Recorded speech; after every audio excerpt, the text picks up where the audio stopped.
Okay, well, welcome to Plants, Consciousness, and Transformation. I'm Terence McKenna. I know many of you. We will meet here today and tomorrow, 10 to noon, 1:30 to 5. And basically this is a workshop to discuss the interaction between plants and human beings, specifically the psychological and mental interpenetration of these two very different kinds of life forms. And those of you who are concerned about a paper that you may write relative to this class, I'll say a few words about that before the afternoon session, so don't fret about it. It will all come clear in time. I think of this course as plants and mind, and the way I like to teach is to just begin to lay out the basic pieces of what is a very complex interdisciplinary puzzle, and hopefully at some point your specialties, your passions, your interests will ignite the whole thing, and it will have then a dynamic of its own. We could discuss these matters for 2 days, 5 days, 10 days, or as I've done for about 40 years, 35 years. There is no end to it. And very few areas of human endeavor dissolve the disciplinary boundaries of Western academia as thoroughly as the study of human and psychoactive plant interactions do. There are important issues here in biology and botany, in biogeography, in ethnography and ethnology, in psychology and neurophysiology, in the study of symbols. The number of disciplines that have to be brought to bear on this subject is, I think, a central clue to how important it is to understanding our humanness. And I represent a radical point of view on these matters, and I don't imagine I was invited here to dumb it down. So, if you had Darwin, you'd get natural selection. If you had Freud, you'd get sexual repression. So you've got McKenna, so you're going to get psychoactive catalysis of consciousness, because that's basically why I think these ideas are so important. But before we get to that, let me just lay out some of the field.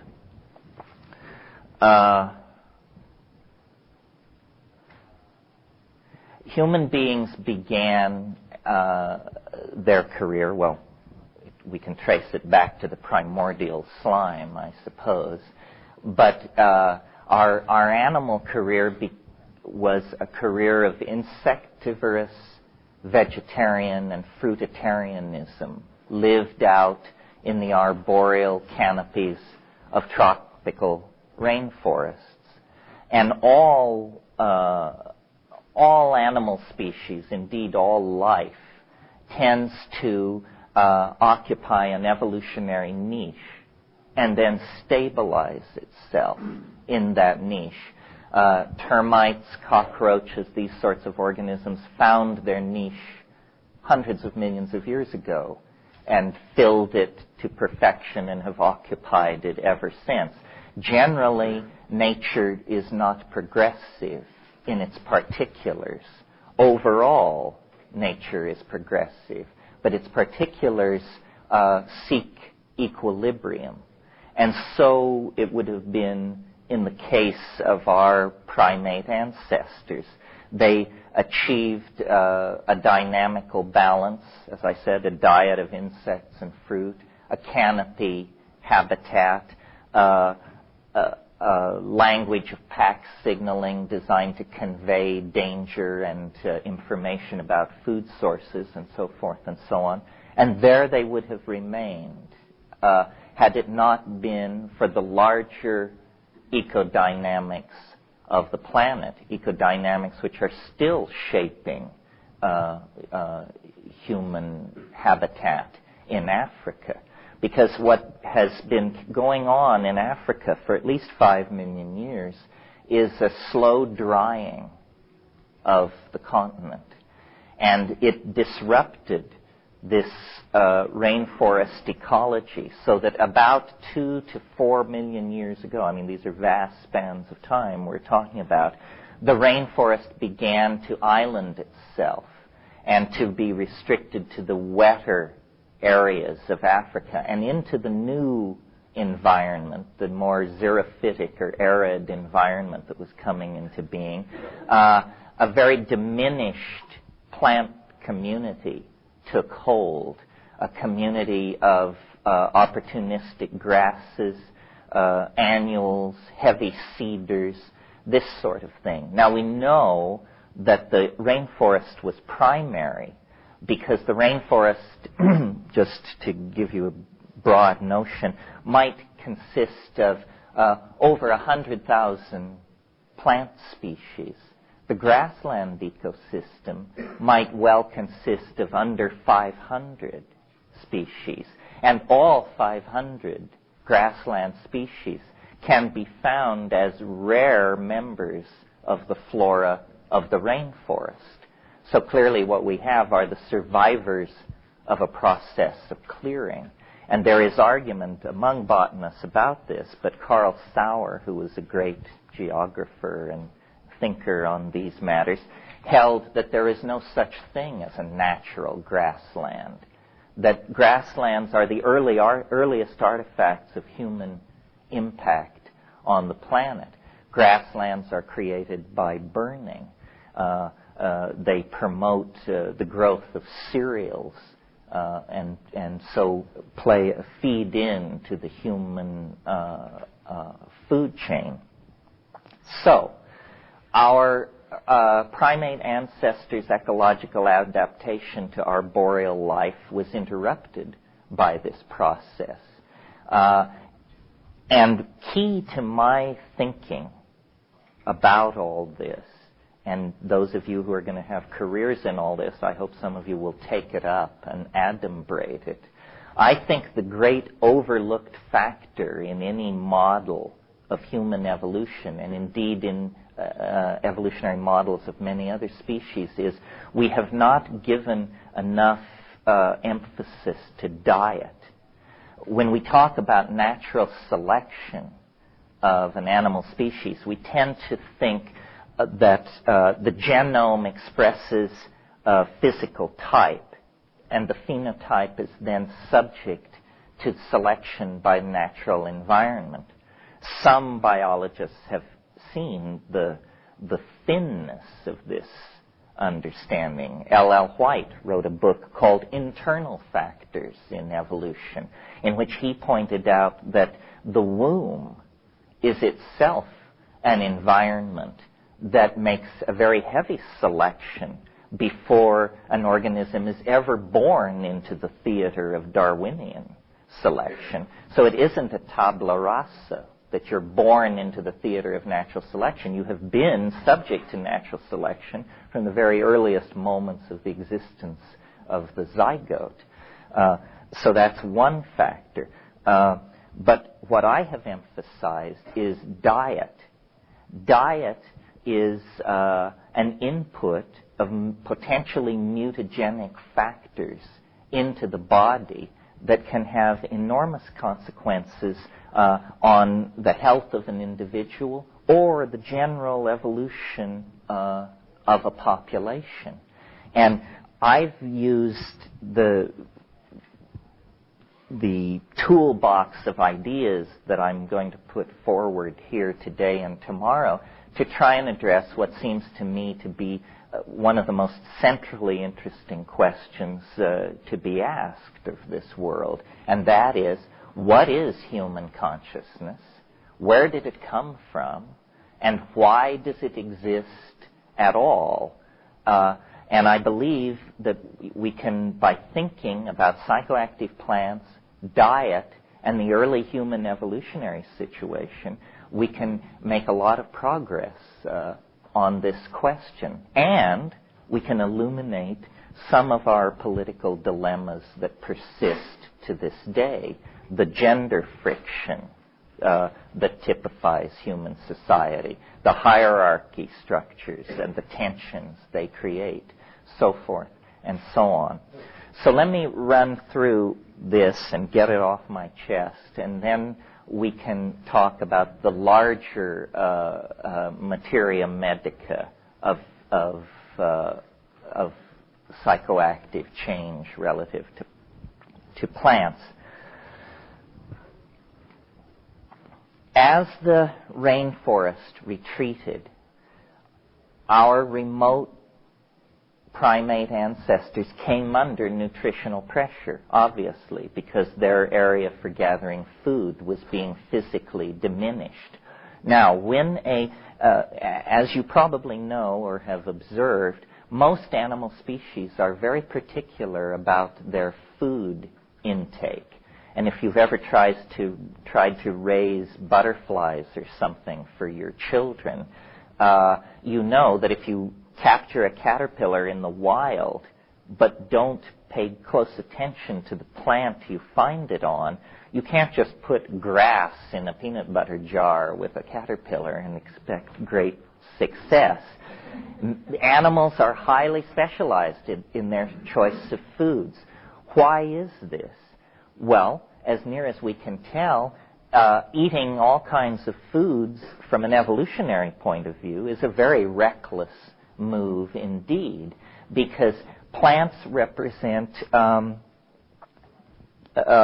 chemical smorgasbords of various types that have accumulated over time in the genome of a particular organism.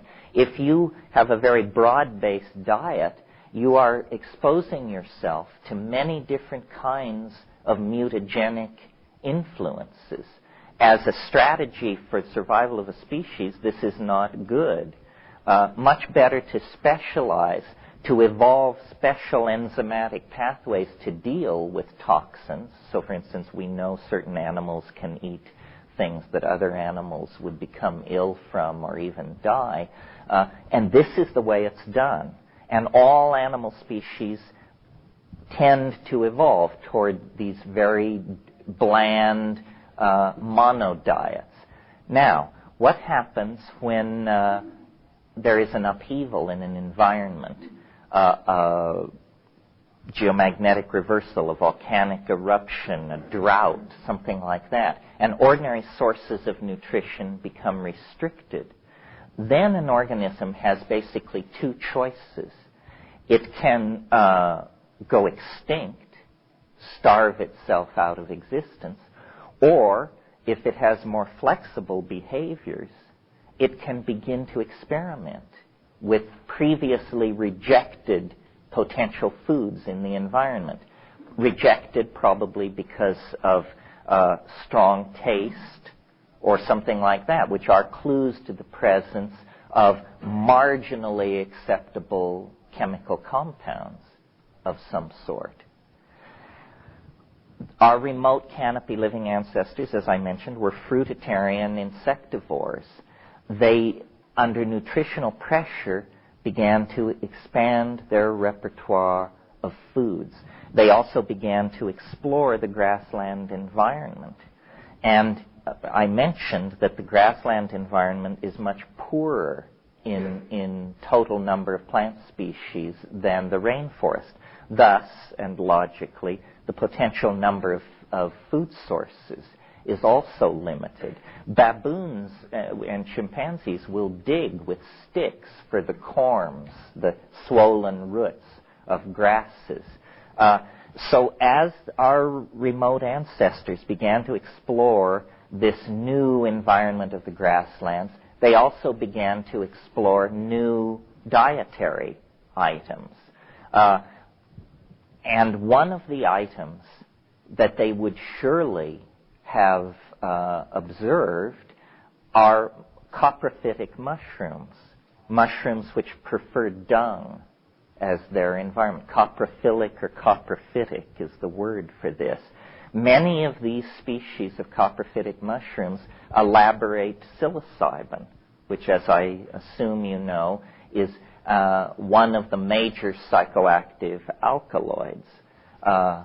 Psilocybin occurs in many species of mushroom. It's unknown outside of the fungi.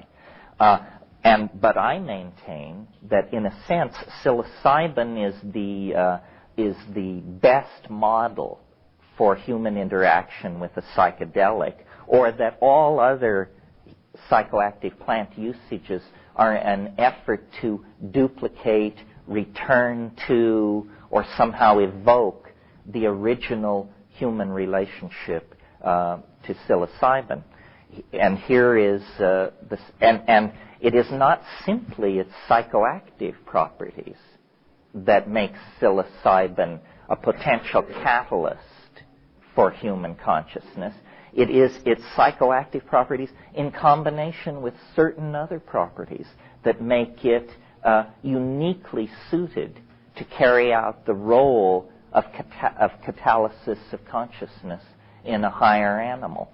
What are these unique characteristics?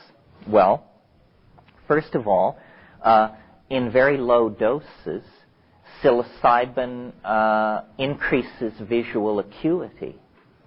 If you want to go back into the literature, Roland Fisher, in the middle 60s, took graduate students and gave them small amounts of psilocybin or placebo, and he built an apparatus where two parallel strips of metal could be deformed by winding a crank.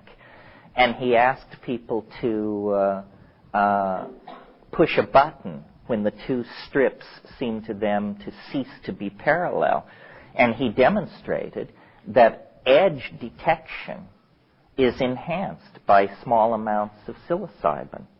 Well, you don't have to be a rocket scientist to realize that edge detection is at a very high premium in any grassland situation where predation is taking place. The lion moving in the grass 300 yards away as it creeps upon your camp, or the gazelle trying to slip away through the tall grass from your hunting party. Edge detection is the key to success or failure in hunting in that kind of a situation. And it's extraordinary that we can statistically demonstrate this improved visual acuity occurring in the presence of psilocybin. What it would have done, you see, is these proto-hominids who would accept the psilocybin into their diet would have a slightly enhanced success in hunting. That slightly enhanced hunting success would mean more nutritional resources available for them and their offspring presumably inculcated into the habit of also eating the mushrooms. So what we have here is a slight favoring, then, of those animals in the population that would accept psilocybin into the diet. At slightly higher levels, psilocybin is, like all CNS stimulants, causes arousal. And arousal is simply a feeling of unfocused restlessness. You know, it's that 2 espresso feeling. Sleep is impossible. Hands are busy at small tasks. One is aware of one's sphere of awareness extends out somewhat further. And in highly sexed animals like primates, arousal means erection in the male. And this is very important for this theory because we not only have to account for human consciousness, but we have to account for the peculiar dislocation that human consciousness seems to carry with it, that we are both of nature, yet not of nature, somehow creatures with one foot in nature and one foot in heaven. And how does this come about? I believe, and I'm willing to argue it against all comers, that a key element to understanding our sociology and our sexual politics and all that is to realize that psilocybin had two effects in the early human populations that were using it. One, we're very familiar with if we're psychedelic sophisticates ourselves. It's the psychedelic experience, the boundary-dissolving, hallucinatory, shamanic apotheosis that occurs with psilocybin. But the other effect is to medicate the tendency to form dominance hierarchies. And this is very controversial. In other words, what I'm saying is that all primates form dominance hierarchies. And what that means, just to remind you, is that the hard-bodied, long-fanged young males take control of the group. They control the children, the women. They order the old, the homosexual, and the young. Everybody is under their thumb. And part of our dilemma as a global society is that though we claim great sophistication, we still live under male dominance hierarchies. Corporations, universities, family structures, long-fanged males are still ordering around the elderly, the weak, and the female among us. And as we are conscious beings and reflect upon this, it creates great social dislocation and political unhappiness and tension in relationships and so forth and so on. I believe that our unique position in the animal world arose as a consequence of a chemical suppression of a natural behavior pattern. The pattern of male dominance, of forming dominance hierarchies, was interrupted by an item in the diet, psilocybin. And into this chaos, this egalitarian chaos, which resulted, was a situation in which everything about us that we treasure and hold up as human was put in place.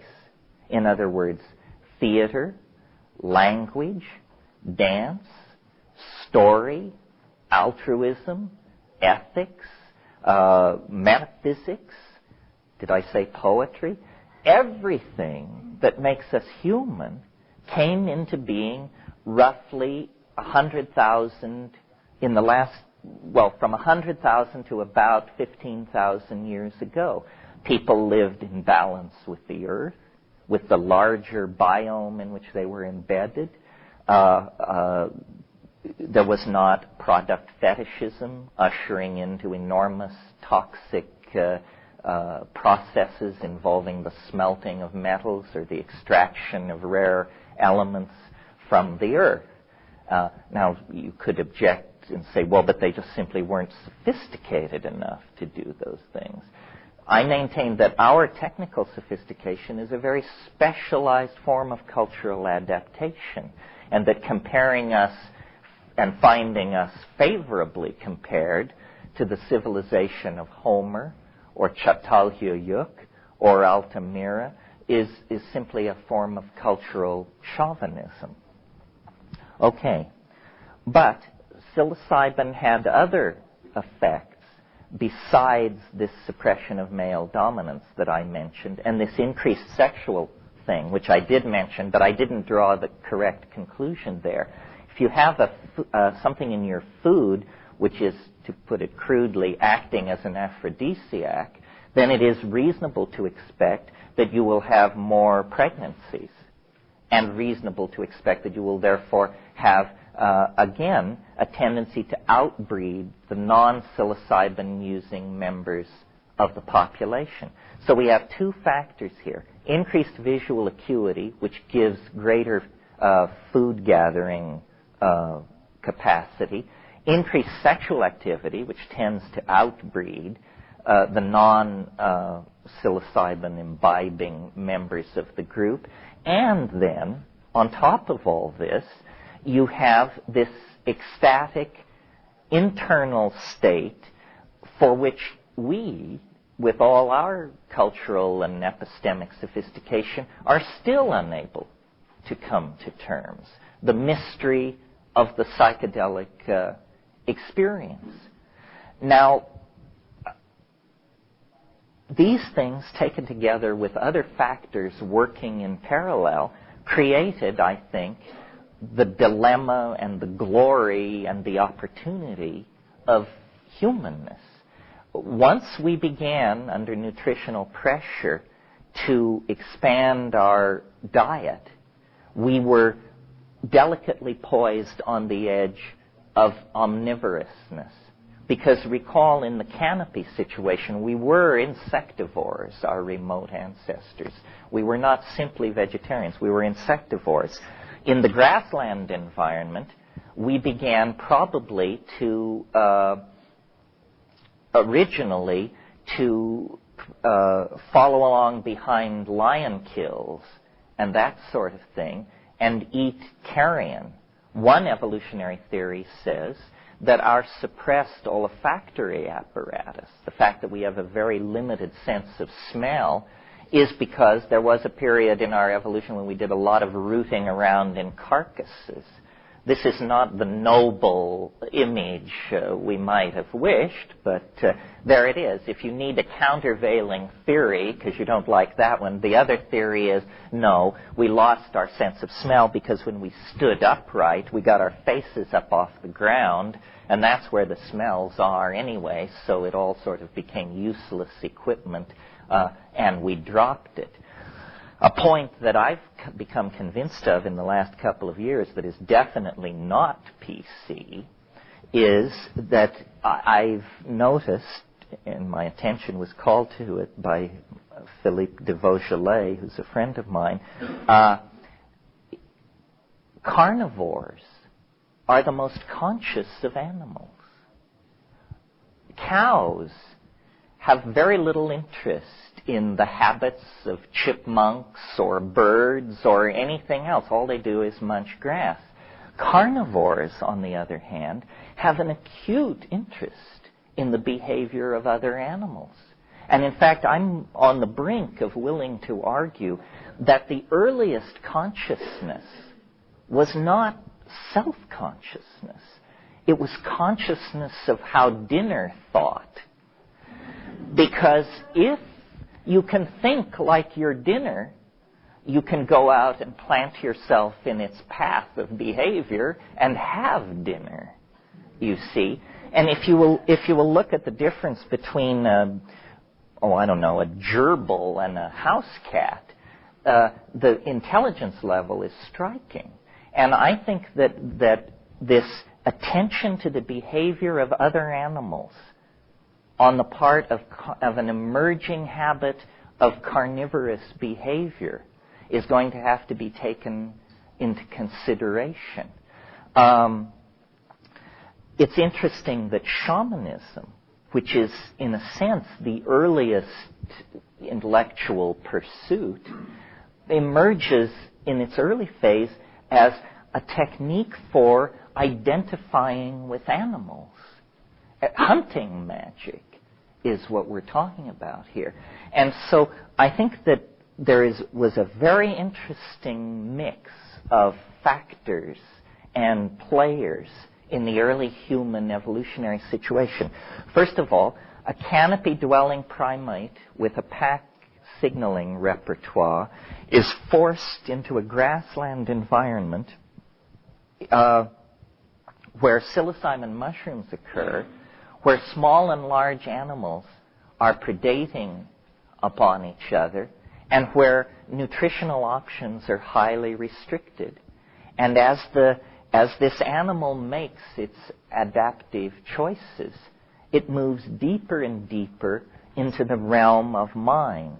First, the modeling of the behaviors of other animals, and the behaviors of plants, because in a hunting-gathering situation, when plants produce fruit, what environments they prefer, what other plants they grow in association with, what soil types they prefer, all of these things are cofactors feeding in to an image of the world. And this image of the world, by its accuracy or falsity, decrees life or death upon those who carry it. The omnivorousness forced us into an awareness of other animals. That made us, that put us on the level of intelligence of a hunting cat or something like that.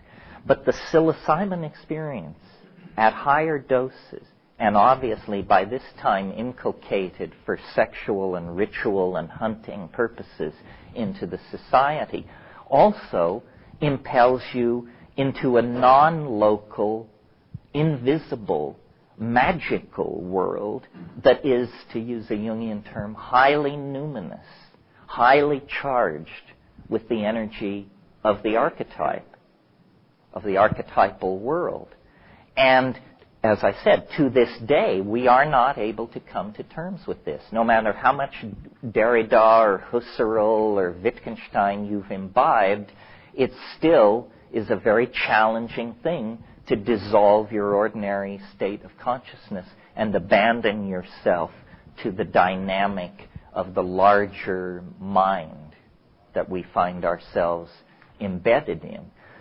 For a long time, therefore, up, let's say, numbers are numbers, but let's say from 50,000 years ago to 12,000 years ago, there was a kind of paradise on this planet. Poetry coexisted with a balanced ecosystem.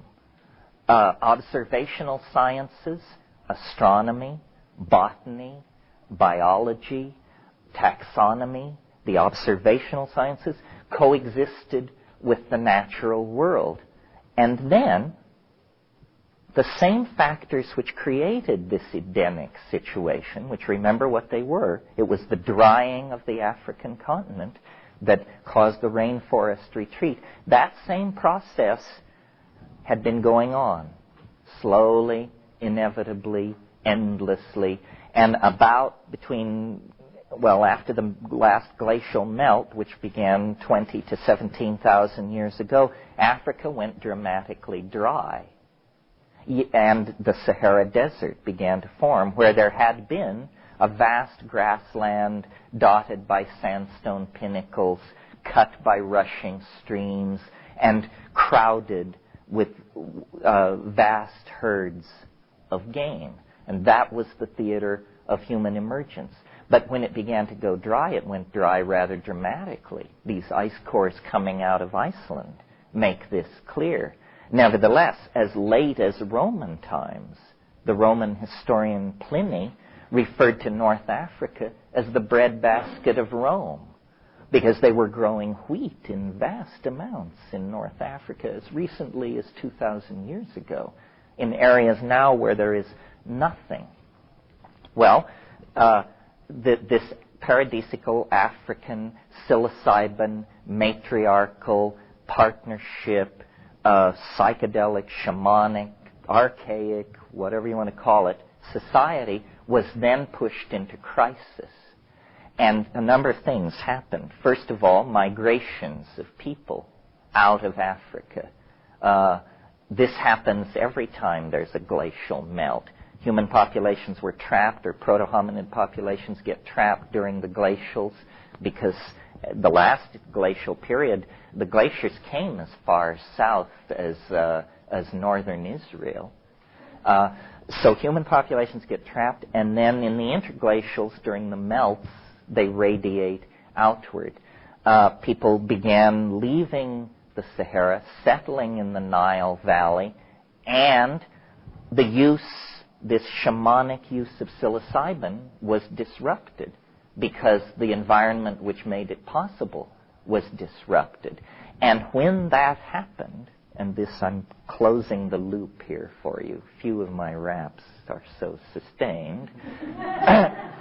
When that happened, the pattern of male dominance, the pattern that was genetically never removed, but which had been pharmacologically suppressed for over 100,000 years perhaps, reasserted itself with a vengeance. It was always there. It had never been bred out.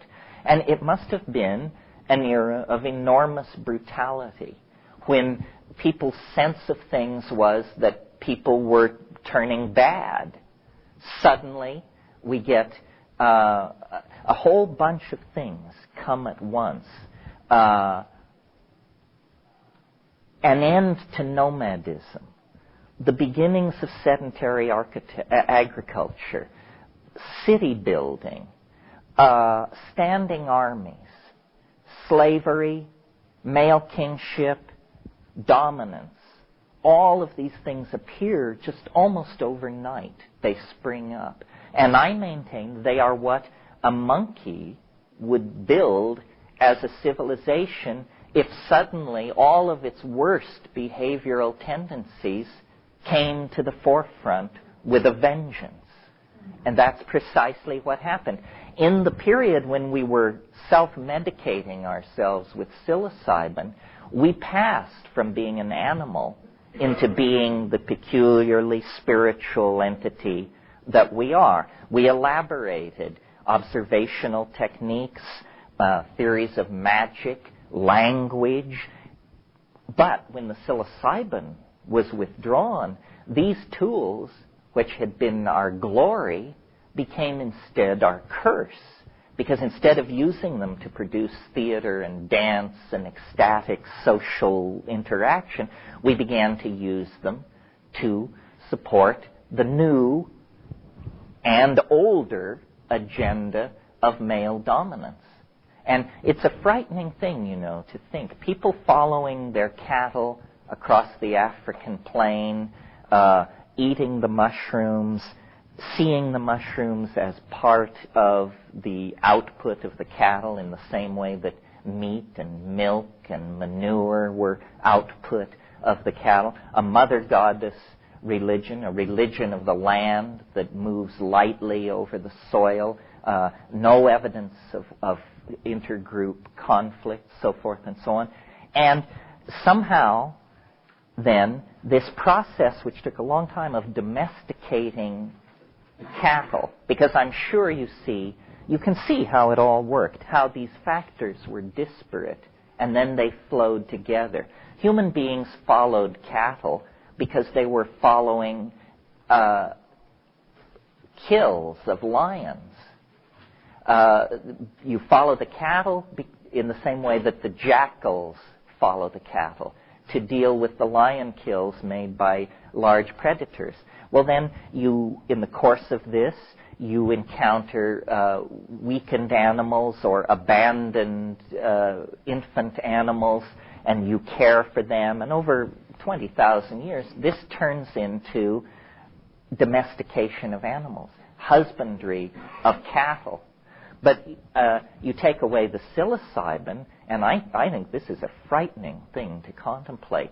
The earliest cities, I will argue, were pens for human beings. That's what a city is. It's a pen for human beings. Some of these dominant males said, well, we control cattle. Why shouldn't we control human beings in the same way? Why shouldn't a king order his people with the same impunity that he orders the slaughter and the movement of herds of goats and cattle? And all of the institutions that we labor under came into being at this moment of transition from the late Neolithic, or from the Paleolithic to the Neolithic, to the agricultural situation. The reason for this, I believe, can be traced to the evolution of consciousness.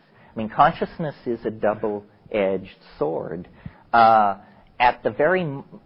One of the factors, I think, that contributed to the reemergence of male dominance was that at some point, human intellectual capacity reached the point where a distant cause could be connected to an effect, and the effect and cause that were being observed was the sex act.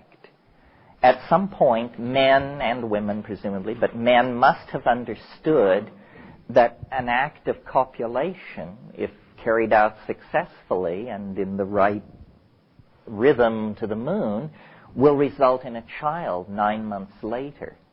If you don't have that understanding, you have no sense of male paternity. So you have a very tight social bond, because for men, the children are our children, the children of the group. Once you have a sense of male paternity, then you have ownership, and this then becomes very problematic. At the very moment that men were figuring this out, women were noticing that in the yearly round of following the cattle, when they would return to the kitchen middens and fire pits abandoned a year previously, that there would be food in those areas, an abundance of food plants from cast-off kernels of cereals and so forth and so on. So then there is this awareness. If we bury food sources, then food will come out of the ground. The problem with agriculture in the early phase is that it's hideously efficient. And what it does is it immediately creates such a surplus that you have to stop moving. Nomadism has to be abandoned. You till fields and you overproduce, and then you must store and defend your overproduction against less fortunate human groups in the area. The most advanced building on this planet in 8,000 BC was the grain tower at Jericho. And what was it? It was a grain storage tower, and it had a staircase so that you could carry large rocks up onto the parapet so that you could drop them onto the heads of enemies who were trying to batter their way into your grain tower. So I've spent some time on this because this could be taught, this course, without any reference to our contemporary dilemma, which is, and by that dilemma I mean the dilemma of gender difference, male dominance, underutilization of females in society, underutilization of feminine points of view in society.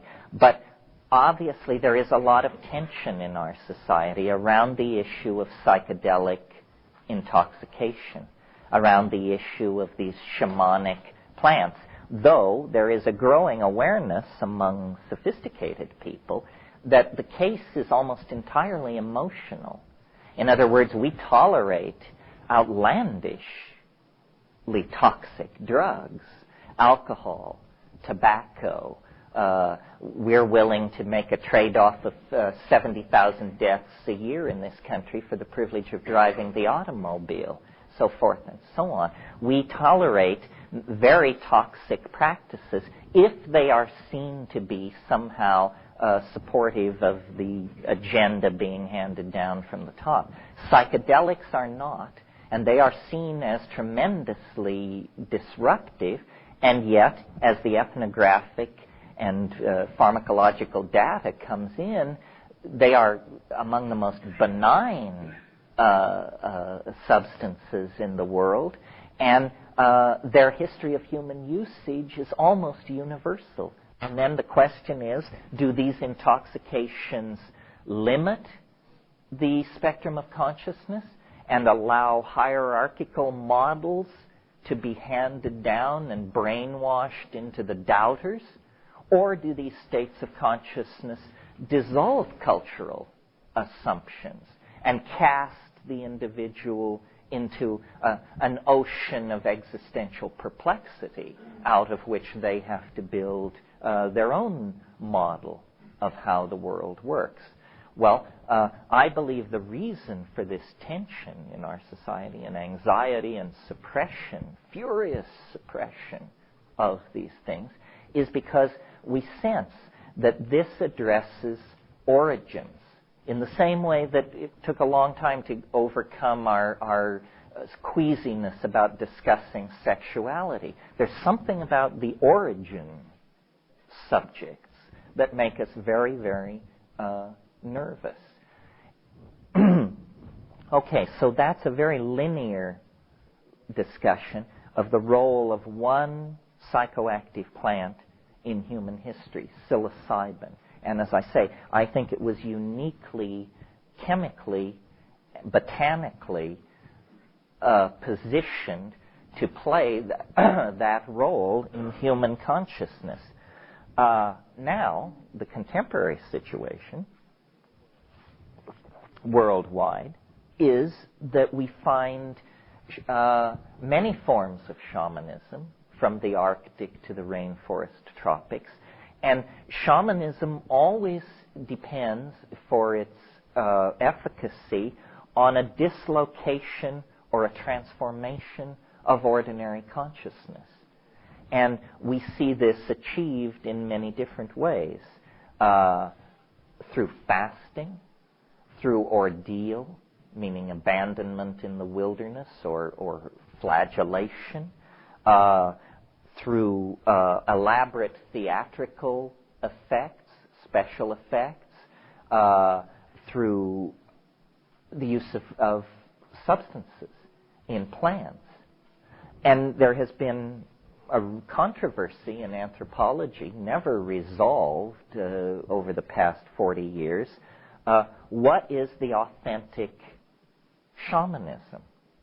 And those of you who are anthropologists know that Merciliade, who was one of the great experts in this field, claimed, he called use of plants in a shamanic context decadent.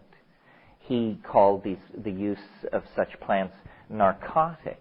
Well, first of all, the use of the word narcotic in that context shows you don't know what you're talking about in terms of pharmacology. That's a totally obsolete and silly category, and not true to boot. Psychedelics are in no sense narcotic.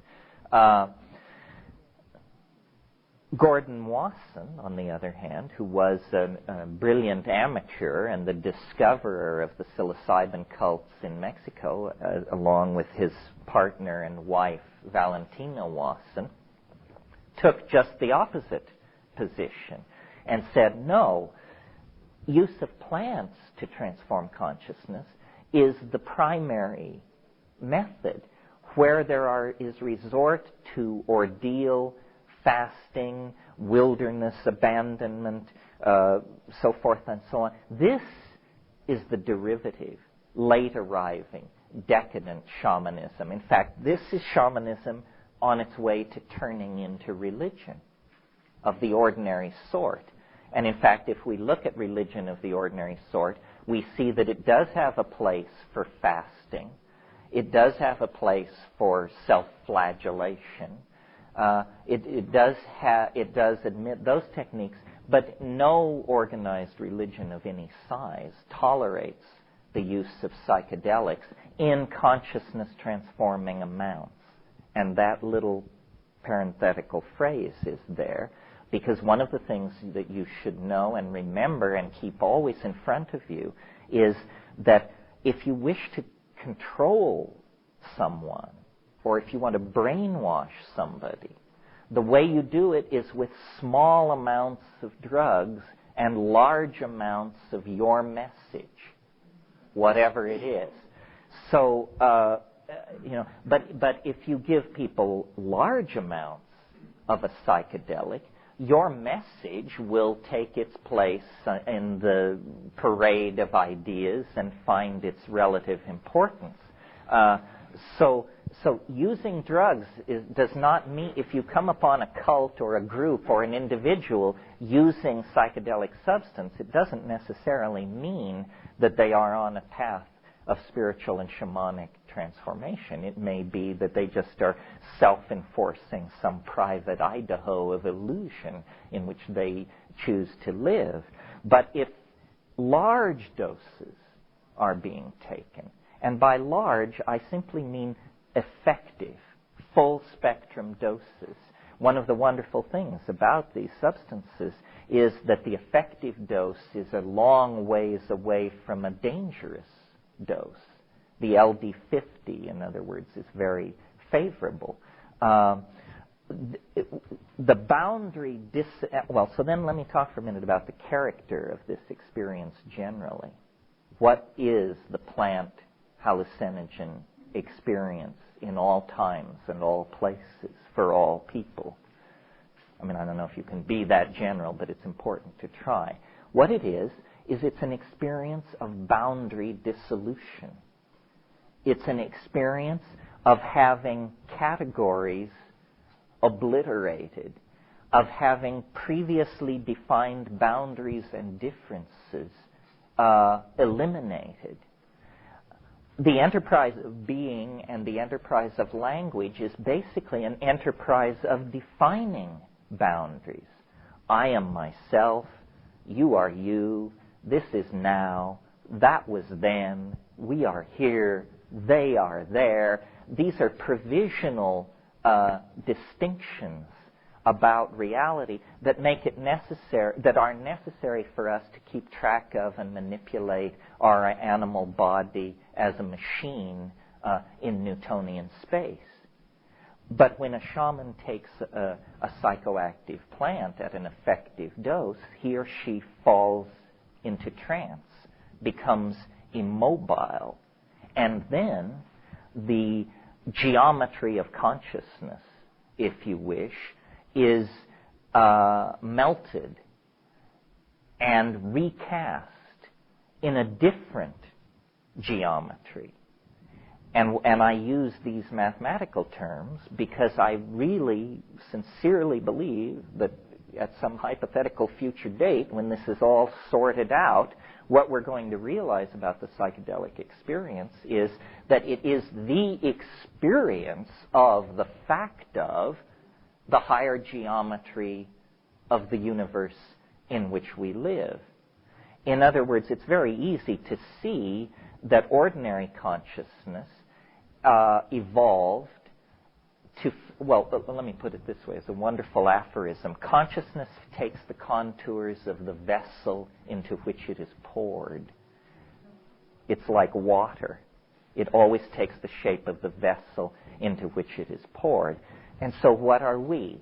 We are, on the large scale, we are animals in three-dimensional space, given to hunting and given to being hunted. So what has consciousness done? It has evolved into a kind of threat, anticipation, detection, and avoidance machine.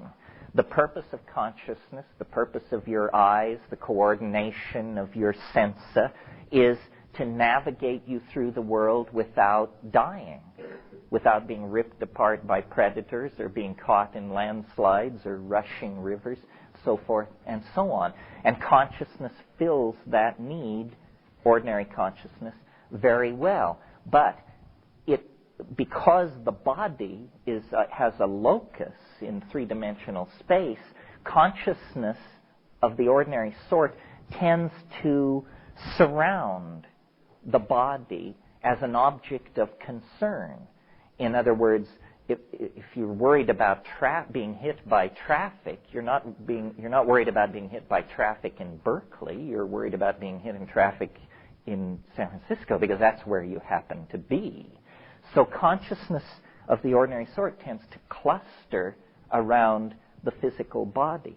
But when consciousness is dissolved of that concern and dissolved of the programming in language that concern has built up over ages, it recrystallizes in a higher dimension, literally a kind of hyperspace. And if you will think for a moment about shamanism, I think you'll see how literally we can take this mathematical metaphor of the psychedelic experience. What is a classic shaman expected to do and be? Well, shamans predict hunting. They see where the game will be. Shamans predict weather. They can tell what the weather will be. Shamans are brought in to mediate complex social hassles of the who is sleeping with my woman, who stole the chicken, who shat in the stream kind of social hassles. Shamans are brought in for these kinds of purposes. And then finally and most importantly, shamans cure. They cure sometimes. Well, now, these things, predicting the weather, seeing where the game went, curing, and having a deep insight into social interaction, these are things which become completely non-mysterious if we hypothesize that the shaman has a hyperspatial point of view. You know, if you went into a mathematical if we had a safe here, and we could go into hyperspace, we would discover that the safe is open, that there is words are difficult here, but there is a side of the safe, or let's say a dimension to the safe, which isn't locked. In the same way that if a hyperspatial entity were looking down on San Francisco, it could reach into this room without coming through the door and rearrange things. In other words, everything that we call magic, seeing the future, seeing into locked boxes, knowing what is going to happen, becomes utterly non-mysterious if you hypothesize that consciousness can unfold itself under this peculiar pharmacodynamic situation into a higher dimensional space. And that becomes important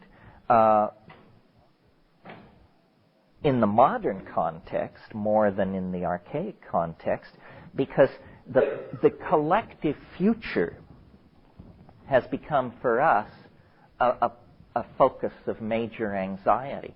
We need to know where we're going. You know, Marshall McLuhan said, the way we run our societies is like driving an automobile using only the rear view mirror. Well, in shamanically guided societies, they actually turn on the headlights. Running by the rear view mirror means you only have past experience to guide you. Running with the headlights on means you actually have an insight into the forward dimension into which you're moving. Okay, so that is sort of a broad sketch of how one plant, psilocybin, may have catalyzed, shaped, impacted human consciousness, how the abandonment of that archaic shamanic style through climatic change created the fall into history, how the fall into history is the absence of this hyperdimensional point of view, and then what we'll talk about when we come back after the break is how can we utilize the botanical and ethnographic and pharmacological data that we have garnered in the last 100 years to recapture, revivify, and explore this dimension of human potential in such a way that we can actually inject some hope into our political circumstances. I don't believe if we remain as we are, half angel, half monkey, ruled by dominance hierarchies, ruled by the most ruthless among us, that we have much of a future on the evolutionary stage. But I think that if we can recapture the lost symbiosis with these psychoactive plants, that we will in fact be recovering a lost portion of ourselves, that history is a progressive dehumanizing of the human experience. And we have now, in the 20th century, reached the level of dehumanizing where you've got the Holocaust, potential thermonuclear war, Bosnia, Rwanda, you name it. I mean, the scale of brutality, bruteness in the 20th century indicates to me that the struggle for the soul of humanity is reaching an incredibly intense crescendo. And I really believe that the path forward is backward, that we need an archaic revival, and that central to that revival will be the personality and the technology of shamanism. And when we analyze that technology for its effectiveness, we will discover that the most interesting things in the shamanic toolbox are the plants which directly intervene in the functioning of human consciousness. So let's just take a stand-up 5-minute break so you can stretch. And then I've talked without questions this session. I'm perfectly happy to entertain questions. If you want to control the agenda, you're going to have to make some noise.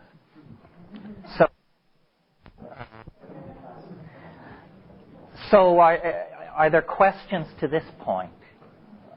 Or shall I just keep plodding? Yes. I have a question about the problem that the idea of a tendency towards male dominance that's suppressed chemically, which allows for a matriarchal sort of existence only under chemical sort of suppression that we weren't able to breed out over thousands of years. What is that? What's that? I mean, do we have to mainline men for the rest of throughout eternity? Well, I think the implication is yes.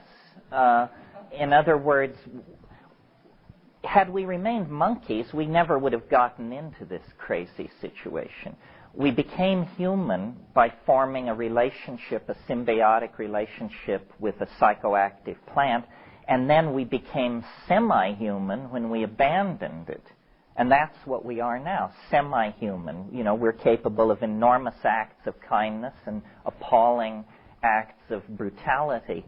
I think conscious self-reflection can help here. I mean, if you know this story and believe it, and if evidence, God knows what evidence would look like, but if evidence could be found to support it, then it makes it easier to understand our dilemma. I mean, men don't want to dominate, and it's not a man-woman issue either. Personality, the ego is a sort of genderless way of attacking this thing. The ego was suppressed by psilocybin. And in the absence of psilocybin, men and women became much more egocentric. And that egocentricity created all kinds of institutions which are very unflattering to us. So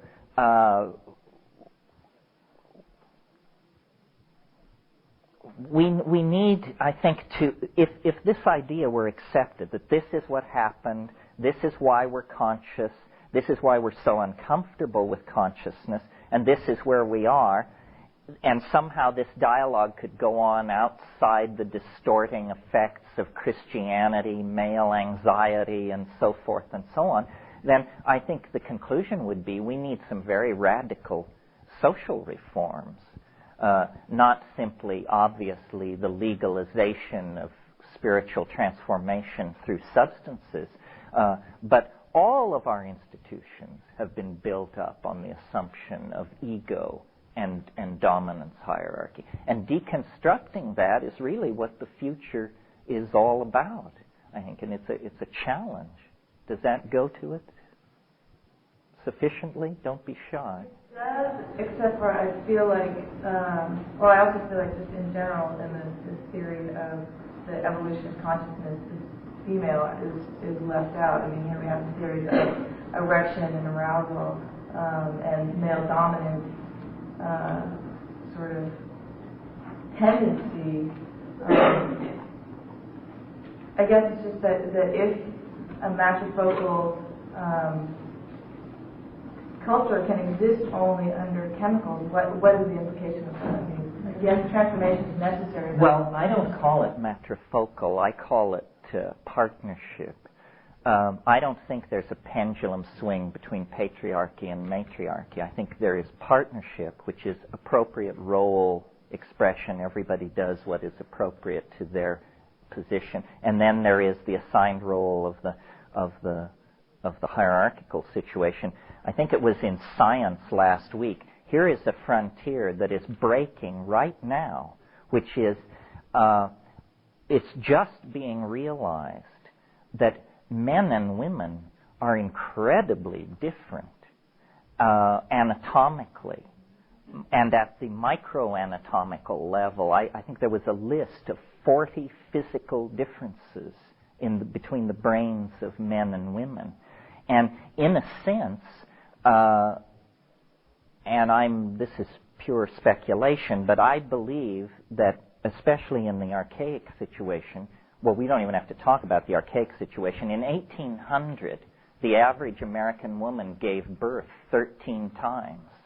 The average American woman in 1800. So you put a statistic like that against the phenomenon of menstruation, and what you have then when you look at women is a life absolutely rooted in the rhythms and the fact of nature. Men are it's more like a closed system. It's sealed off, and there isn't this connection into the biological world. So men are potentially more capable of getting off the track, if you want to put it that way, meaning leaving this Gaian creed of symbiotic self-reinforcement. It's very obvious in the years I've been doing this. This looks to me like a fairly balanced group, but my groups tend to be heavily male. And women, in my own experience, tend to be far more casual psychedelic users than men. If you just look at cannabis use, usually women are very casual. A woman who is truly a smoker is a rare thing. Well, that would go along with menstruation and birth and breastfeeding. Women are involved in biology in a way that men need not be. They can choose, and that's why abstraction is the great realm of male activity and so forth. I guess I want to take up your example of women in the 1800s giving birth so many times and point out that that also was an aberration that came from what I consider to be the learned behavior of males into domination. That when women were in control of their own reproductive cycles, there was not that many births. They were appropriately spaced because the sexual activity was not dominant. And the women determined when sexual activity would take place based on what was best for the community and the offspring. No, you're right. I probably yield on that. I guess then, but I try to save the point by saying this. You're right. Probably in this archaic situation, women had knowledge of plant contraceptives, and they were well in control of. They were not forced into sexual activity, which was an important piece of the domination cycle. That women controlled the reproductive cycle and the sexual cycle, and so children were safe. It was when the concept of domination began that they lost power over when they would have sex, and then also how often they would have babies. And that was a real turning point in that reproductive aspect. But don't you imagine that in a world without anesthetic, even if you gave birth only 3 or 4 times in your life, these would be immense boundary-dissolving psychedelic extravaganzas. I don't have any problem with the conclusion. It's just sort of the pathway there and what the constructs were before that. No, well, I think you're right that such a large number of pregnancies and births indicates a pattern of subjugation. There was something else I wanted to say about that. Well, it'll come back. Yeah. I'd just like to add something about gender. I think we need to be really aware of how biochemically mediated it is. I had a friend who went through a hormonal change, became a woman over a 5-month period hormonally. And you could feel his aggressions drop away, he became more generous in his body. And then 5 months later, he changed his mind and came back. He hates being generous and loving. Get this off of me!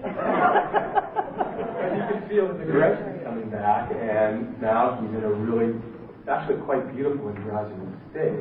Well, now I'm seeing it from both ends of the That's what he spectrum. said. He really understands how women feel and how we think, and he just totally understands women.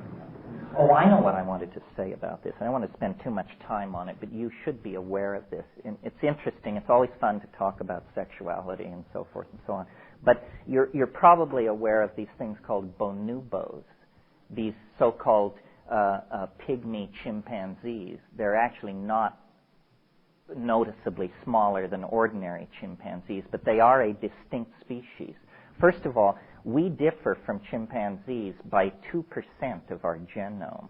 98% of us is chimpanzee. We differ from the bonobos in about the same amount. Chimpanzees are male-dominant, highly monogamous, very territorial, so forth and so on. The bonobos, which are to a non-zoologist indistinguishable from the chimpanzees, all aggression is mediated through sex. Incredible. I'm surprised such animals can exist, because I would have thought a virus would have jumped into this situation. But the bonobos are incredibly highly sexed animals. All forms of sexual activity are going on almost constantly, and all aggression and all social difference and everything is ameliorated by sexual activity, usually initiated by the females.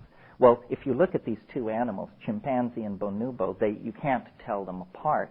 I think what it means is that this matter of our sexual expression and dominance and so forth and so on is riding on a cusp of some sort. We can go either way. That's why we're the only animal species where there is no defined style of pairing. In other words, we have monogamy in some societies, polygamy, polyandry, a whole smorgasbord of social and sexual arrangements that we will tolerate. No other creature is like that. And I think it indicates that we are in a zone of ambiguity on this matter, and that means we have a lot of leeway. We can send ourselves one way or the other. We can build a nightmarish, male-dominated, crypto-fascist kind of situation, or we can go the other way, bonobo or chimpanzee. We're looking down both those roads. Yeah. Are you saying that basically as a species we have not been stabilized, such as the cockroach or the Well, we've been destabilized. I think we were stabilized in the chimpanzee dominator mode, and then 100,000 years of psilocybin use put us closer to the bonobos. Now, the bonobos are almost extinct. There's only a few thousand of them left. They need to be studied. There was a paper recently, I can't give you the citation, but if you write me, I can, studying chimpanzees in Africa. They would only leave the nest, they would only leave the trees and descend down onto the ground to forage, but the only thing they would do this for were mushrooms. Well, curiously enough, the pygmy chimps are really the only animal where any success has been gleaned in the sign language communications and the more modern versions of that. But the pygmy chimps are the ones which can use the message boards actually to some effectiveness. The only ones that appear to have language ability. The hopes for dolphins, whales, and regular chimps, it's still a blank. But the pygmy chimps, they're doing it. So here we have the language thing come on the cusp for them. So it would be very interesting to know if psilocybin, they might be an image of us 500,000 years ago. you know. I mean, in other words, were we to go extinct and the bonobos to flourish, there might be another anthropoid species take the stage in 1 million or 2 years. Yeah. This is sort of a question to mainlining psilocybin. In my experience, I've seen many men, especially a lot of heavy hitters in the psychedelic movement, take high doses and don't care one hoot about gender issues or justice or equality. So I'm not sure that has. I think the psychedelic experience can reinforce all the oppressions that psilocybin itself can't necessarily open you up, melt boundaries, have you seek out justice. Well, I guess I'm more of a believer than you are. I just say they didn't take enough. And and the other thing is, you mentioned these were heavy hitters in the male heavy hitters in the psychedelic movement. It may just be that some people can't be saved. That Christ himself couldn't lift some people out of chaos. I haven't had that experience. I mean, I think that... Well, I think it would serve you to ask the women in the psychedelic movement about their experience. Because, I mean, you come from the perspective of male dominator. And to check it out. What specifically should I ask them about their experience? If they feel that the men in their lives change through strictly high doses of psilocybin or other psychedelic use, that there's more justice. I mean, my thing is that the family is the most interesting political stage there is. Is there justice in the family? Is there a partnership model happening in the family? Is the father actively taking care of the children in the family? Well, that's a sort of a different question. I liked your first question better. Do they see in the men in their lives a tendency toward a softening or justice? But the stage of that is really a relationship, the family. Yeah, the problem I have with that is I think the modern family is, first of all, a very modern invention and basically a cauldron for the production of neuroses. But that's what we have to work with. That's what we have to work with. And I think well, let's ask these women, how about this proposition that psychedelics make men smoother, evener, more... Does anybody want to denounce that? Yeah. In my experience, and I will use the word rage because that's all I can, that's the culture that I've been involved with for the last 10 years, with combined, the psychedelic experience combined with the information as you were speaking, the reinforcement of the issues, the teaching of the balance, that it has been not on that scale. And I read the book last night, Archaic Revival, with the Timothy Leary factor of saving all the children, reach everybody, and as opposed to that, maybe reaching the people that want to be reached, basically the creators, the artists, the philosophers of this time. I had seen that experience and very positive effects. But I think there needs to be an intention. There has to be, I believe, it has to be backed up with some sort of teaching. You have to, and not some sort of like dominating teaching on either side, from male or female, but from people who now comprehend the kind of oneness, basically. You mean there has to be a supportive ambiance for it? Yeah, there has to be some sort of... Yeah, and part of what complicates it is notice that the male-dominator society we're living in is just fanatically concerned to suppress this. And to me, that's a sign that it must threaten it at a very basic level. And yet it seems silly. I mean, they're more concerned about suppressing psilocybin than, all kinds of obviously greater social ills. Why? Well, it's because it disrupts their model of how things should be run. Over here? Yeah. I was just going to say, I hope that we can assume that there are some men out there who aren't dominators and trying to sort of grind everybody else down, particularly women. There are men out there who have worked out relationships with women and with other men that are cooperative partnerships. Well, and a lot of them never took psilocybin. Well, you live in a society, you take upon yourself the tone of the time. I mean, a lot of people wear tie-dye who never took LSD. You sort of take upon yourself the ambiance of your time.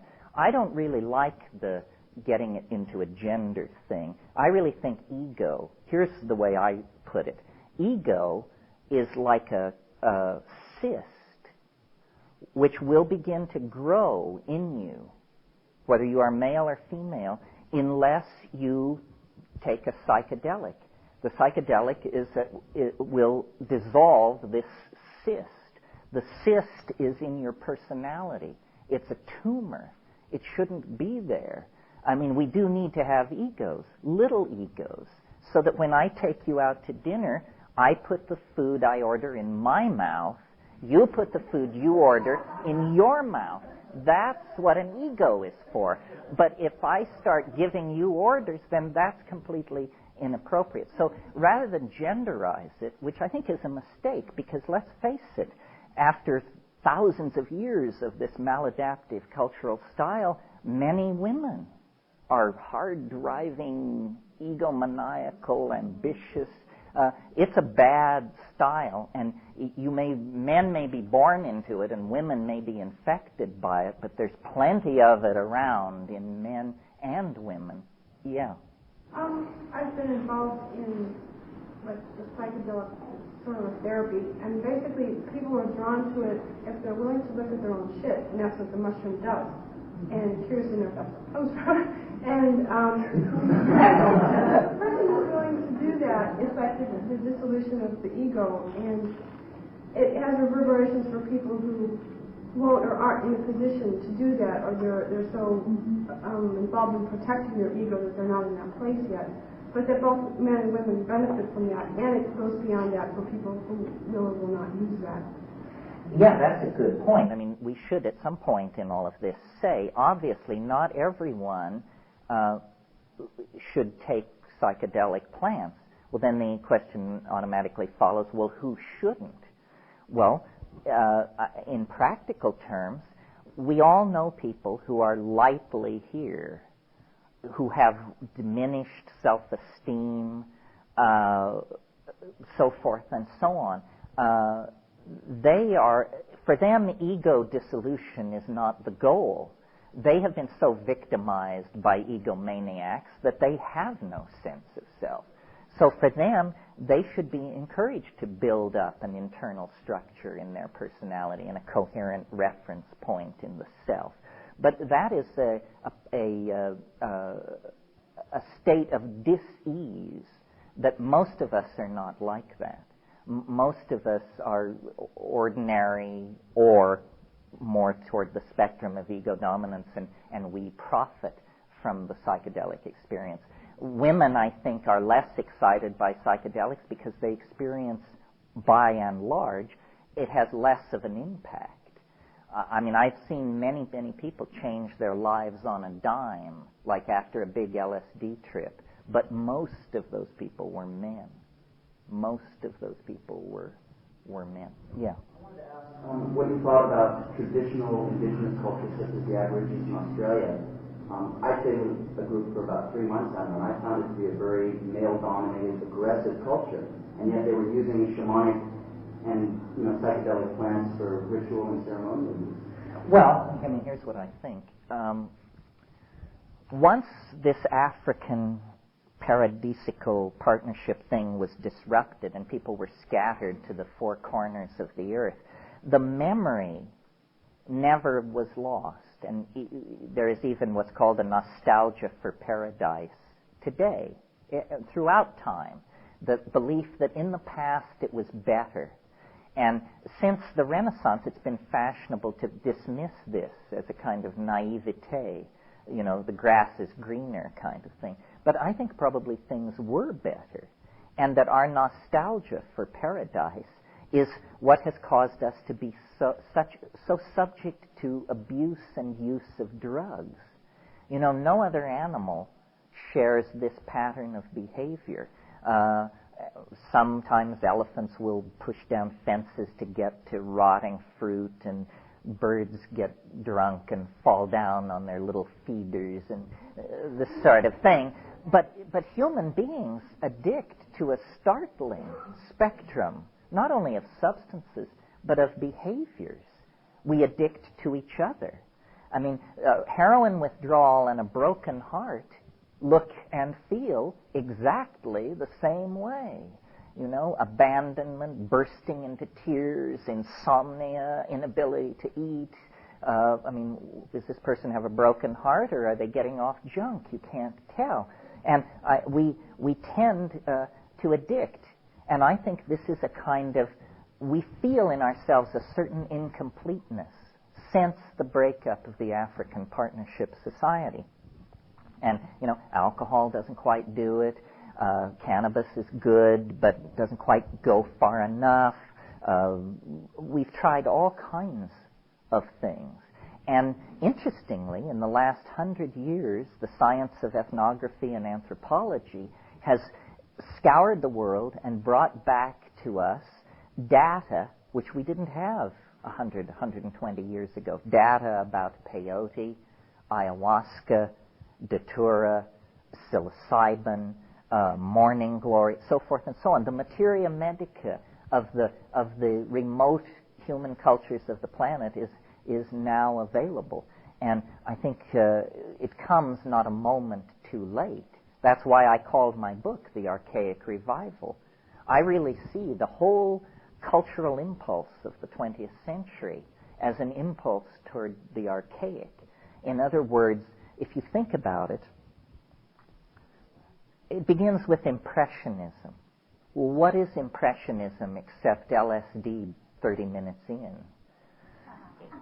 In other words, the sharpness goes, the colors brighten, everything begins to blur. The boundaries are beginning to dissolve. It's contentless. It's ideologically empty. It's just how things look. They look this certain way. Well, then, 20 minutes later, ideas are beginning to accompany this melting and flowing of perception. We've now reached surrealism, and Freud and Jung, the discovery of the unconscious. Well, then it keeps going. It gets more and more intense. Now we don't see dreamscapes, distorted gargoyle-like figures melting watches and burning giraffes. That has all been now replaced by just a blur, an energy storm. Now we're in a Pollock of some sort. We're down at the quantum mechanical level where energy is flinging itself around. And at the same time, things like jazz, which carried with it a heavy content of sexual looseness, the flapper era, that whole thing. People weren't Victorian ladies and gentlemen, that they had the cannibalistic drive, the Oedipal drive, the this drive. Hitler proved that, 500 years of Western ethics have you shoving people into ovens as a political course of action. The whole of the 20th century has been an exploration of the archaic. And then in the 60s, LSD appeared, but without the rhetoric of shamanism. LSD, for those of us who lived through it, was presented as the latest thing after penicillin and birth control. It was better living through chemistry.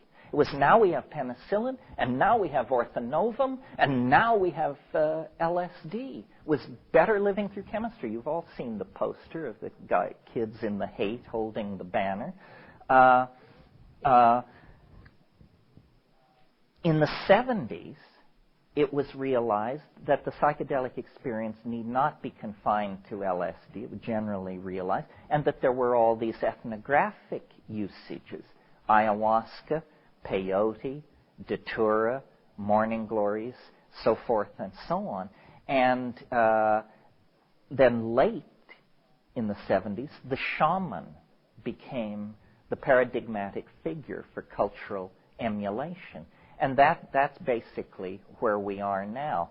The nation state is dissolving. It's a creation of Renaissance rationalism. Electronic media is retribalizing the world. Pharmacology is throwing open a vast cornucopia of psychoactive substances. And the legacy of psychoanalysis, modern art, quantum physics, and phenomenology have propelled us to the brink of a neo-archaic understanding of our world. And now it has to become more explicit. I mean, I don't think there's much chance of survival without a major effort to reestablish archaic styles and institutions. And it's not an easy thing to do. I mean, if you're idealizing 70 naked people with no physical culture who are following along behind their cattle on the plains of Africa, and you want to take their social institutions, psychology, philosophy, and aesthetic and lay it on to a global electronic culture of 7 billion, you're going to have to, there's going to be some creative twisting and turning in all of that. Nevertheless, I believe it can be done.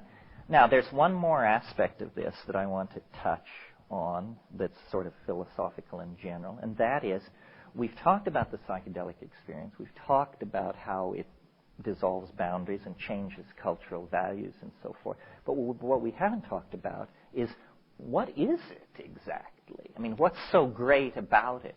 If you read a description of a psychedelic experience, it sounds sort of like,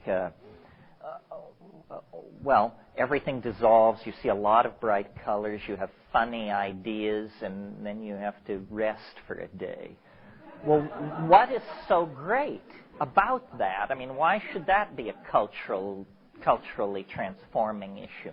Well, I believe that we misperceive the psychedelic substances if we simply think of them as an inert substance in a plant, which when taken by a human being dissolves programming and shows you the basement of your mind, essentially. That isn't what's going on. I believe here is much closer to what's going on. Psychedelics convey information. The other kind of chemicals in nature that we're familiar with that convey information, aside from DNA, are pheromones.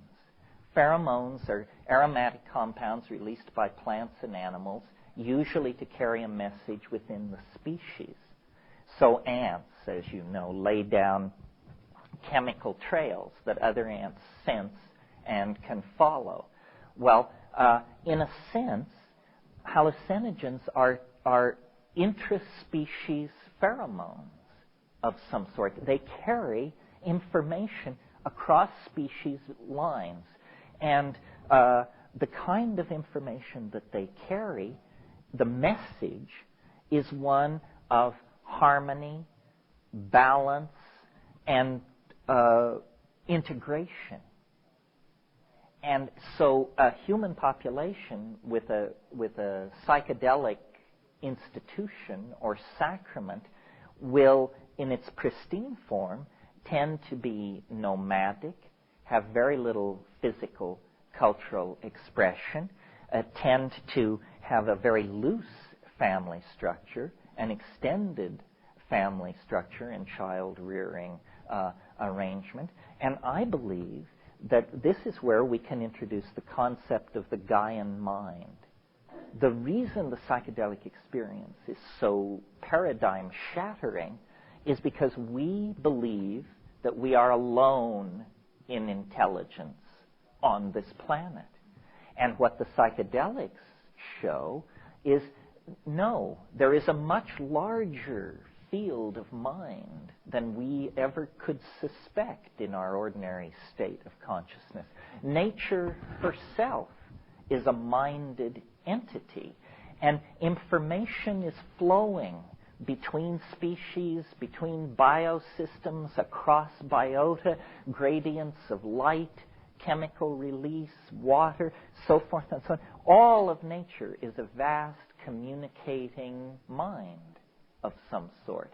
And the only portion of that vast system that is out of alignment is the human world, because we closed the channel. We closed the channel by abandoning the shamanic institutions. In many, many human languages, the word shaman means go-between. Go-between. Well, go between what and what is the question. Well, the answer is go between the safe pedestrian assumptions of an organized society and the vast churning ocean of mystery that is real being. And every society is an illusion reared against the mystery of real being and pursued in ignorance of it. So the shaman mediates between these two worlds. The ordinary world people have to live in order to catch fish and have children and form relationships and bury the dead, and another unseen, dynamic world of energy, of process, of strange attractors, of the great unknown. But it isn't an abstraction. It's nature. And history is the consequence of an animal species losing its connection to the Gaian mind.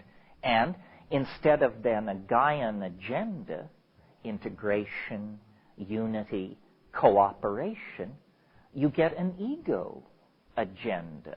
Dominance, resource extraction, territorial acquisition, control of other human beings and resources.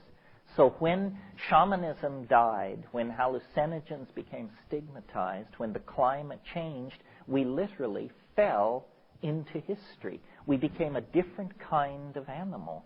And the consequences of untrammeled historicity being practiced for 12,000 years is to bring us to our present situation, where we have immense intellectual understanding of some aspects of nature.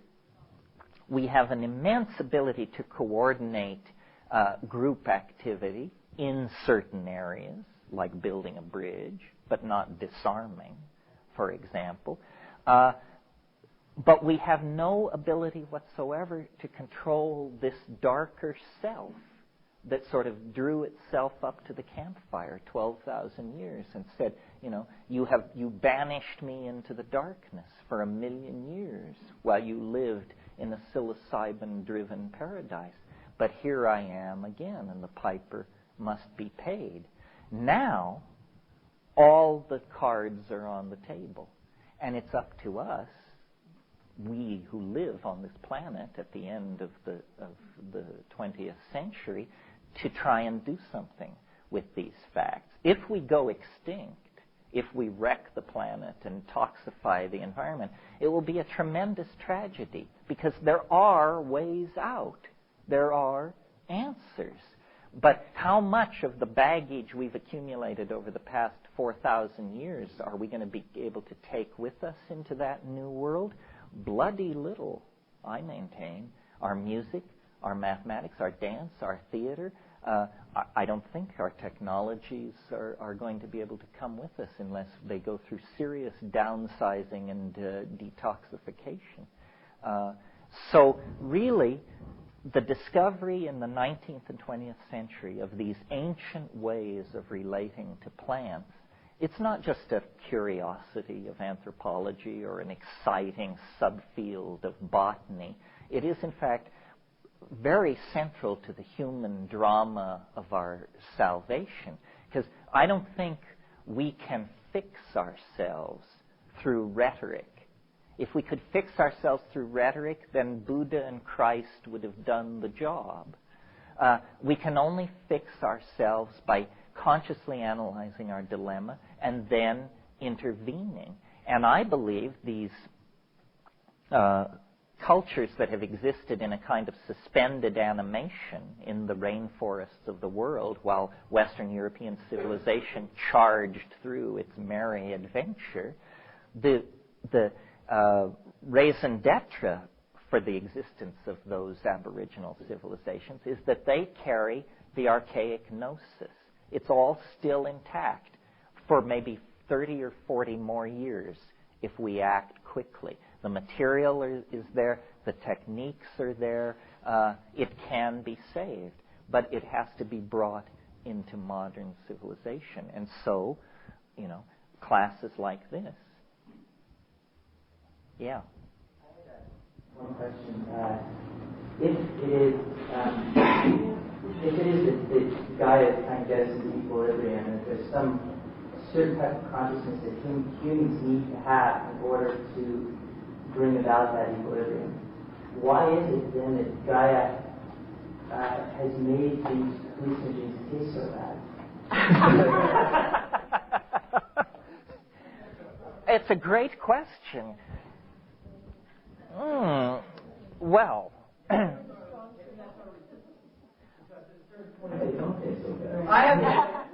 here's an answer, and then I have Because the essential thing we all need is courage, and most of us don't have it under every circumstance. That's a good answer. Really, that's very deep. You have to say, I'm going to do this because my life is dependent on it, where my future is, whether there's an existential future, where I don't want to go to hell. I want to uplift myself, and I'm going to do this because I know there's love in the world, and I'm going to prove it because I'm going to be it. And I will now offer a tremendously down interpretation of the same thing. These things are all alkaloids. It may just be that in this universe, alkaloids are always bitter. So that Gaia herself, it's like, can God make an object God can't lift? Can Gaia make an alkaloid that isn't bitter? I don't know. It's a challenge. I know that alkaloids taste bad. My question is that are these alkaloids something that we really should be taking? I'm trying to figure out the role of these hallucinogens in our consciousness. I see, I don't doubt that when we were pre-humanoid and we were running through the fields and we saw a mushroom, we were like, okay, I can see it. It visually looks like something I can eat. It doesn't have spine. It's not running away. And don't doubt that it probably even tastes good. Now we see fruit and it's colorful, it's sweet, and maybe the consciousness that we have when we eat fruit is just a different consciousness than we would have if we eat mushrooms. But I know that mushrooms taste bad, peyote tastes bad. Datura practically kills everyone that doesn't die from it. And there's a recommendation. every well, I think we have tremendous resistance. I think the private issue, certainly for me and for probably most of you, it's easy to take psychedelics the first time because you don't know what you're getting into. Ever after that, you have to really have a little chat with yourself. And there are barriers to overcome. I have to think about this question of sweetness, yeah.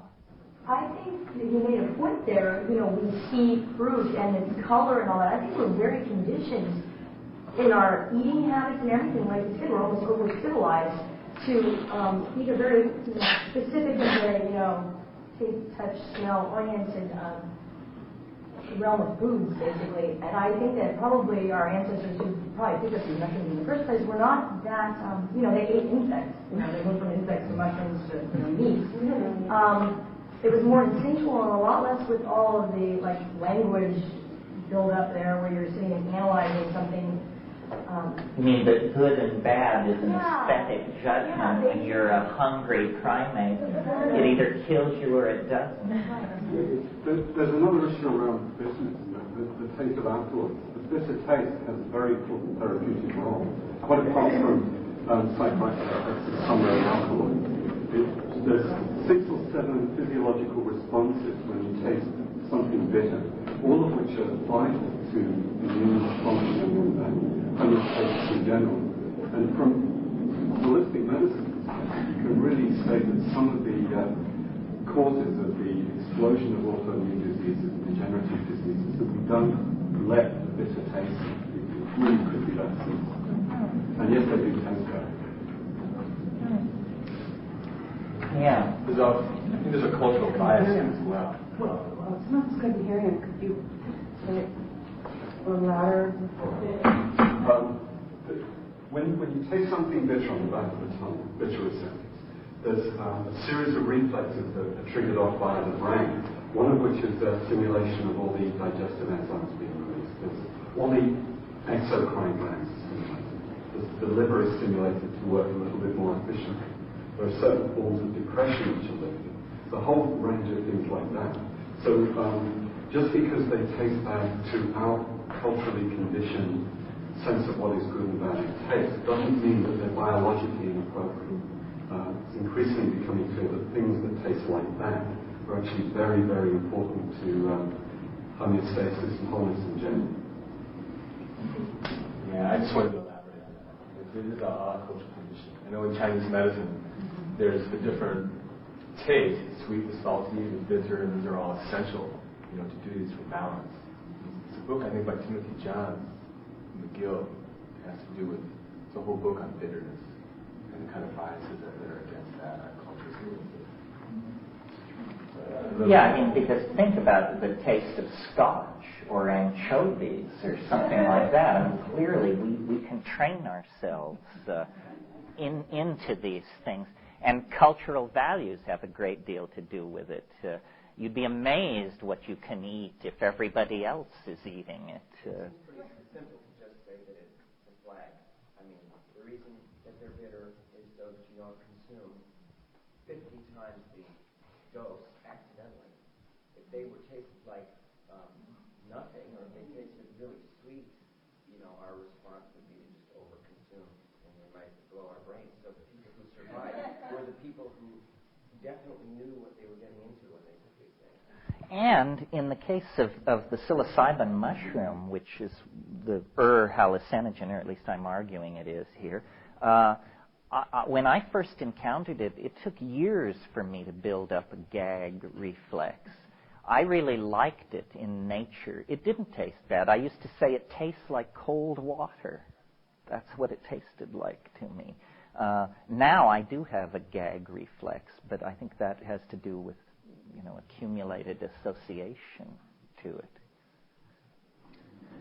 Yeah. Could you talk a little more about, you referred to, I think probably maybe the mushroom in particular, as being the most or one of the most benign substances chemically that can go in the brain or the body as a whole.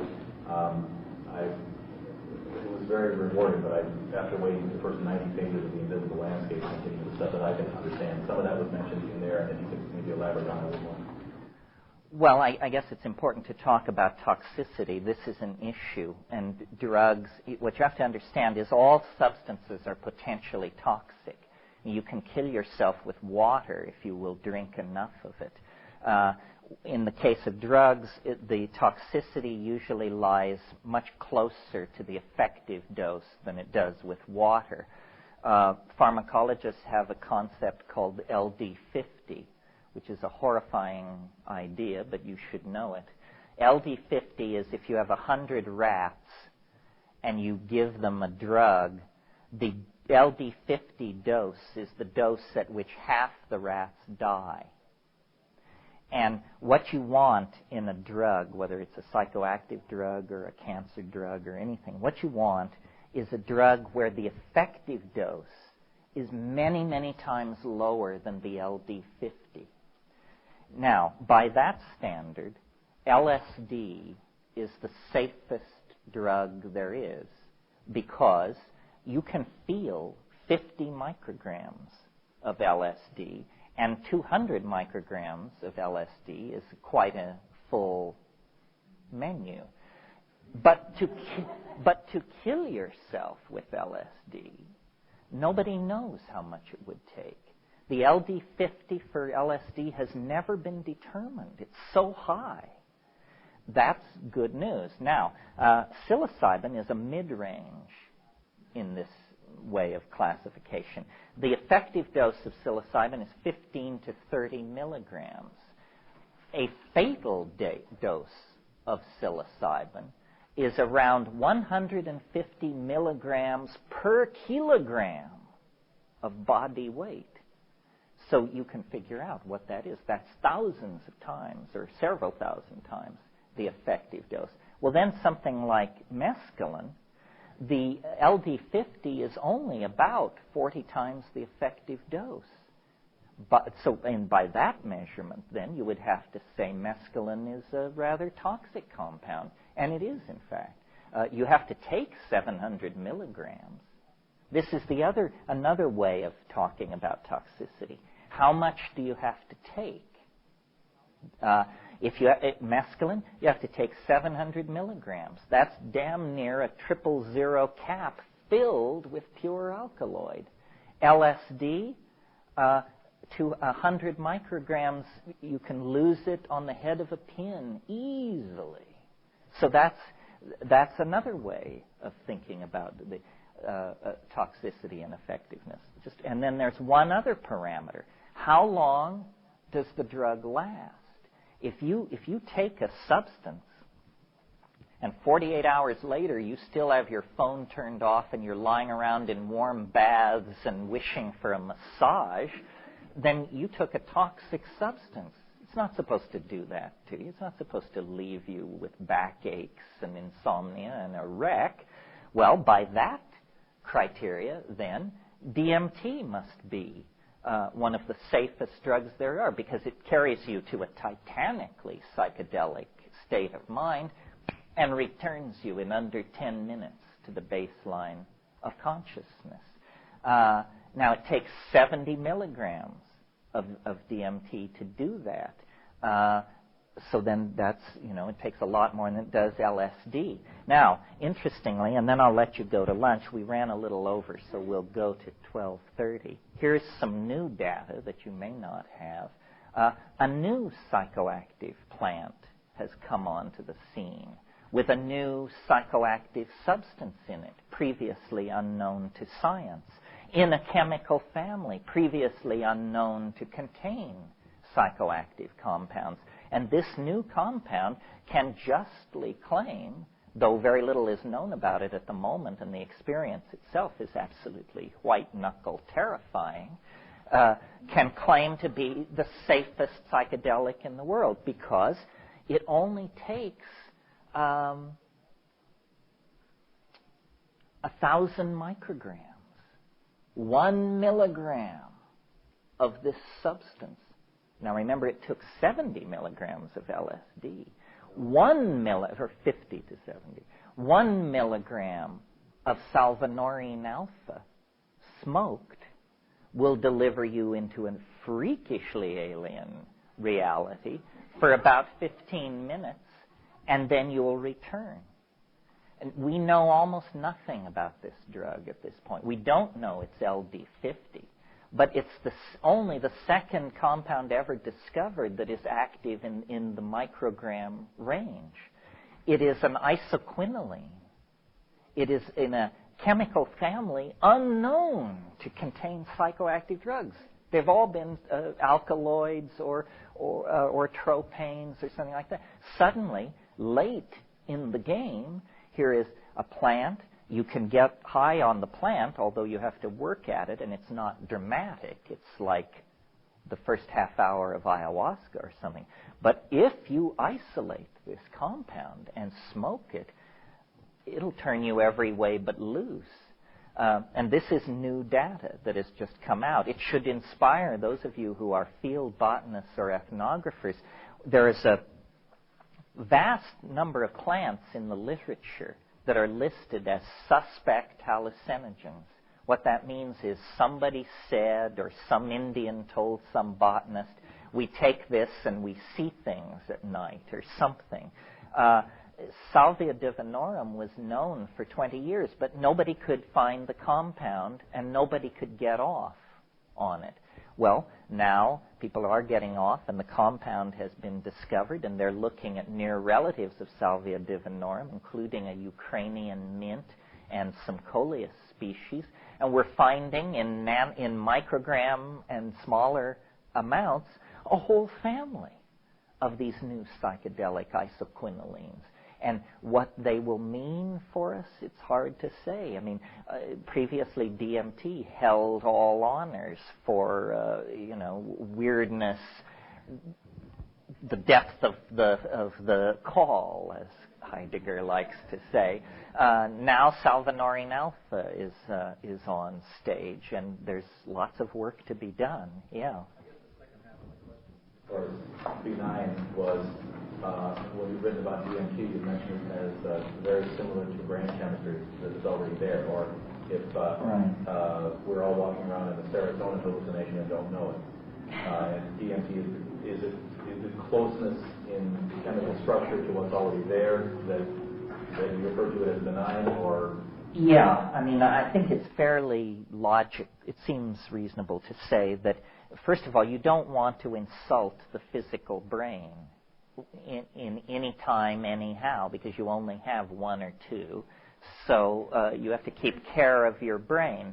It's very interesting that the most dramatic hallucinogen, and now I'm talking about DMT, let's leave salvinorin alpha out of this because not enough is known about it, but the most powerful hallucinogen actually occurs in human metabolism. Every single one of us, as we sit here, is elaborating DMT in tiny amounts. We're also elaborating 5-hydroxytryptamine, or serotonin, in quite extensive amounts. So I believe that ayahuasca, from this standard of judgment, is probably among the safest of the hallucinogens because it's essentially brain soup. There's nothing in it that you don't already have in your brain. It's just got more of it and in a different proportion. Oh yes, they occur in the pineal gland. 6-adenyl-glumerotropane is actually 5-hydroxytryptamine. 6-hydroxytryptamine. So a lot of these compounds are elaborated in the brain. LSD is not. Salvinorin alpha is not. Ketamine is not. Mescaline, close, but not. I mean, there are amphetamine-like compounds in normal metabolism, but that isn't one of them, yes. This is a question that you might want to do after or when we come back. But it's a twofold question. One is, what is your opinion as to how these different substances open up different aspects? You know, each has their own little niche. And more specifically, if you could give me any point of view as to the differences between what opens up between a mushroom experience and an ayahuasca experience. How do they differ? And do you have any point of view as to the different windows or the different dimensions that different drugs open?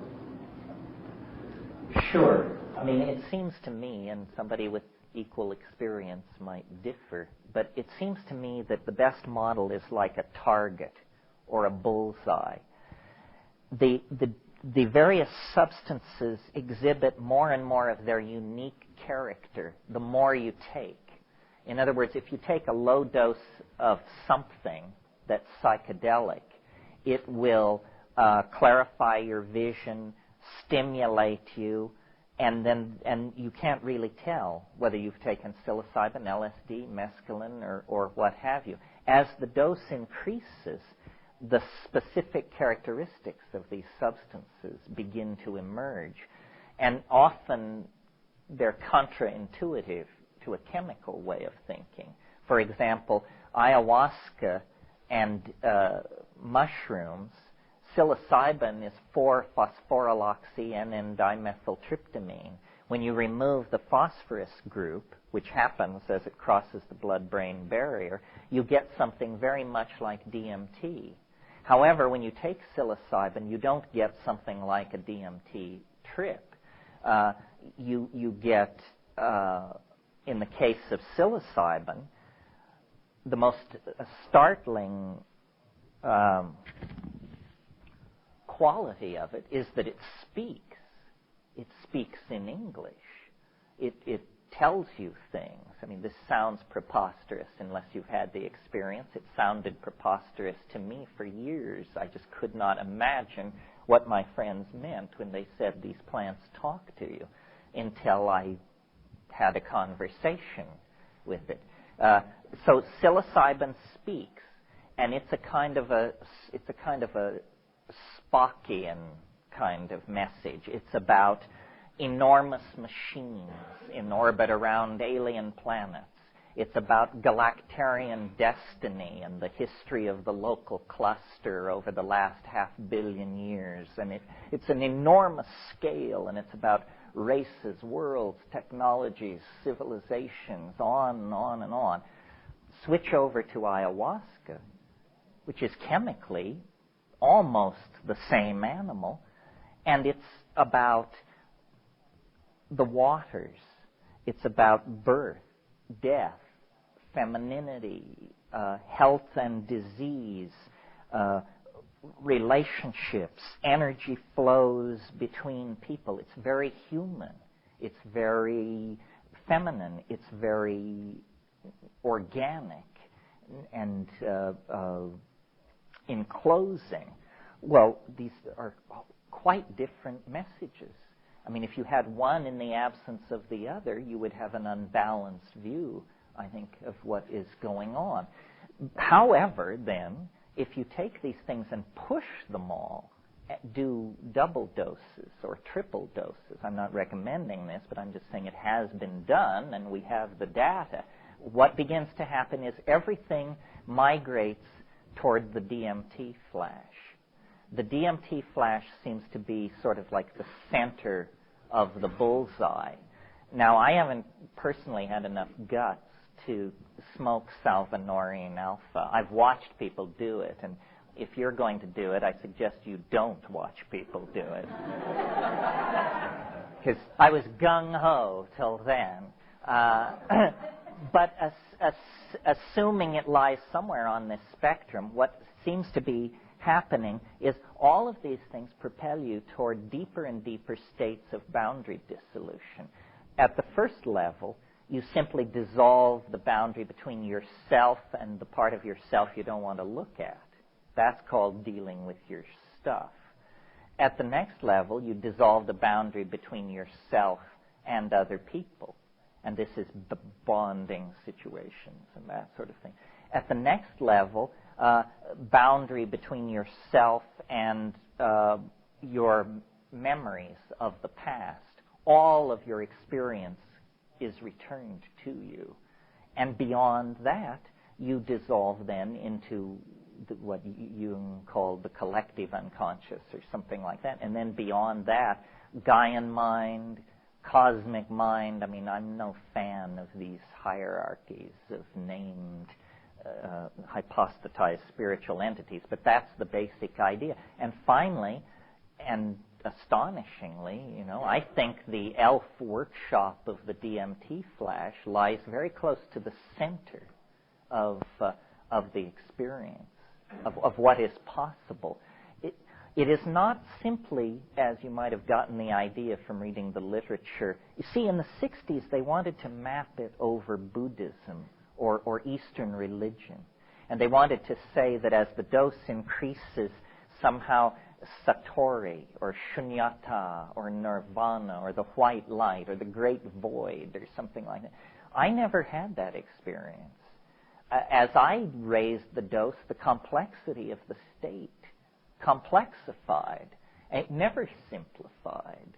It never became Neoplatonic. It became Borgesian, and the universe is full of a number of things. So I don't think we can, this is maybe time to stop, but I'm reluctant to connect this entire enterprise to what is popularly called spiritual growth. I just think it's more like about growth. And spirit implies some weird anti-materialist bias or something like that. I was raised Catholic. So to me, spirituality means, do you visit the sick and imprisoned?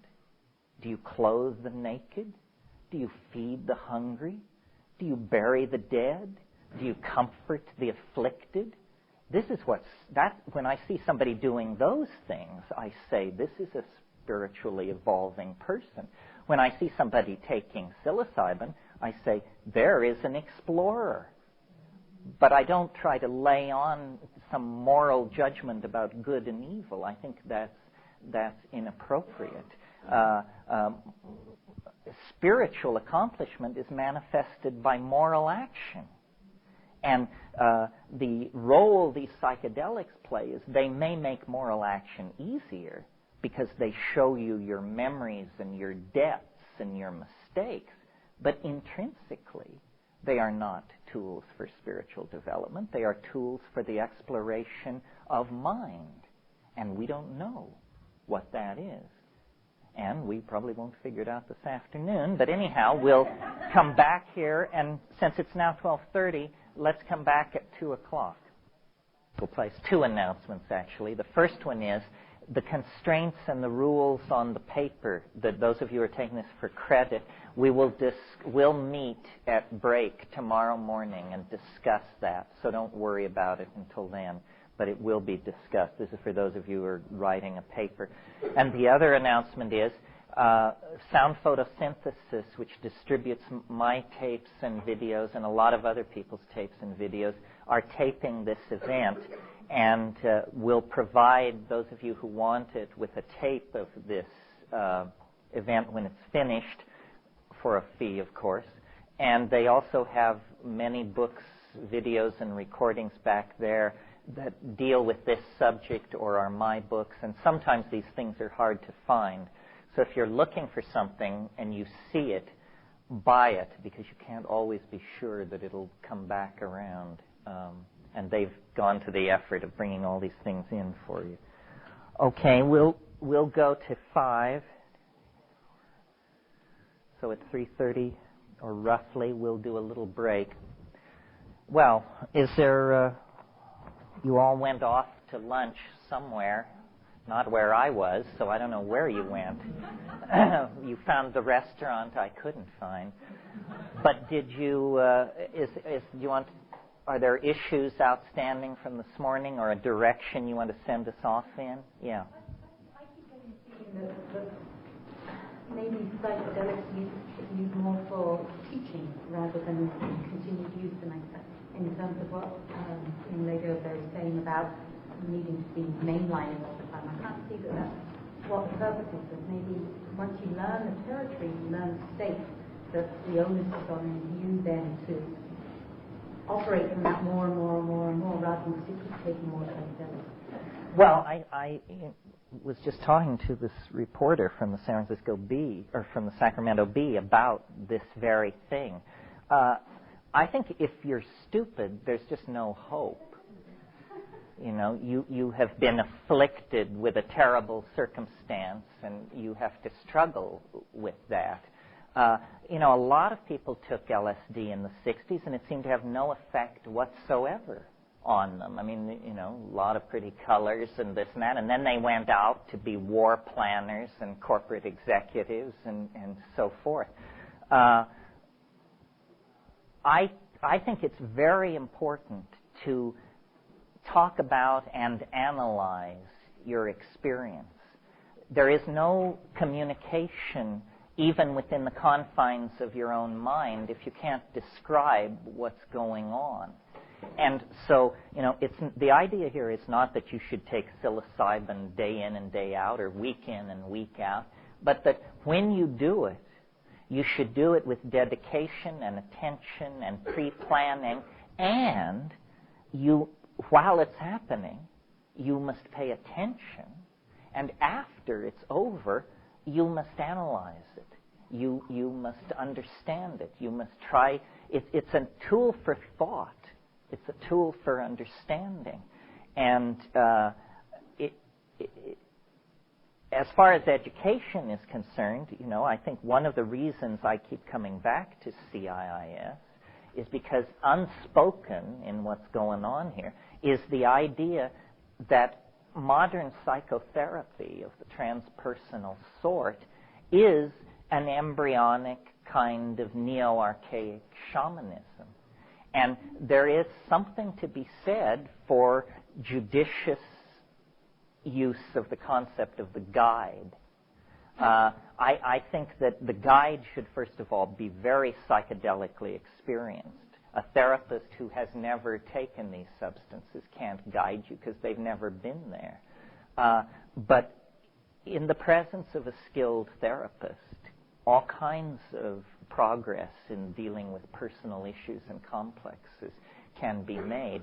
People say this stuff is escapist, but nobody who's ever taken it will line up behind that. It's too difficult. I mean, I've had people say to me, I've heard people refer to psilocybin as silly-cybin, and said, I've never had a bad trip on psilocybin.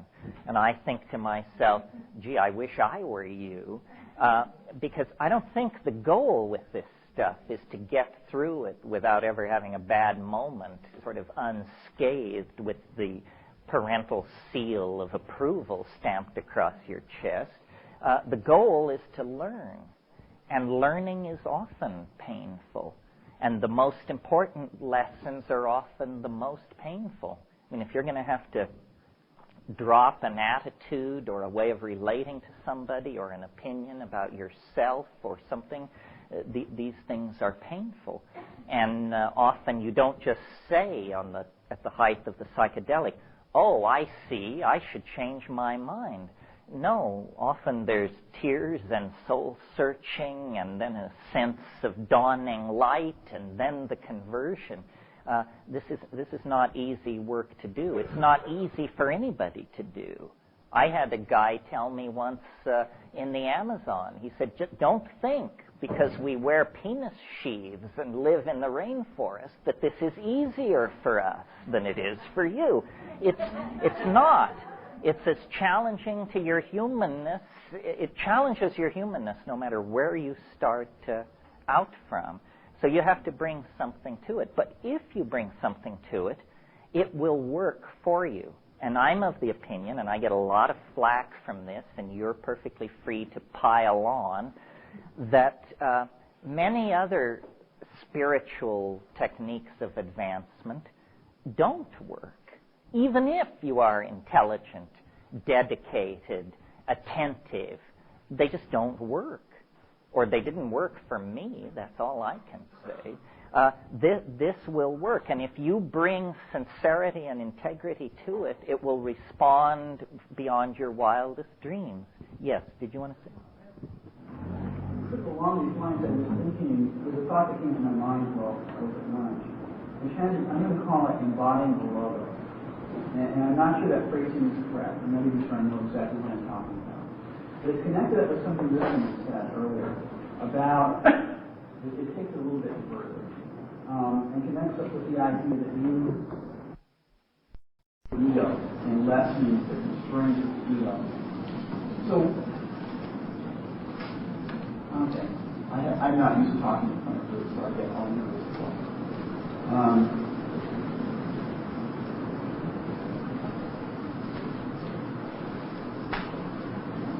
It seems to me that there's a certain quality, like you were saying, that has to be brought to the experience in order for it to be an encounter.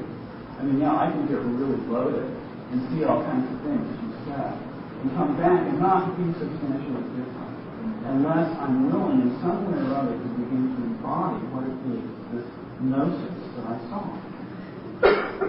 And that, at that point, begins to change the direction of the whole life. And it's really the question, I think, that's before us, that what we're dealing with is how are we as a species going to get beyond this particular impact in history. So the question is, how do we embody this?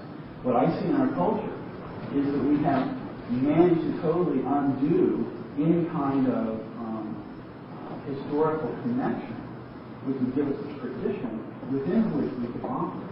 So we're kind of almost starting from scratch and borrowing bits and pieces from archaic culture. So this point that you just brought up about transpersonal psychology, I agree with you. This is sort of the direction we're moving in. It's not really so much a discovering something new, but recovering something which is not lost. Right? Yes, absolutely. Yes.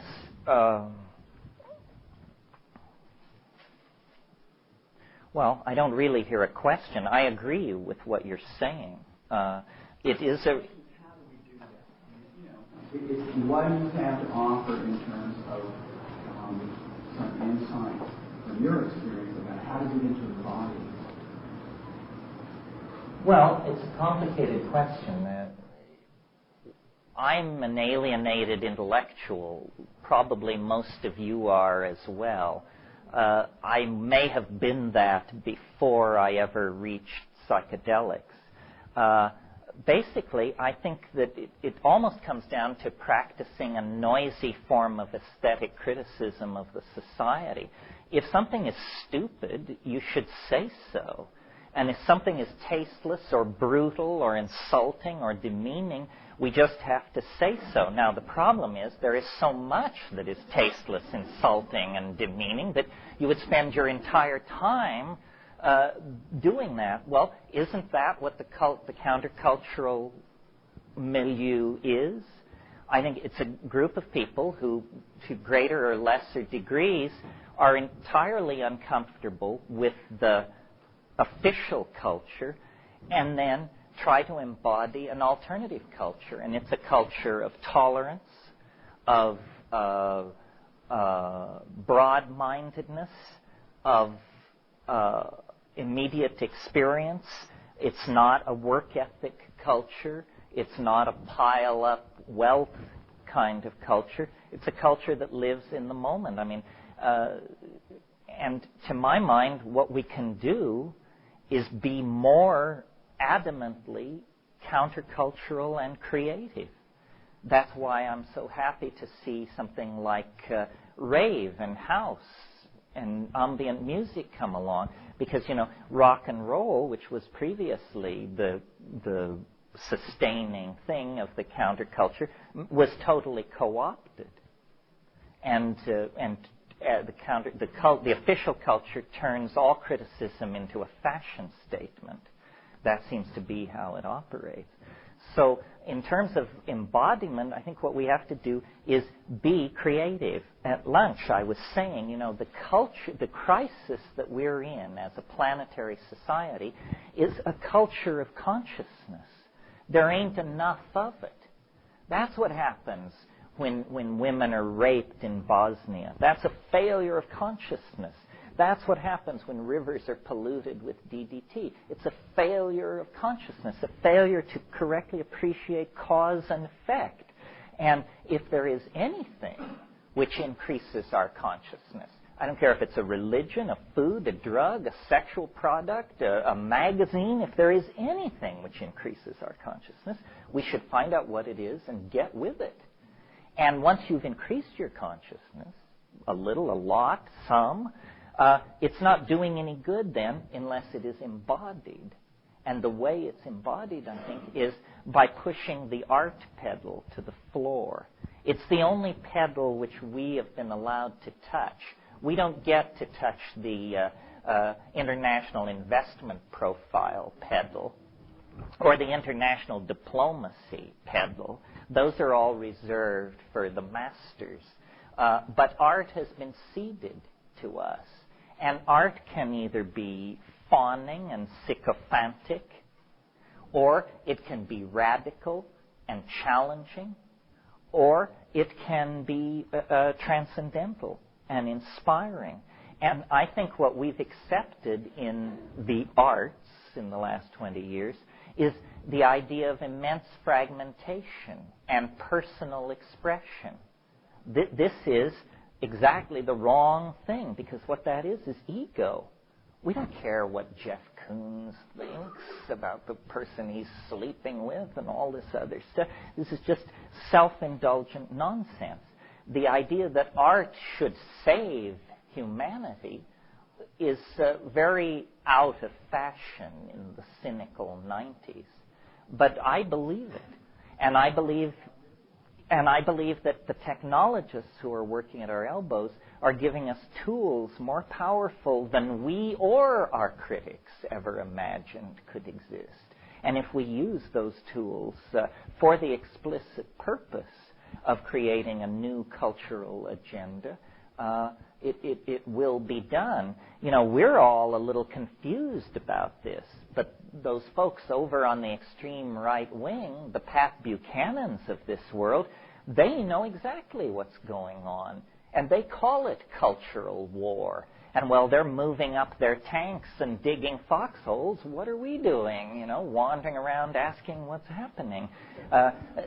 Cultural war is very real, and the people who are, you know, I realized sometime in the last 48 hours that when fascism comes to America, it will be called traditionalism. That seems to be how it's going to present itself. So I think art is our great ace in this game. Right now, Well, one more thing. I was going to say, right now, the most exciting cultural frontier, to my mind, on this planet, is the Internet and the World Wide Web. And that is a beast which escaped from the control of the dominator institutions. It was built to wage thermonuclear war and to be indestructible. Well, when thermonuclear war ceased to be a hot option, the indestructibility of it remained. And now it can't be turned off, it can't be controlled, it can't be regulated, and look who's on there. I mean, guys with long hair and girls with short hair, and this drives the masters crazy.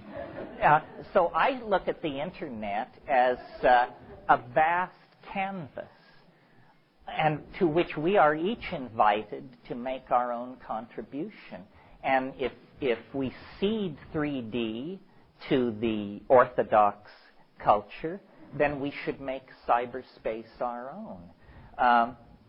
One of the things that I didn't stress enough this morning was the visual acuity empowered by psilocybin leads to hunting success, but the higher doses of psilocybin propel you past observation of animal habits and environments and into the imagination. And I think, that the cultural compass of this species points toward the imagination. That's where we're going to live in the future. That's what we were born for. That's where we are at our best. In 3D, well, as James Joyce says in Finnegan's Wake, here in Moycane, we flop on the seamy side, Moycane being the red light district of Dublin. But up Nient, prospector, you sprout all your worth and you woof your wings. Well, up Nient is spelled these days http://www yak yak yak, right? In other words, the imagination is being turned into a piece of real estate. And the faster we can occupy it and give it the caring, boundaryless, psychedelic, communal tone of our community, the closer we are then to having a foothold or a grasp of a real solution. Yeah.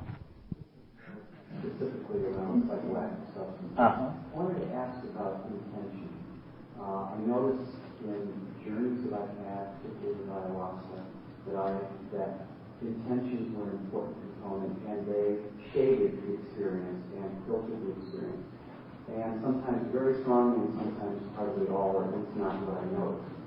I'm curious any comments you have on the issue of intention, and also the intention as it relates to different substances. You get the same result, you have the same influence with the various substances with intention. Well, I would sort of agree with you and sort of differ. I remember once I was at some impasse in my personal life, and I decided I should take a psychedelic and pose a question. And they sometimes say you should pose a question. And I had never done that. So the question was, am I doing the right thing about my life? And, well, the answer came back, what kind of a chicken shit question is that to ask a galactarian intelligence? Well, I suppose that was the answer I needed to hear. It put my problems in perspective. I realized, you don't ask Freud to clip your fingernails, for God's sake. So, in that sense, I'm not sure about intention. But the way I understand intention is that you should very conscientiously control set and setting going into it. Don't take these things in crowded, noisy, socially complex environments on an empty stomach with people you don't know. That this is definitely a bad strategy to follow. and it's, dancing your ass off in a noisy environment is a perfect strategy for clearing your system of a drug. I mean, if you take a drug you don't like, what do? You go outside and chop wood for 3 hours, and then you feel much better because you physically worked it off. The way I like to do these things is in silent darkness, on an empty stomach, at strong to stronger doses, not recklessly high doses, but what I call effective doses, alone. And this last thing just seems to throw people, this alone.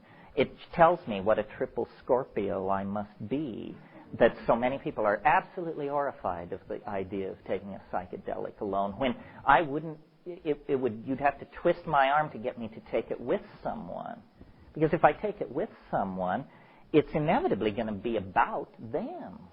And I may not want that much of them in my life, Even if I take it with someone and they never say a word, and we both lie side by side not touching, I don't drift deeply into my trip. I find myself listening. Are they breathing? I can't hear them breathing. But now, so maybe they're dead, but maybe I just can't hear them. So if I disturb them, that's not cool. On the other hand, if they're dying, and as a courtesy, and then my mind just, it just goes into a tizzy. Well, maybe you're not as neurotic as I am. But, yeah. I have a question related to what you're speaking of around methodology of this usage. And I used to adhere to a similar model in terms of high dosage use on my own, and then became involved in the Roquette type group, which for a variety of reasons I've left, including, and I guess there's another part of that, which is that there was a tremendous amount of undercurrent deception and guru abuse in the group, which unfortunately I didn't become aware of until quite a while later. So I guess the two-part question is, now I've returned back to the previous model, basically taking it by myself. Now, so I'm wondering what you think of a highly structured Roquette-type model, and secondly, whether you have any thoughts about guru abuse in the use of psychedelics. Do you all understand what he's referring to by the Roquette-type model? He's referring to a person, a psychiatrist, Salvador Roquette, who's operated in Mexico for years. I've never met him, so correct me if I'm not doing it justice. But as I understand it, this is basically the assault theory of psychedelics, where you give people, first of all, you give them multiple substances. It may be LSD, it may be LSD with ketamine, a lot of substances, and then a lot of input. It can be music, but I've heard of cases where he took a group of Jewish housewives from Long Island and showed them Holocaust footage. Well, it depends on what you're after here. I mean, if you're trying to break people down, this sounds like it would break me down. I would not know how I could even survive something like that. But I think my theory is almost exactly the opposite. I say there should be very little input. I don't think you need to go out and buy a lily tank for your basement, but as close to that as you can get is good. In other words, I lie on a bed, silent darkness, and look at the back of your eyelids with the expectation of seeing something. It took me years to be able to articulate this because I thought everybody did this, but apparently not. I once talked to Roland Fisher, the guy I mentioned this morning. He'd given psilocybin to 2,500 grad students. He'd taken it 20 times himself, and I said, well, Roland, what do you make of these hallucinations, of these volleys of visual hallucination? And he said, I never closed my eyes. I was floored. I mean, that is so antithetical to my instincts. with the stuff that I couldn't even imagine it. Then your question about guru abuse. I don't know what it is in me. I guess it's just deep cynicism. I discussed this once with the mushroom, and what I was told was simply this. For one human being to assume that they could attain enlightenment from another human being is like a grain of sand on the beach assuming that it can attain enlightenment from another grain of sand on the beach. In other words, all grains of sand are alike. Didn't you know that? And all people in this particular area are alike. How many gurus have to be caught with their hand in the cookie jar or the nookie jar or whatever it is before you get the message? They are just like us. And that may be granting them a level of moral sophistication they lack as a class.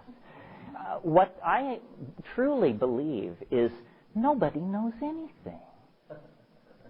The more generous position is, well, the Buddhists have a piece of the action, and the Mormons know something, and everybody has a piece of the action.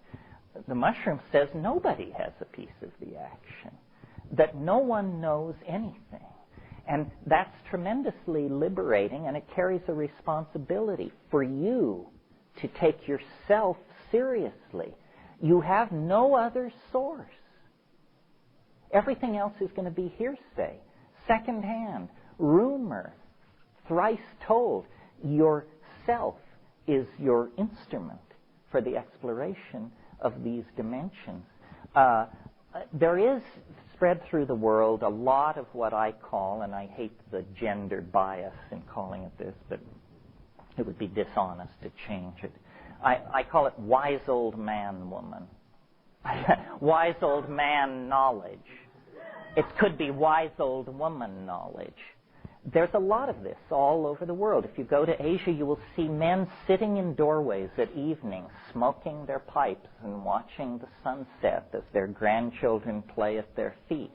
It's a safe bet. This person never took LSD or psilocybin, and yet they've attained a certain kind of existential validity, wisdom, comfort with the phenomenon of their own being. And that can be taught and handed down and talked about and inculcated and cultivated. But this psychedelic thing is something very different.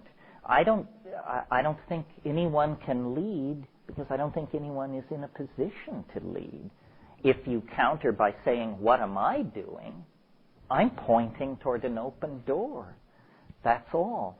The method and the material is what you need to take away from this weekend. The opinions of Terence McKenna are simply that and worth just that much. But if you take the techniques and the materials, you can create your own world of meaning and coherence. Yeah. By strong dose, how many grams dried mushrooms? 5. If you weigh 145 pounds, 5 dried grams. Weigh it. This is the other thing. People don't weigh their doses. They eyeball it. Well, the ego, in a frantic effort to save itself, has an amazing ability to overestimate the weight of mushrooms. When you actually show somebody 5 dried grams lying on a plate, they usually pale visibly at the very thought that that's what you're talking about. Yeah. When did that 5 dried grams include capstan doesn't matter? Capstan doesn't matter. I just wanted to add that there are species that are quite a bit stronger than others. Yes, good point. When I say 5 dried grams, I mean Stropharia cubensis, Psilocybe cubensis, which is the commercially cultivated one, the large, silvery, stiped, golden-capped mushroom.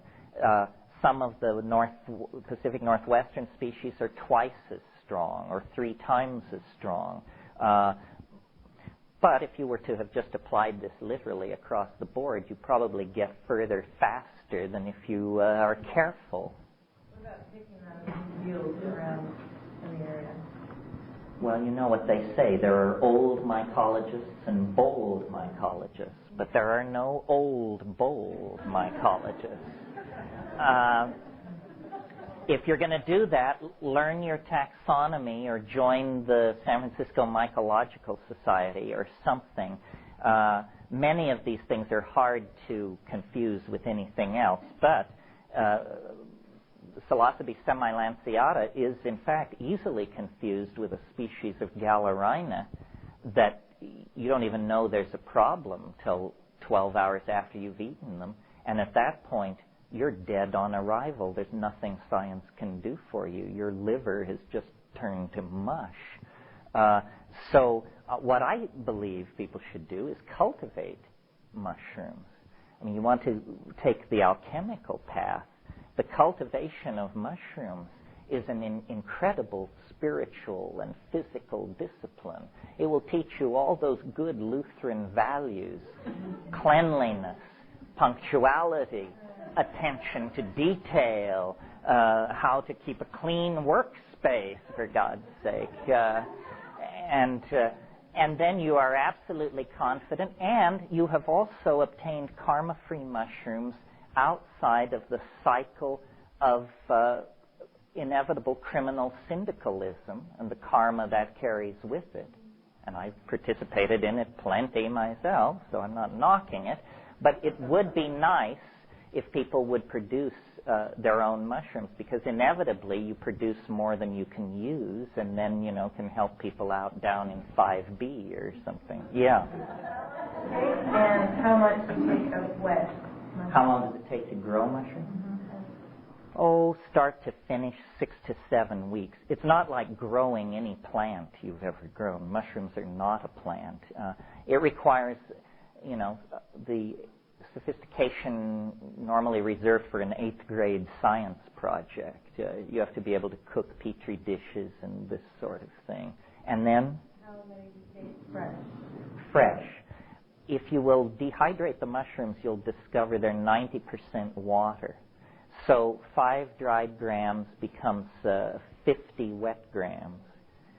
And again, this is a plateful. So figure 10 times more than if it's dried, or if you're a little conservative, 8 times more than if it's dried. Yeah. Is there any book that you can recommend in that whole procedure? Current book or your book? Well, 2 books I would recommend. The book I wrote with my brother called Psilocybin Magic Mushroom Grower's Guide is still in print from Quick Press and they have an 800 number here in the city. Quick Trade. I'm sorry, not Quick Press, Quick Trade. And then Paul Stamets' book, The Mushroom Cultivator's Encyclopedia, is a very good book. If you are serious about this, try and find someone who's done it and get them to teach you, because it's very easy to do, but doing it without being shown by someone is a little like trying to assemble a complex toy on Christmas Eve. You know, flap F into slot P, that kind of thing. It's much easier to just be taught by someone. Yeah. I had a dream that I slept in the early part of the evening to wake up at midnight to then do mushrooms at 1. It was like I had a dream about that. I'm wondering about doing it in the middle of the night versus during the day. I always do it at night. Yeah, that's the best one. And the reason is a practical one, and that is, and this gets us into another realm, but I'm a hallucination chauvinist. I really like hallucinations. To me, the hallucination is the proof that I am connected to the other. And so if I take a low dose and don't hallucinate, even though I may have insights and write cover pages with ideas and so forth, I consider the trip to be somewhat of a failure. Hallucination is what's important. Now, what was the other part of your question? Nighttime or daytime. The hallucinations are reluctant to form in light, I've found. That's not true of everything. For instance, DMT, I prefer to, my ideal site for smoking DMT would be a grassy, sloping hillside somewhere in Marin County or something. Perfect, in bright sun. But all other hallucinogens seem to prefer darkness and can organize themselves in darkness much better. Sounds that happen in daytime. Everybody sleeps. Quiet. It's quieter, although, boy, there are some weird sounds in the middle of the night. It sounds like the entire house has been surrounded by a motorized platoon or something. I mean, yeah. I have a question on kind of a religious level. I trying to think about where Christians fit into a religious, spiritual pathway. And I was reading Castaneda about Jesus, and I know there's a lot of controversy on Castaneda, but he talks about his idea of an eagle and an eagle gift, ideas that I've read in Eastern traditions about immortality, and certain, linked up with this Castaneda idea of the eagle gift. And it's certain hallucinogens lead people to a certain way that they can be so that they can get by the eagle. I know that, I was thinking just some of the stuff that, that tour that you do, since your body seems to fit into that well, that just different plants fit in different ways. I was wondering what your opinion is, or what your own ideas of not simply just using it as a healing tool for a society, as a healing tool for a person, and not only using it as just expanding and connecting of your mind with other people's mind, or the world mind, or guiding consciousness, but also in relation to even more out there stuff like a religious outlet. Well, I think the sincerest form of religious worship is an act of understanding, that the universe wants to be understood by its creations. There is a need for dialogue. So when you take psychedelics, the way I think of it is once you get past the personal stuff, then the model for the psychedelic voyager that I use is the fisherman for ideas. Ideas are the proof of the pudding. And so you put your little boat out on the sea of mind and let down your nets. And what you're hoping for is that minnows don't swim through the net. Minnows are ideas that have a certain striking peculiarity but are utterly, ultimately unsatisfying. An example would be to spend much time meditating on why your little finger just fits your nostril. It's an interesting insight, but you can't build on that much, I think. And if an idea is too large, it'll rend your nets, and you won't be able to wrestle it into the boat. And in fact, you and your nets and your boat will be dragged into the ocean, and we'll just put you in a corner somewhere and look in on you once a week. So what you want is middle-sized ideas. And they can be, any idea counts. It can be an idea for how to reorganize an investment plan, or what quantum physics is really trying to say, or, the structure of cytochrome C. It's a specific problem with an answer. And I really believe that salvation is an act of understanding, that the moral life is a precondition for salvation, but that the final step is an act of understanding. So I take seriously the idea that these things are consciousness expanding, and that we should use them to add to the storehouse of culturally validated ideas. Yeah. I've been wrestling with some issues since lunch, and I'm just trying to think how to articulate it. It's kind of confusing me. I'm wondering about how age and intention come into the use of psychedelics. I mean, I know when I was a lot younger, and I was using LSD and mushrooms, I didn't have the intention to really use them for personal growth or for understanding. And I did it just to kind of have a good time. And as I got older and my own awareness increased, my use of them changed. And I'm wondering what your views are, or if you have any insight on, is there a certain age when you think it's appropriate to use these as part of the process for personal growth as opposed to abuse, which a lot of children see? I think it's more about the culture in which you're embedded. In other words, I'm obviously considerably older than you. In the 60s, we actually did it with fairly high purpose and did it at fairly high doses. I mean, you weren't even getting into the game if you didn't take 500 micrograms. Now people take 70 micrograms and feel that they can hold forth on the subject of what is LSD.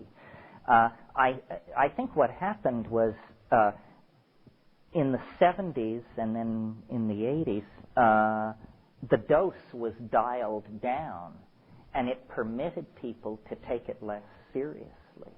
And so you didn't take it as a fun thing because you were young. You took it as a fun thing because you were young in the 80s. And that was how the 80s dealt with it. You can dismiss LSD as just kind of a fun thing if you keep the dose down under 100. But once it starts climbing, it begins to be more and more profound. I have noticed as I age and my peers age that we seem to get more sensitive to it. Which is not to say that we don't need to take it, but that when we do take it, we don't need to take quite such flattening amounts as in the old days. But I think once you are conscious of your identity and of the world you're in, sometime around 16 or so, then I think it becomes just a matter of circumstance and predilection and intelligence. I don't think, psychedelics work with intelligence, but they can't increase it beyond a certain point. And some people are just, I almost said shallow, and then I decided simple, and then some people just are beyond the reach of these things somehow. It just doesn't address their agenda. What this seems mostly to have an appeal for is slightly culturally alienated members of a ruling elite. I mean, where are the black people who should be at this thing? Where are the Latino people who should be here? These things are inevitably incredibly white and male. Why is that? Well, I'm not sure. Yeah. In nature, I guess, is that intention? That's a good one. What I would say is just make sure you are really in nature. Because the reason I stopped taking LSD outside or psychedelics outside was because every time I would take them, something so weird would happen that I just could not stand it. Usually having to do with another person, usually a stranger. I mean, you can go up to the top of Mount Whitney, look around, make sure nobody is there, drop, and within 15 minutes, the ranger wants to see the camping permit, the Army is doing helicopter maneuvers, 30 Cub Scouts show up. I mean, it's uncanny. So and some people like to do that. I mean, some people's idea of a good time is to take 500 mics of LSD and wander around Lower Manhattan meeting people. Listen. What you just said, what did you say on people that take psychoactive drugs around a lot of people to absorb, like, a learning experience from interaction with other people? Say like mine, a similar mind. Well, these have to be small doses because at effective doses, you're lying on the floor as dead. So, yeah, I mean, and you learn what you can handle. I mean, some people can take vast amounts of LSD and it would never enter your mind that they're loaded at all. And other people, you look over at them and they're bursting into laughter and can't behave themselves. I was always elaborate more on DMT and like insights, experiences. Well, I think DMT is, if DMT didn't exist, we would have to invent it. It's sort of, there has to be something in the world. There has to be a weirdest thing. Once we have the concept weird, there has to be a weirdest thing. And DMT is simply it. DMT is that thing which, above all other things, you have convinced yourself doesn't exist. It's the one thing you are certain is impossible. That's how it seemed to me. It completely deconstructs reality in a completely unexpected way. In other words, reality can come apart many different ways, and if it begins to come apart, you hope it will begin to move along some traditionally sanctioned spiritual arc, toward Jesus or heaven or hell or something identifiable. What happens with DMT is there's an eruption of the unexpected. It seems to be in its nature to be unexpected. And it seems to carry the message with incredible intensity that everything you know about reality is wrong. It isn't what you think it is. When you smoke DMT, when I smoke DMT, and according to Rick Strassman's research out at New Mexico, when most people are exposed to DMT, very quickly, like within 30 seconds to a minute, you are conveyed into an inconceivably alien and dramatic environment of 100% hallucination. Nothing you have ever seen before is there. There is nothing there that the English language can describe, because there is nothing there that any English-speaking person ever has encountered before, or German, or French, or Swahili. You are conveyed into not a unitary world, not the white light, the one, or any of that, but a complex, multiplistic world of motion, light, color, depth, interaction, and none of it makes very much sense at all. It's a metaphor for what I'm talking about is, imagine that you were a Paleolithic person getting loaded around a campfire somewhere on the grasslands of Africa. And imagine that for a minute and a half you suddenly found yourself standing in Times Square at rush hour. Well, you could sort of make sense of it. I mean, when you came back, you would say, well, there were people, sort of. There were sort of people, and then there was a lot of motion, and then there was a lot of verticality, but basically you're just thrashing and clawing the air in front of your companions. They are not getting a picture of Times Square at rush hour from this description. DMT is like that. It seems to punch through to an impossible world, a parallel dimension. And it's not as if it would be shocking enough if it were purely incomprehensible. The problem is, it's not quite purely incomprehensible. There's a 2% residuum that you seem to be able to relate to. These self-dribbling basketball-like entities that I call tykes that come bounding up and leap into your body and crawl all over you and jump in and out of your chest cavity. They are singing in some kind of a language that you don't hear but see. And so they're singing objects into existence. Some kind of musical grammar is condensing small pieces of furniture around you. And you have to remember, 30 seconds before you were in some shabby apartment, you and your strange friends, fiddling with some drug, and now that's all gone, and you're not sleepy, you're not dazed, you're absolutely who you were. That's the strange thing. DMT doesn't affect the part that we call ourself.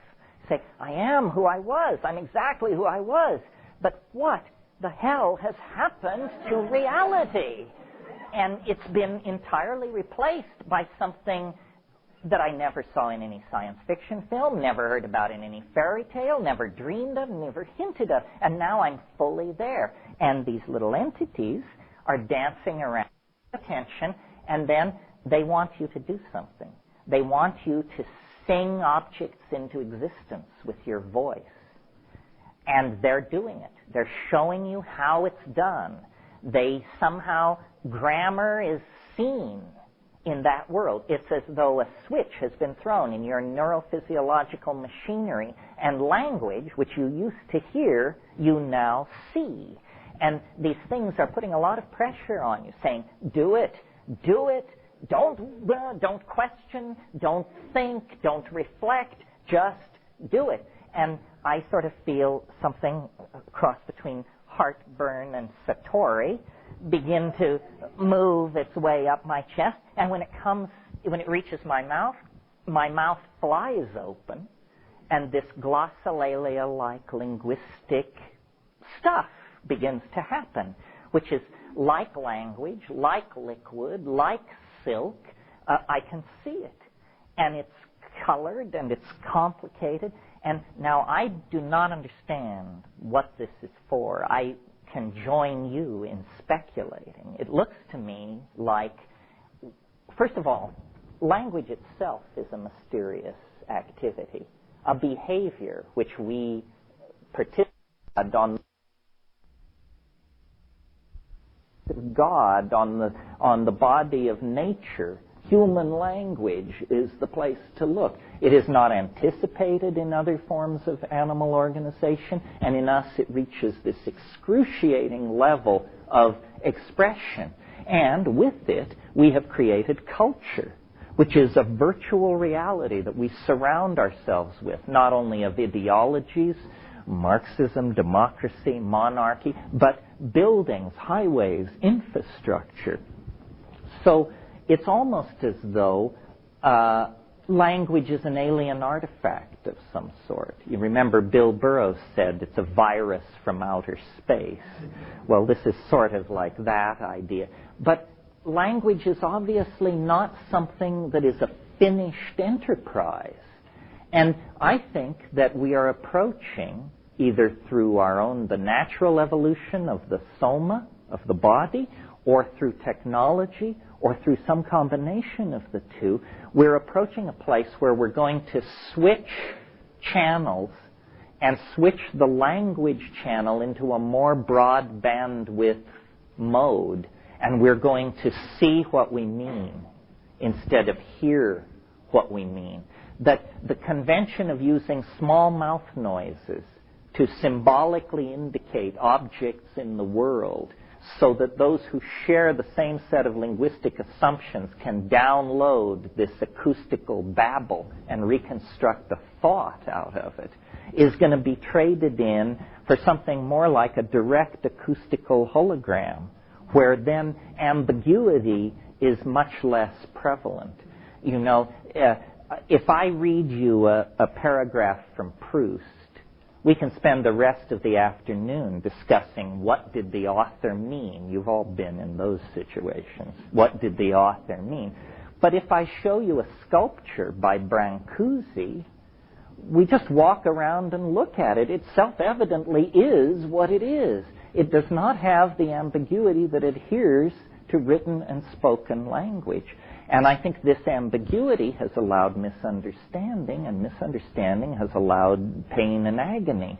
So it may be that we're on the brink of a higher form of language, the descent of the logos.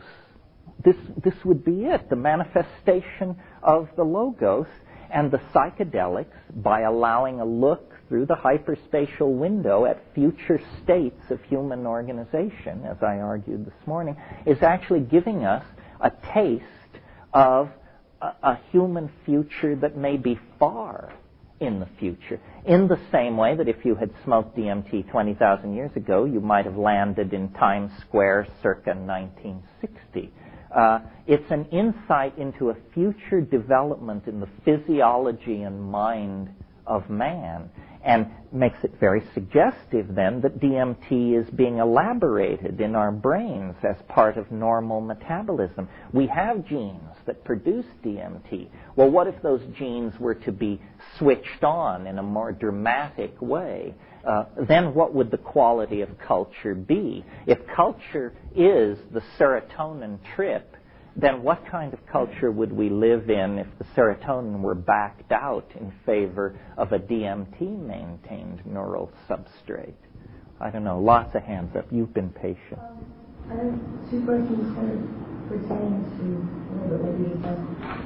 You said that when you take the correct amount of psilocybin, it speaks to you in English, and I know this sounds really silly, but what about people who speak other languages? Are you saying that it speaks back to you so that you may understand?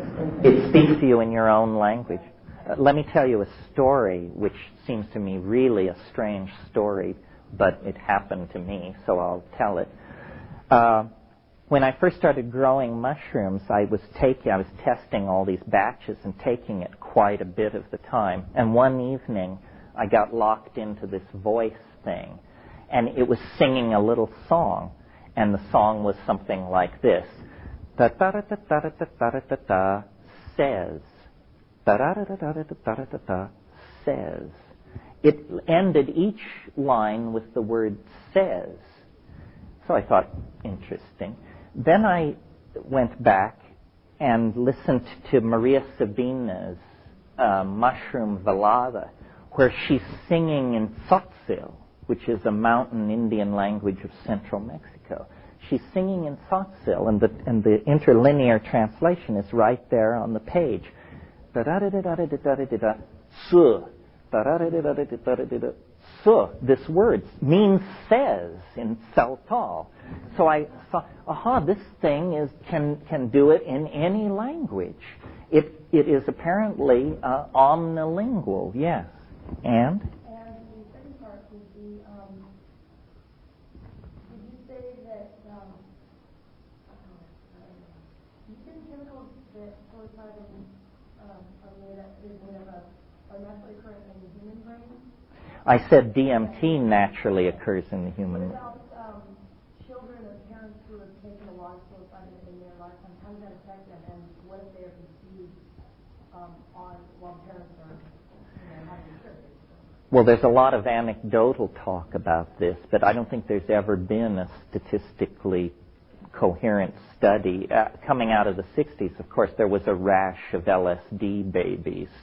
And some of those LSD babies are now 19, 25 years old, and they are perhaps in this room and can speak for themselves. But it's never been studied. It would be an interesting thing to look at if you could follow up.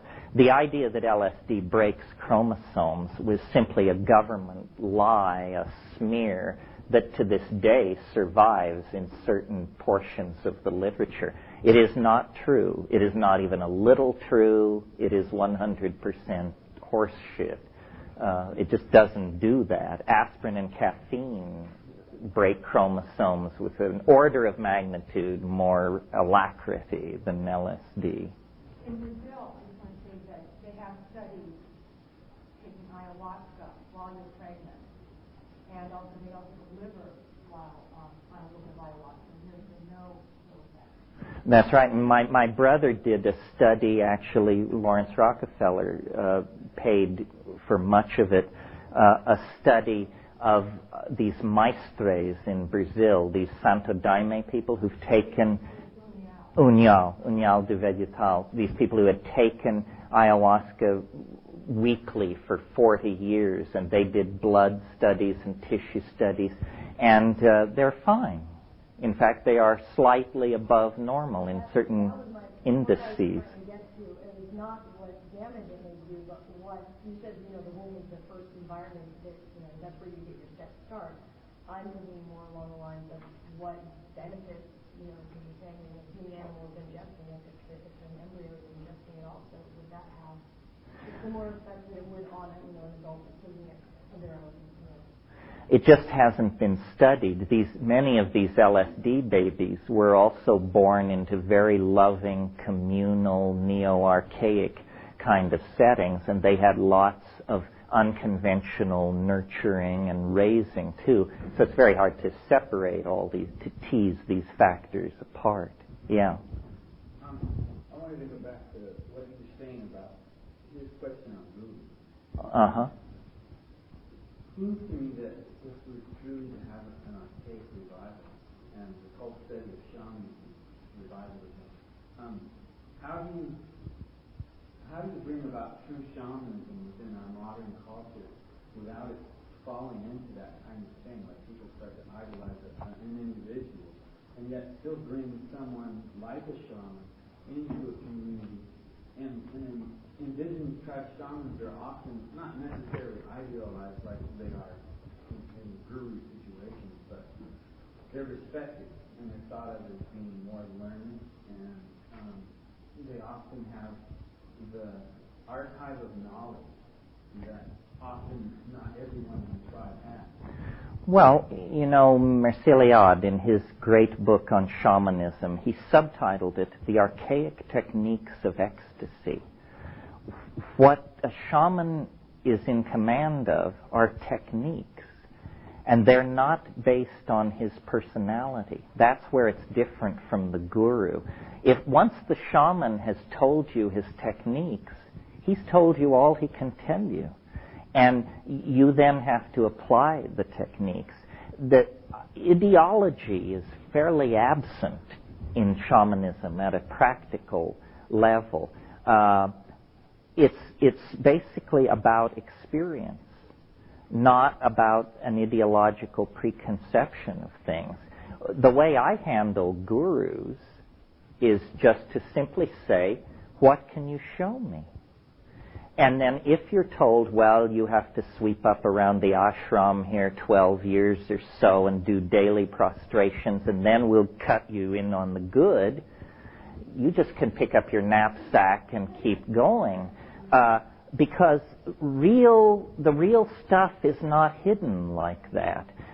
When I went to South America and I said, what can you show me?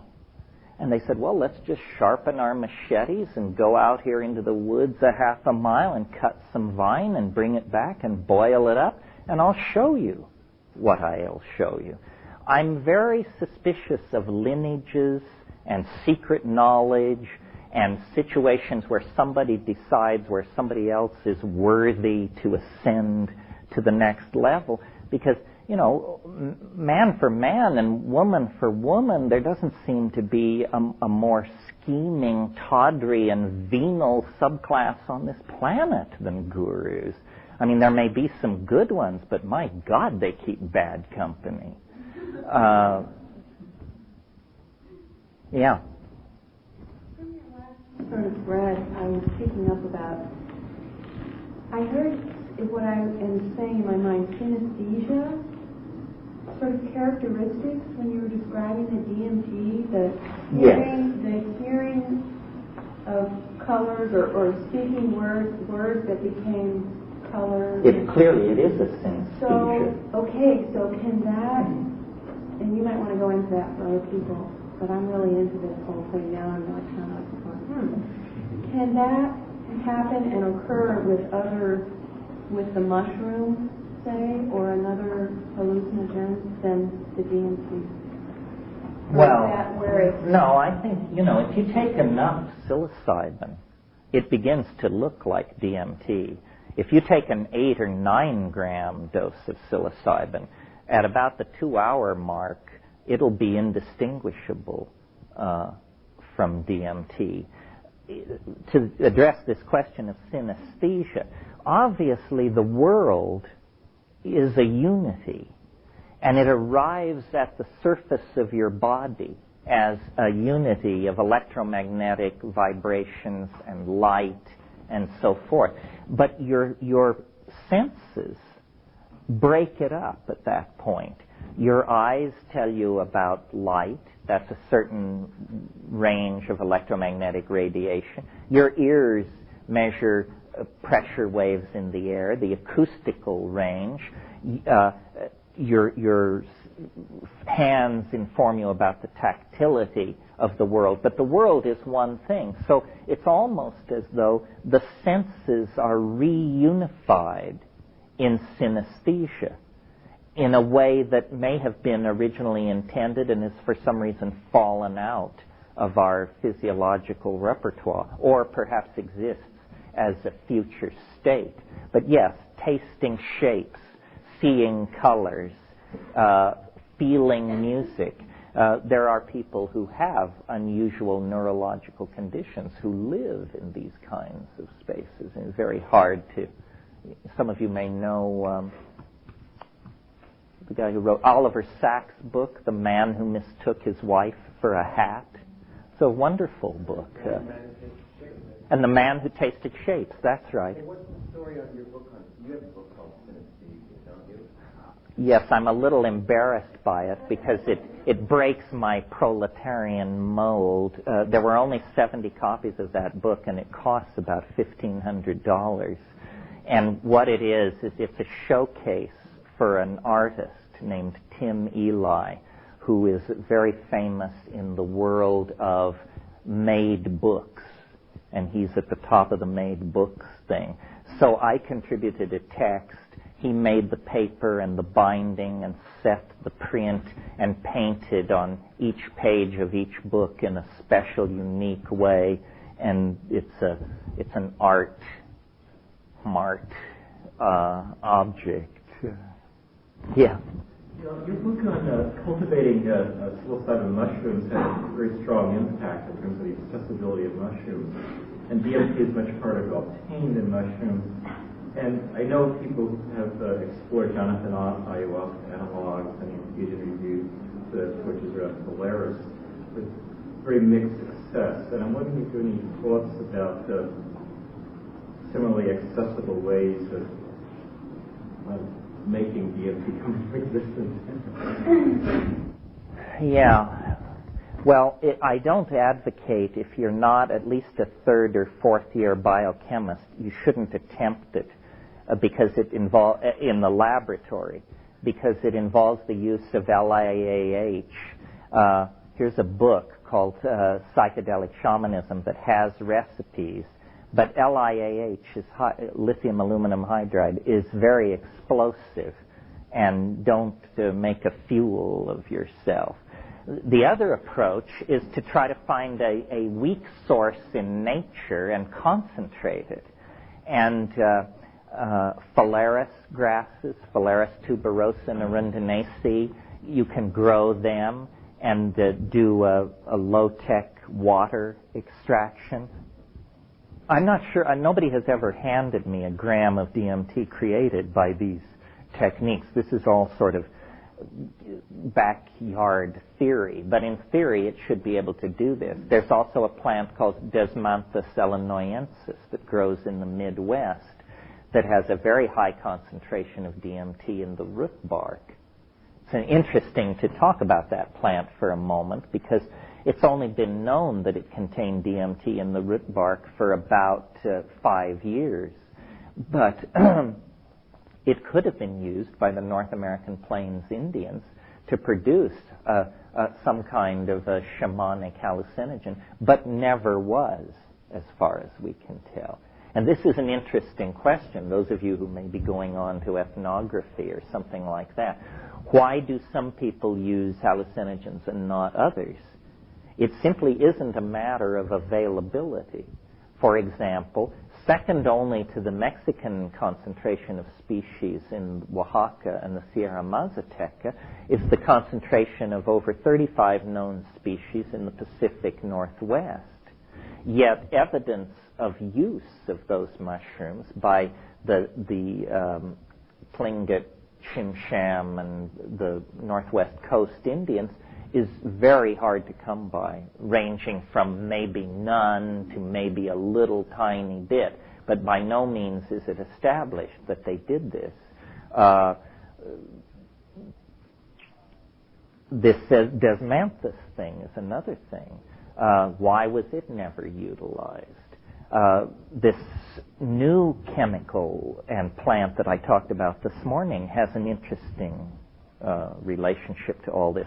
Salvia divinorum, this Mexican mint that contains salvinorin alpha. It's used only by two fairly small language groups, the Tzotzil and the Tzoltal, and they call it hojas de la pastora, the leaves of the shepherdess.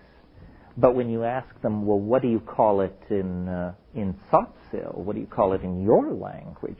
They say, we have no name for this plant in our language. Well, that's impossible if they've been using it for any length of time at all. It seems to suggest, and they say, that this is a new plant. But what's puzzling about that is it's known from nowhere else on Earth. So is it that these people discovered this plant as recently maybe as 50 or 60 years ago, and having a tradition of plant use, they inculcated this one into it? There's a similar case in Africa. You probably all know about iboga, Tabernanthe iboga, which is the only really major African alkaloid-containing plant. And it's the basis of a religion in Gabon and Zaire called Bawiti. And interesting on this gender issue, just as an aside, this stuff is used to hold relationships together. It's well understood that that's what it's for, is to bond people. But, and these people who use it, the Fang people, they say they got it from the Pygmies. But what's strange about iboga is there is no record of anybody using it before 1870, anywhere. This is very puzzling because the Portuguese had been into West Africa since the 1440s and trading and buying slaves and bringing back artifacts and this sort of thing. No record of iboga use before 1860. So we can't assume always that these things are ancient. There's a lot of controversy about peyote. Peyote, if you're not looked into the matter, you might assume this is this ancient hallucinogen. But in fact, most of the evidence argues that until the 1880s, Sephora secundifolia beans were the preferred shamanic intoxicant of the Rio Grande drainage. Well, now, today, Sephora secundifolia is considered a poison. It has cytosine in it. It's a terrible thing to take. This is another thing, I mean, as long as I'm just riffing on these things, you have to realize that intoxication is a culturally defined situation. For example, in Madagascar, the Malagasy Republic, the large island off eastern Africa, there are no major psychedelics, but there are what are called ordeal poisons. Well, these are plants where you take it, you think you're going to die, you beg to die, and then you get better and are fine. Well, people come out of that reborn, rededicated to their families and their professions and their position in society. Why? Not because it was psychedelic, but because a near-death experience is intrinsically an experience which causes you to re-examine and re-evaluate your relationships to the world and other people. Yeah. But I heard a couple of years ago a popular underground designer who in Japan or something invoked a certain kind of near-death experience. It's something that I think was described as being a kind of neurological state that the body then go in cases of very catastrophic, and basically it would give you a certain kind of experience of a violent kind of demise. And that had some kind of popular use. If it's not true, it probably will be in time. some people have nominated DMT for that role. My friend Rupert Sheldrake, he calls it a thanatoptogen. He says, when you really die, when you are beyond any returning, DMT floods the dying brain. And the only way you can have that experience without dying is to artificially induce it. This may be so. I mean, one of the most challenging things about DMT, and we might as well, it's the afternoon of the first day, so we might as well dig into it. What about these entities that I talked about? What about the types, the self-transforming machine elves, the jeweled geometric basketballs? Are we to just dismiss this as hallucination, we whose lives are built on hallucination? Or what is to be made of that? What kind of an entity can have a mind but not a body and be loose inside your mind? I think that possibly, this is sort of the most woo-woo place we'll pass through unless you bait me. But if you ask shamans worldwide, how do you do what you do? They will say, well, we use ancestor spirits. The ancestor spirits help us. Well, you may think you're countercultural, but most people hearing about ancestor spirits are able to dumb that down into, these naive, charming Indians, that sort of thing. But what if there is actually something which survives bodily death, that is actually continues to exist in a dimension which we would have to call mental or trans-real? And what if you can come and go from that dimension using shamanic techniques? Well, that is in fact what shamanism has always claimed to anyone who would listen. They say, the shaman passes back and forth through the same doorway through which the dead pass, but they do not return. The superhuman condition of the shaman, his or her ability to cure, to handle fire, to drive metal objects through flesh, all of this is to show that they are of both worlds, that they partake in the ontos of normal being, but they also partake in the ontos of transcendental being. And I think it would be the most astonishing cultural development of the last 500 years if we were to actually learn something about the after death that would strip away our materialist and cheerful assumptions that when you go into the ground you're nothing but compost. In a way, that belief has been the permission for all of our dumbing down and devaluing of ourselves, our society, each other, and the planet. The belief that, well, ultimately it doesn't amount to anything anyway. Well, what if ultimately you don't know what you're talking about? Then you have to come to terms with that. Yeah. Well, interesting, there's a couple of points you made. I've done a lot of psychedelics and I quit after a period of time just to sort of dry out. Recently, in the last few years, has been the Manda religion, which is the Afro-Brazilian religion, being the trance and everything else. Now, there isn't any drug taking there, but we have had, and I've witnessed at various points, experiences with the ancestors saying there were 15 people in the room all saying basically, that's it. And when afterwards we went around the room, the experiences were all remarkably similar. And I don't know what that's true of, but it was very unique. When I took that accent, wow. It was very interesting.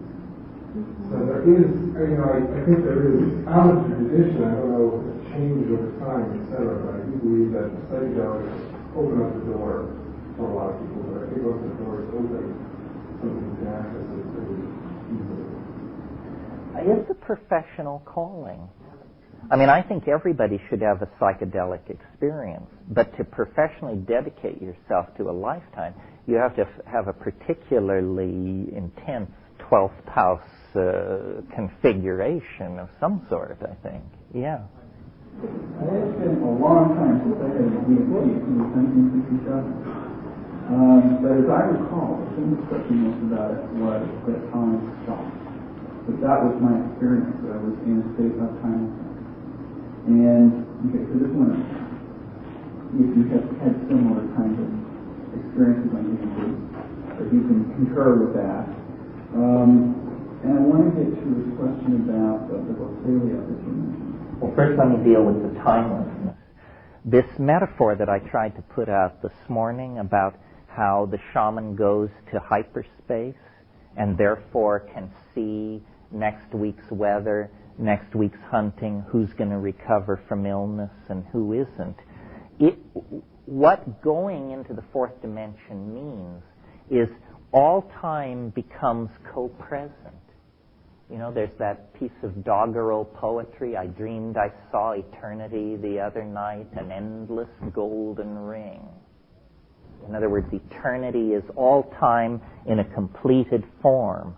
And I think, timelessness, stopping the world, as Castaneda said, this is an indication that you have truly crossed the boundary out of three-dimensional Newtonian space and into this hyperspatial dimension. I can't say enough about this because I think this is the key. That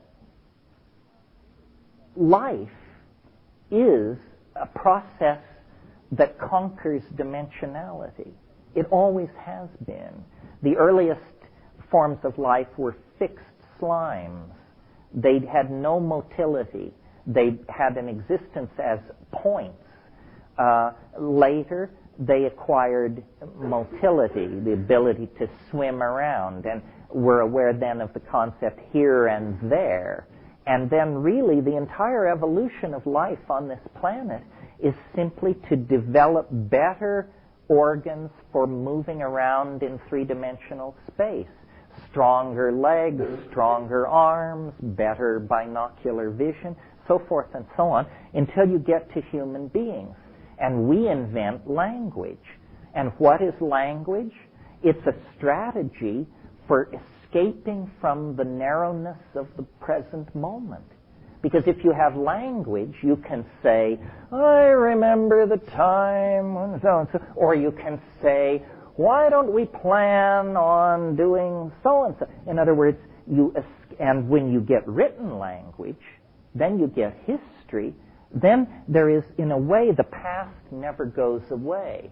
The past changes into history, and in that or the present changes into history, and in that form it stays with us. And now, culture, electronic culture, we dream of an information lossless society where no information is lost. And then that means, in a sense, where no time passes away. We'll have Marilyn with us and JFK, everybody, a kind of eternity. So language is then seen as a strategy for the further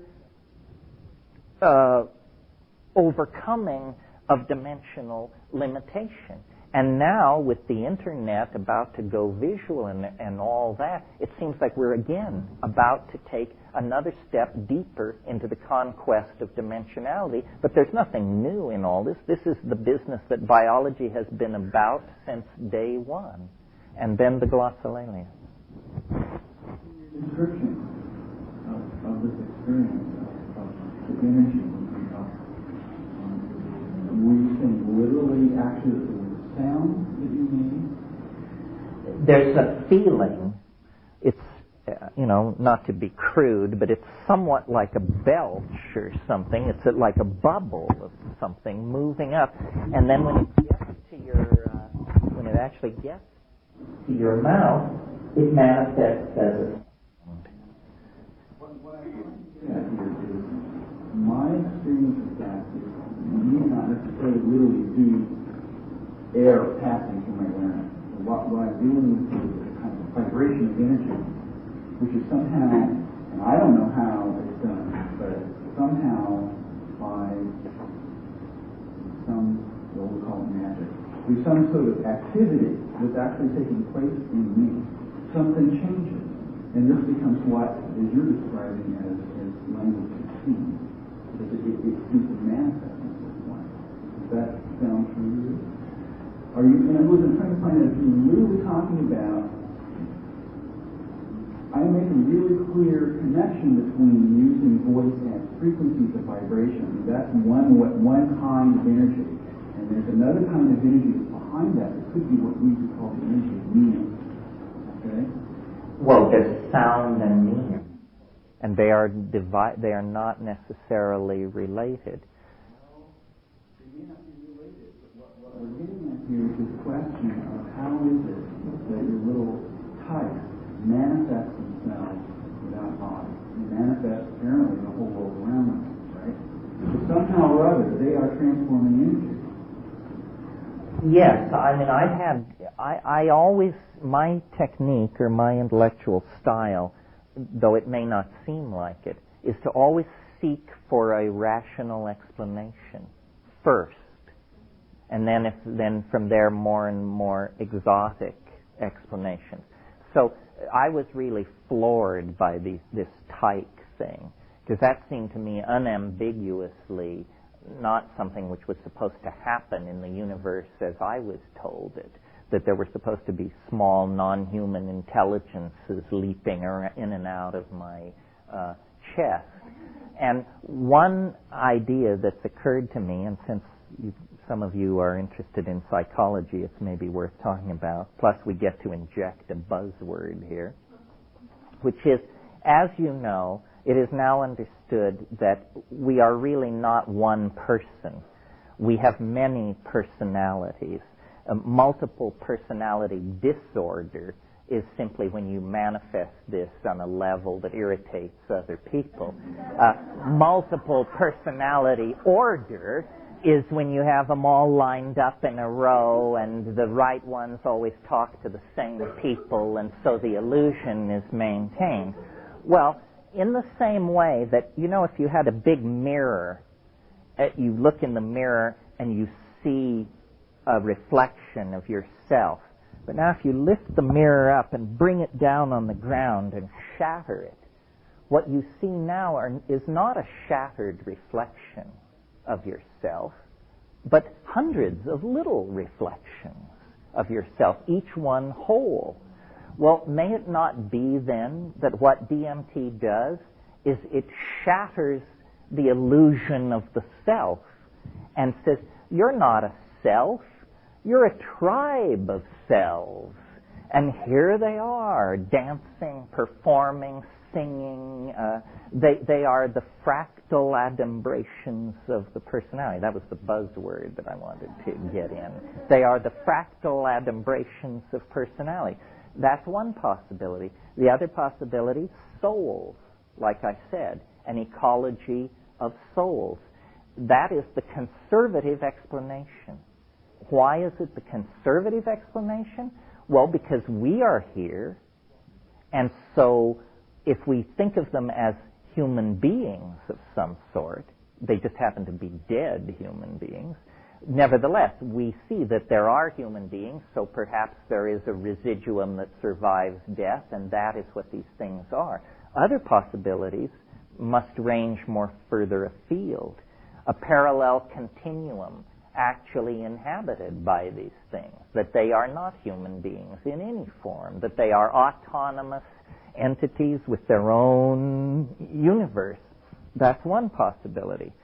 Another possibility is that these are the long-sought extraterrestrials, that they don't come in beryllium ships the size of Manhattan to take control of our gross industrial output, that that's a crazy way of thinking about extraterrestrials, that they come through a technology of mind, that they come by collapsing space across megaparsecs and appearing in the mind as a hallucinogenic experience. But then, of course, the question is, why? And why this sense of familiarity? And why this deep affection and concern for suffering humanity? I don't have answers, but I know that these questions need to be answered. The domain is real. Yeah, we'll do a question and then it's break time. I just wonder if there's really that much of a difference. I mean, you're presenting these alternatives, maybe for clarity, as completely separate. But the idea of autonomous entities living in some hyperdimensional space versus the idea of our separate personalities versus the idea of other beings that maybe have a more traditional existence but just very far away, are they really all that separate? It seems to me that if the mind actually makes its home, at least in large part, in hyperspace, in the everyday world of the mind, I mean, if that's where our thoughts live, then if we take these drugs, they transport us to a place where we see that through another filter. In this hyperspace, that's where the other minds live, presumably. There may not be that much of a difference between those three alternatives you actually propose. It may be the ego, which you talked about earlier, that is causing the confusion here. We think of ourselves wrapped in this skin, living at this point, and then all this stuff is very confusing. But if we expand our definition of mind to be what you earlier said it to be, then perhaps these entities, I mean, they're fascinating, but they're not so mysterious. They're outside the domain of where they should be. Well, yeah, I mean, you're right, although, well, let's take two of the possibilities. If it's an ecology of souls we're dealing with, then they should have complete knowledge of the history of the planet and everything that's ever gone on and so forth, but they won't have a complete encyclopedia of galactic history or something like that. I think that, well, frankly, I don't know what I think. It depends on how recently I've smoked DMT. The overwhelming impression is of cognitive dissonance occasioned by the simultaneous perception of alienness and familiarity. These are the most alien things you've ever seen, and you know you've been here before, and you know it's very important, and you know it's basic to who you are.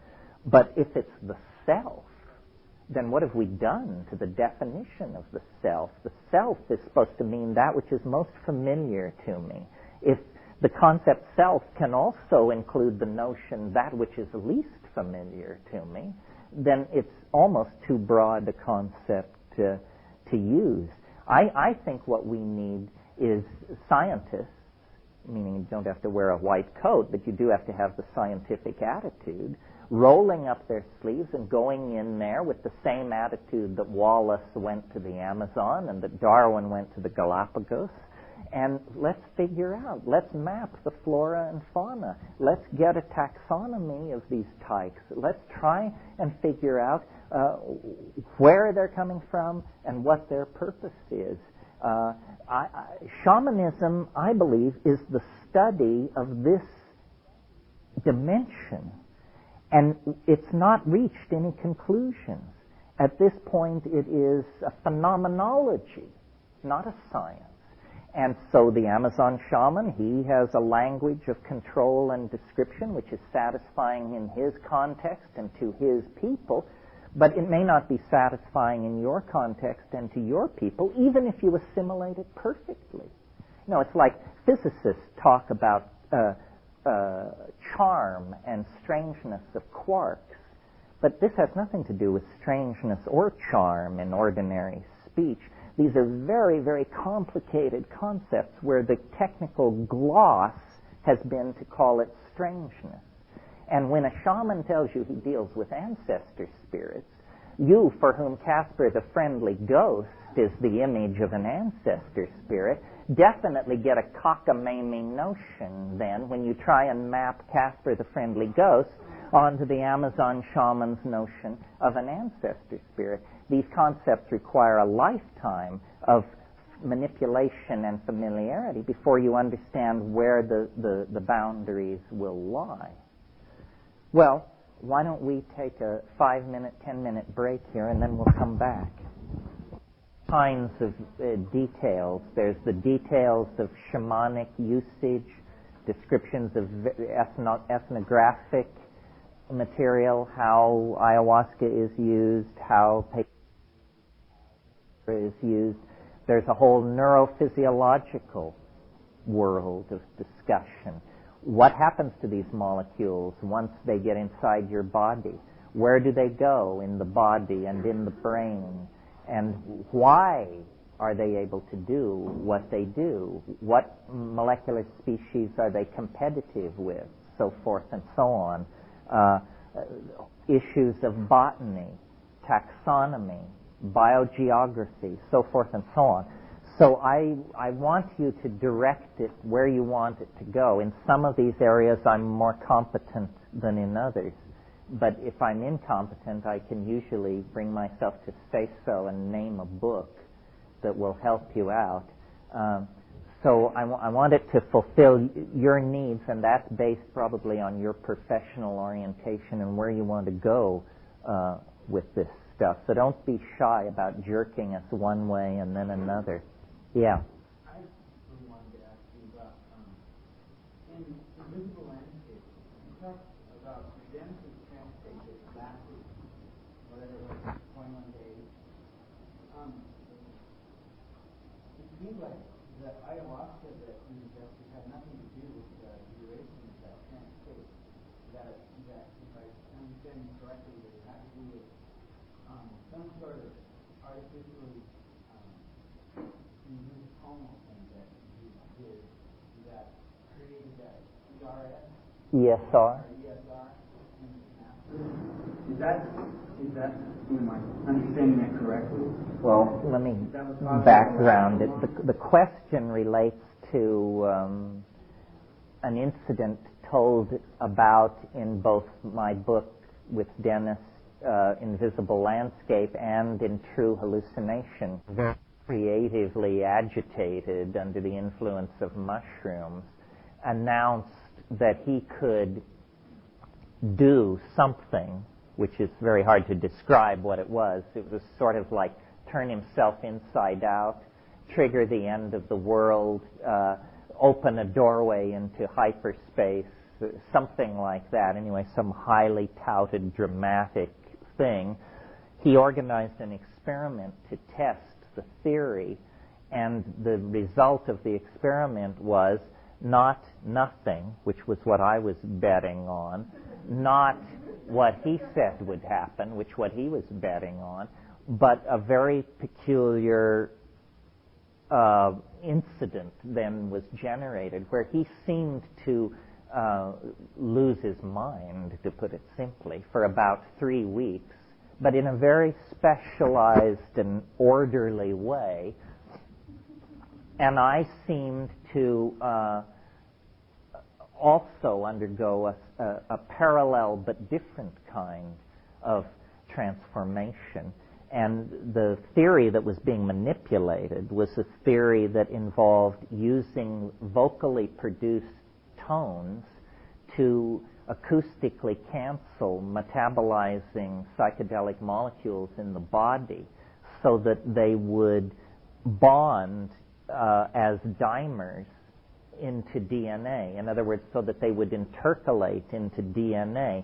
The hypothesis which lie behind all this was that DNA must be the storage, the physical storage site for memories. This is not a popular idea. This is a sneered at idea. But memory is a great problem for modern science.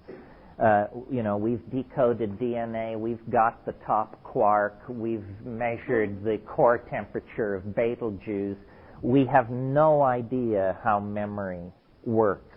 It's absolutely confounding because a woman, a man of 90 years old can remember the way their great-grandmother's skirts smelled when they used to crawl up into her lap when they were 4 years old. It was 86 years ago. During that time, every molecule in the body has been cycled out every 5 to 7 years. So it's 10 bodies away is the body that crawled up into that woman's lap and could smell the starch in her skirts, and yet the memory is completely clear.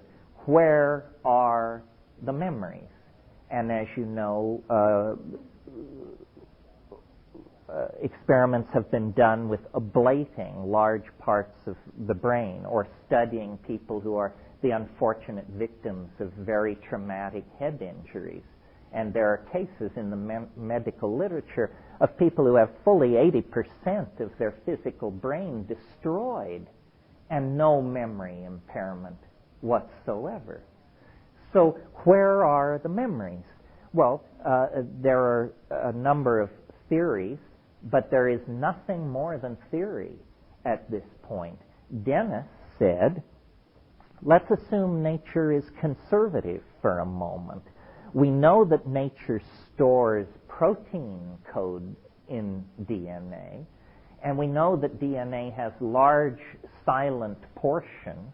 And in fact, some of you may have seen the data which came out just recently, that those large silent portions of the DNA exhibit the same mathematical properties as language. Did you all read this? Oh, this is hot news, folks. As you know, DNA codes for protein. That code is only about 6% of the DNA chain. The rest of the DNA, the other 94%, is called silent DNA, or by some people, junk DNA, because it doesn't code for proteins. So what does it do? Well, recently they've been sequencing this junk DNA and then studying it with algorithms used by the CIA to detect code in noise. And they discover that these silent portions of the DNA fit all the necessary criterion of language. They have syntactical structure. This seems to support Dennis's contention, which was, and it's it would be very controversial, you see, because it's a Lamarckian mechanism. It's saying that experience can modify nuclear DNA, which is denied by anti-Lamarckian evolution. That's not the way it's supposed to work, according to Darwin and the neo-Darwinians. Nevertheless, if we don't believe that the only part of the body which is not traded out many times over the course of a long lifetime, the only part of the body which you are born with and die with is neural DNA.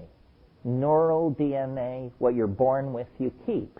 Therefore, it's reasonable, following good scientific method, to hypothesize that the neural DNA must be where the memories are.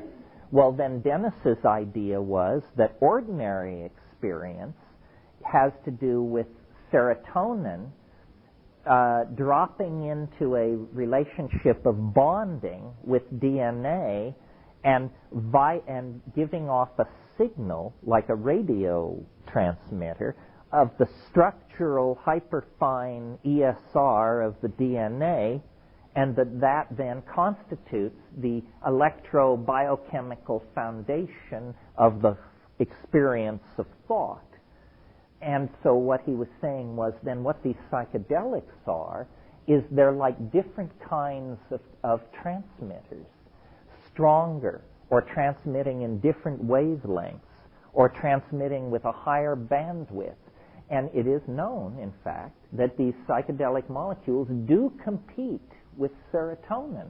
They are serotonergic competitors. So visualize the DNA in the course of metabolism unfolding and folding itself to expose various runs of nucleotides to ribosomal coding into RNA. And in this molecular environment, these drug molecules are whirling around, and by Brownian motion or by enzymatic delivery, the details don't matter, these molecules intercalate, meaning they slip neatly between the nucleotides. Many drugs do this. This is known. But most drugs or compounds, when they intercalate into DNA, they distort the twisting of it, and it's dysfunctional. It messes up. The thing can't transcript anymore. These drug molecules, if you look at them, they're usually a pentexyl 5-sided central group with two benzene rings, or a benzene ring and a partial benzene ring hanging off of this thing. And they're flat, they're planar. It means if you could blow up a psilocybin molecule to the size of a cutting board, it would be about as thin as a cutting board, and as wide and as long. Those flat molecules fit right in between the nucleotides. Yes, and when this happens, the electron spin resonance signal is amplified, just as though a more efficient transceiver had been dropped into place. And you can measure the hyperfine ESR signature of DNA in an in vitro laboratory situation. This is not mysterious. So the idea then is that we have a family of molecules, endogenous neurotransmitters like serotonin, acetylcholine, so forth and so on, and exogenous neurotransmitters like psilocybin, psilocybin, mescaline, and then exogenous, endogenous like DMT, found inside and outside the body. And it may be that what the evolution of consciousness is the slow trading in of low-gain molecular transceivers like serotonin for much more broadband, high-gain molecular transceivers like DMT. So Dennis's idea was to take all this theory that I've just laid out and then use acoustically produced vocal sound to cancel the charge of these molecules. And as you probably know, or maybe you don't know, when a molecule becomes superconducting, it will bond into anything. It becomes a hyperbonding molecule. It will bond anywhere. So theoretically, if you could cause psychedelic molecules during their act of being intercalated into your genetic material to become superconducting, even for a moment, they would lock in permanently. And you would begin to have a much deeper experience of consciousness. It would be much broader, much deeper. He claimed he could do this, but he also went further and claimed, and this is where I am not good at explaining it because I didn't understand it then and I don't understand it now, but he claimed that in the act of becoming superconducting and intercalating, this thing would cause the molecule to undergo something which he named. He called it hyperdextrorotation, which means simply that it would turn inside out. And he said then that you would produce something, and, I'm embarrassed at the strangeness of the concept, but that you could, in some sense, give birth to your own soul. That something could be generated out of your body, which you would have a high degree of personal identification with, because it would, in fact, be the central essence of yourself. It would be, he made analogies to the philosopher's stone, to the flying saucer, to the birth of an idea. It's the idea that you could create what he called translinguistic matter. That means a form of, an ontological form of being which looks like matter, but which behaves like mind. And that somehow this would trigger the collapse of the illusion of history, and everything would be swept into the presence of Almighty God upon her throne, or something like that. Anyway, that was the notion. And in proceeding to carry out this experiment, which I just thought was madness and would result in nothing, and then we could go back to botanizing, instead, in a sense, it seemed to work.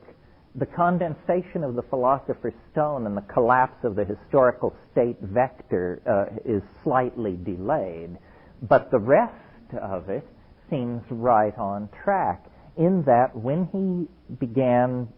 he threw the switch, as he said, the harmine switch, he went bonkers, basically, for about 21 days in a very complicated way, which he had anticipated. He said, there is a small chance that I will be turned inside out, not my body, but my mind.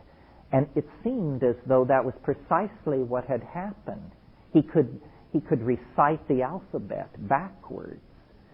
He spoke in a language which, if you got him to spell it, you could turn it around and you could see these were full sentences, but spoken backwards.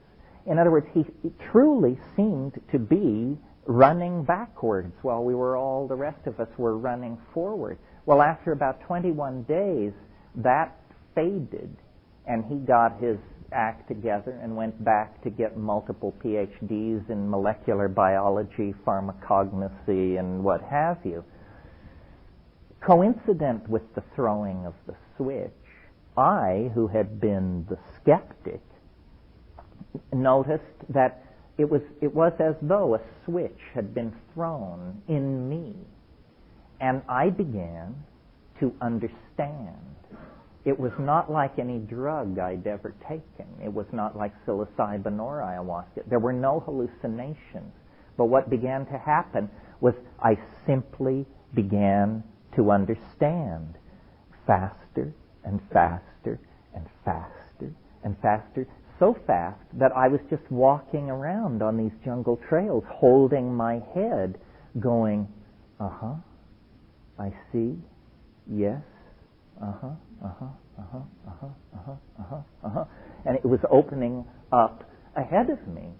And I eventually, this understanding settled down into the theory of the time wave, which I will not slay you with, because this is a course in psychobotany, not a course in megalomania revealed. But what I finally came to rest with was a complete model of space and time, which is what you would end up with if he had succeeded. He said it would condense into three-dimensional space and end history, and everyone would leave their factories and offices and discard their clothes, and with tears of joy streaming down their faces, begin to form the cosmic round dance that precedes the departure for Alpha in Sagittarius. Well, that remains a future promise to be redeemed. But what happened to me was I obtained this strange idea out of the I Ching that offered me a complete model of space and time and the future and the past, and has continued to be the touchstone of my intellectual life. So I think that, we can argue for hours, although it's probably not worth doing, about whether anything at all happened at La Chorrera. I was there. I should mention I didn't sleep for 11 days. And it was the most amazing 11 days I've ever had. I was absolutely ecstatic. I barely ate. And I was full of compassion and understanding for everyone and their limitations in this terrible dilemma, because we were, 1,000 miles up the Rio Baboon asshole with no airplanes and no radios, and here my brother proceeds to go nuts, and I'm saying it's okay, but the world may end in a few days, and on and on. It took me about 5 years to get myself publicly presentable. In that time, I was a burden to my friends and a joy to my enemies, because I appeared to be a social menace. You know, I could back people into a Denny's and hold them there for 16 hours at a stretch with a rap so alarming and appalling that people would just back to the wall to wait to see if I was going to explode. It was simply, it takes a long time. You have to leaven it with humor and self-criticism and convince people that you don't take yourself seriously and all these things to make it palatable.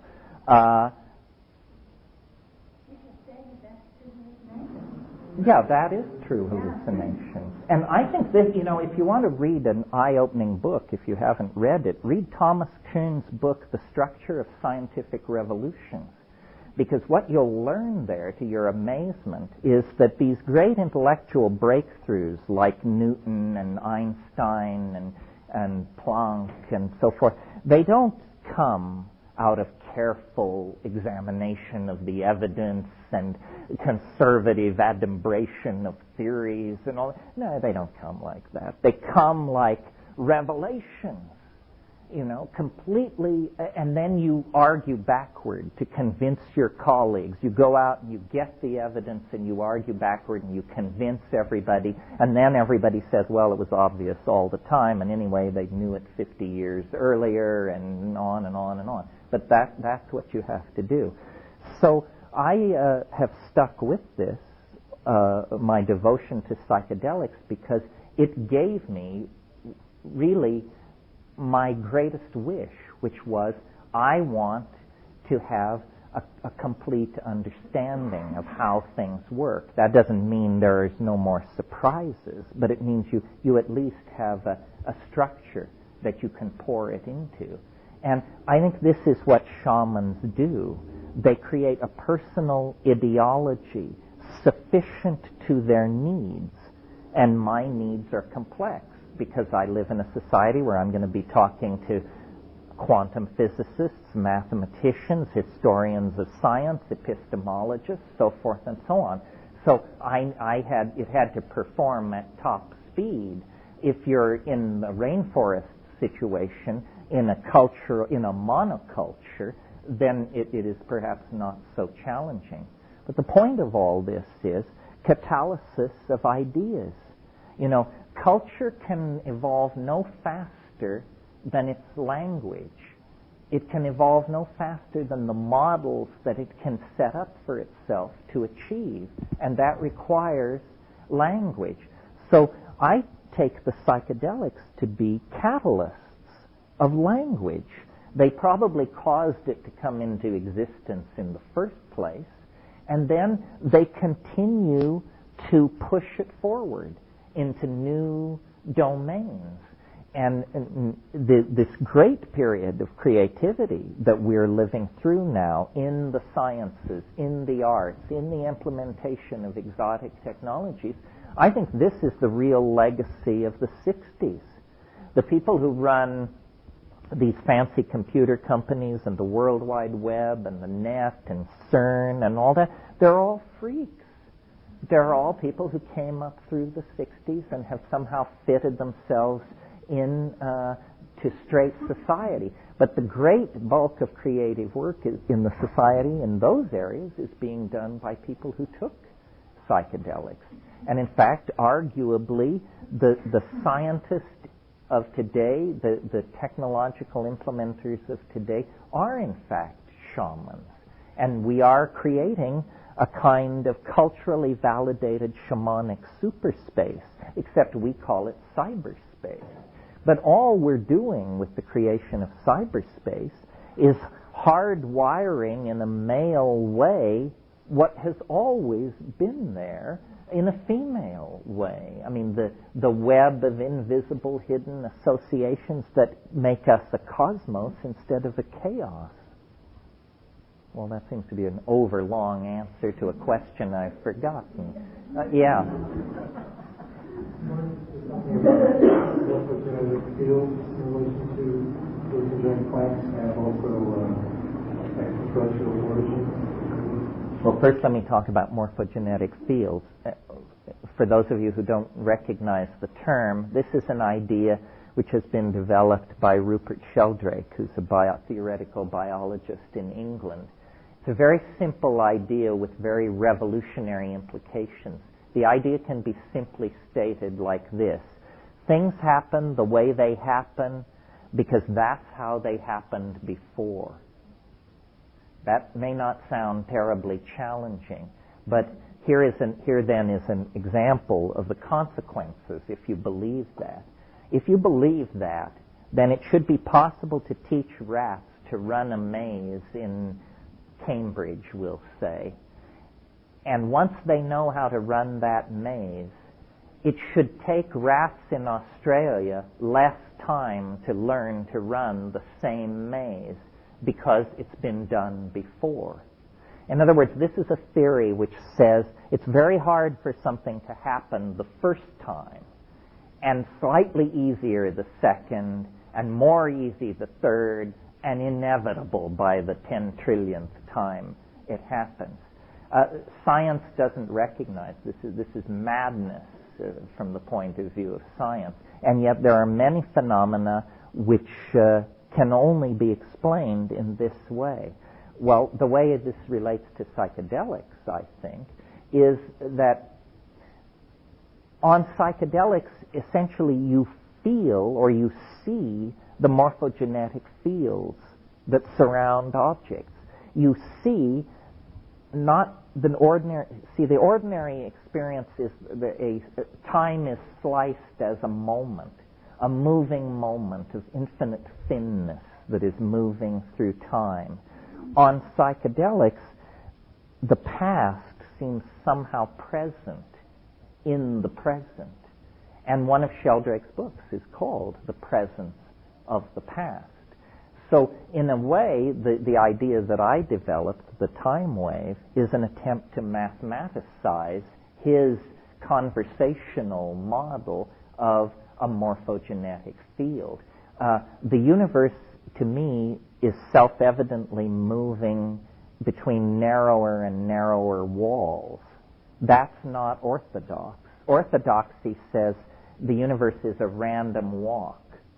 There are no constraints. There is no telos, is the way a scientist would put this. Telos is the Greek word for purpose. The universe does not have a purpose. We are not evolving toward some idealized future state. I think we are. I think that self-evidently nature conserves complexity. And if you define complexity as the number of points cotangent in a system, then obviously ultimate complexity is achieved when all points are cotangent with all other points. And that is a state of hyperdimensionality. And I think that's what we're migrating toward. That's why boundary dissolution is so important, because ultimately all boundaries will be dissolved. I mean, we quibble about a boundary like the difference between men and women. That's a political boundary, the differences in which we treat men and women. That's a political boundary. But eventually, all boundaries are destined to be dissolved. The boundaries between men and women, the boundaries between young and old, but then the boundaries between people and nature, the boundaries between plant and animal, and then even more ultimate boundaries, the boundary between life and death, the boundary between earth and space.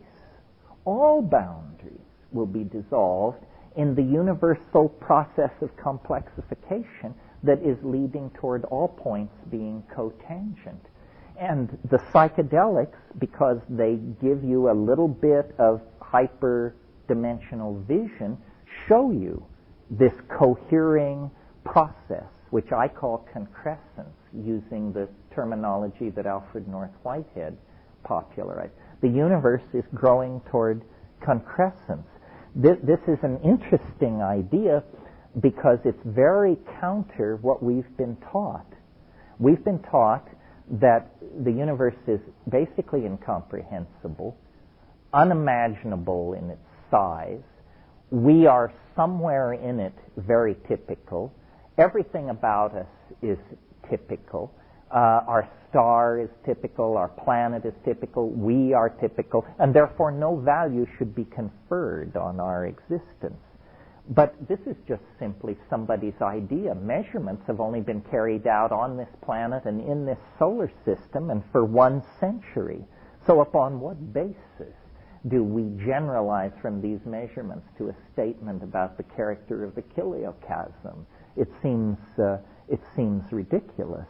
I think that the presence of evolution, traceable in the paleontological record of this planet, and then the presence of ourselves emerging out of animal organization and moving rapidly toward a disincarnate electronic global civilization must mean that we are being channeled into deeper and deeper complexity at a faster and faster rate. And when you penetrate hyperspace, this is the landscape you see. You see the funnel that is channeling us toward a kind of hyperdimensional nexus point beyond which we can't project because our intellectual equipment can't be pushed past that point. Yeah. Do you envision this as what's happening until 2012? And what do you think? What's your idea of what's going to happen in 2012? All points will become cotangent in a superspace. Can't say. It's not that we don't know. Can't say. Language is not capable of describing a cotangent hyperspace. Will that stuff open in all the dimensions, or? Yeah, basically, you will be everybody. Everybody will be you. You will be everywhere. You will be every when. You will be every which. And every when, which, and where will be you. All assumptions of distinctness will be illusory. And so we can see this happening. I mean, people are fond of saying the Earth has shrunk to a point under the influence of electronic technology. It's a nice way of putting it, but it's just beginning. The World Wide Web further shrinks it. And when the World Wide Web is virtual and an implant behind your eyelids, and, I mean, you can carry out these fantasies for yourself. A little bit. Coming a little bit more sooner than Tipler sees. Yeah, mine's the earliest of all of the non-completely insane people, or the latest of the completely insane people.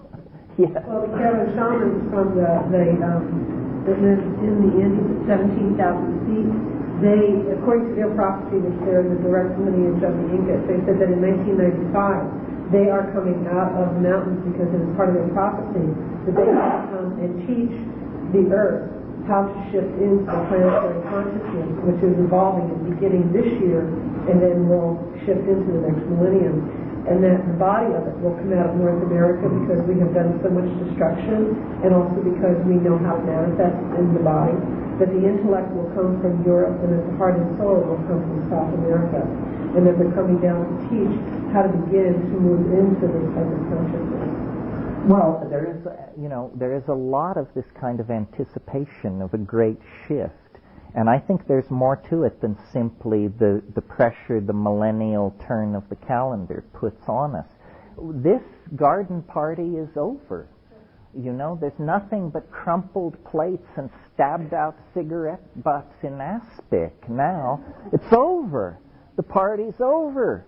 And where we're headed now is not clear, but we have finished our sojourn in three-dimensional space and historical time. And our technology and our dreams are about to carry us further. What this means for the rest of the Earth is hard to say. Life once left the oceans. Life once elaborated oxygen to the point where it threatened its own survival on the planet. Dan Joy once said to me, once you strip away the hype, it's just another concrescence. Quite true, but the hype is major because, we haven't seen a turning point like this since before the bust-up of Pangaea, and that was 275 million years ago. This is bigger. than that. And it's mind shedding matter. Matter was the vehicle that could carry mind a certain distance in its self-revelation. But now, clearly, we have become a toxic drag on the rest of nature. And it means it's time to move on. The womb would like to expel this puppy into whatever hyperspace awaits us. But clearly, if we remain in the womb of three-dimensional space and time, we're just going to mess the joint up, toxify it, wreck the oceans, and ultimately pollute ourselves and everything else to death. So the time has come to move on, and hey, we're moving on. Yeah. What responsibility do we personally have? You spoke earlier of not necessarily being so optimistic that we'll be able to make it if we listen back. I think the responsibility that we have is to spread reasonable hope. In other words, a lot of people are becoming frightened, and a lot of people will be more frightened. We haven't hit the white water yet. It's coming. But this is the long garden party before the white water. And there are going to be a lot of doomsayers. There's going to be a lot of ugliness, like Rwanda, Bosnia, this sort of thing. Much reason for despair unless you have the broad picture. But I think that our purpose is to educate ourselves about the situation, and that when that task is completed, you will be filled with hope, and then to spread that hope. There is no other ideology of hope on this planet. Christianity is so dramatically on the ascendant because it offers otherworldly hope. It denies this world. It consigns it to the flames and asks you to seek salvation in some other world. Secular humanism and its various forms, capitalism, so forth and so on, offers nothing but more stuff. You know, they are willing to hasten the end in order to keep people playing deck tennis while the Titanic goes down. There is no sanctionable position of hope except the belief that history is ending, and that the acceleration of novelty, which we see happening back and back, the further back in time you go, the less novel things are and the slower time moves. Now we have come to the place where time is moving very quickly, so that by a moment in the future as near as 2012, we may traverse as much distance as we've traversed from the Big Bang to this afternoon in terms of how quickly things are going to unfold. James Joyce said, man will be dirigible. It's a wonderful thing to hope for. Do you have any, one thing that, I've been fascinated with the time wave since I first heard about it, but do you have, one thing that's always bothered me is there some objective way to quantify this novelty? I mean, other than by asking Terence or someone else looking at the wave to say, whoa, well, here's a big ball, and obviously there was novelty at this time. If we just look back here, we find, aha, that's when Poland fell to the Germans, you know? I mean, can we somehow work the other way and look at a historical record, plot out the novelty without reference to the time wave, and then look back to the time wave and see if we were right? The problem is, you see, that history is not a quantifiable entity. There's no theory that agrees on how we quantify history. I mean, do we give the War of the Roses a 10 and the 30 Years' War a 42? How do we do that? I maintain that we can't scientifically prove it, but we can make a very strong case because the ebb and flow of novelty continues.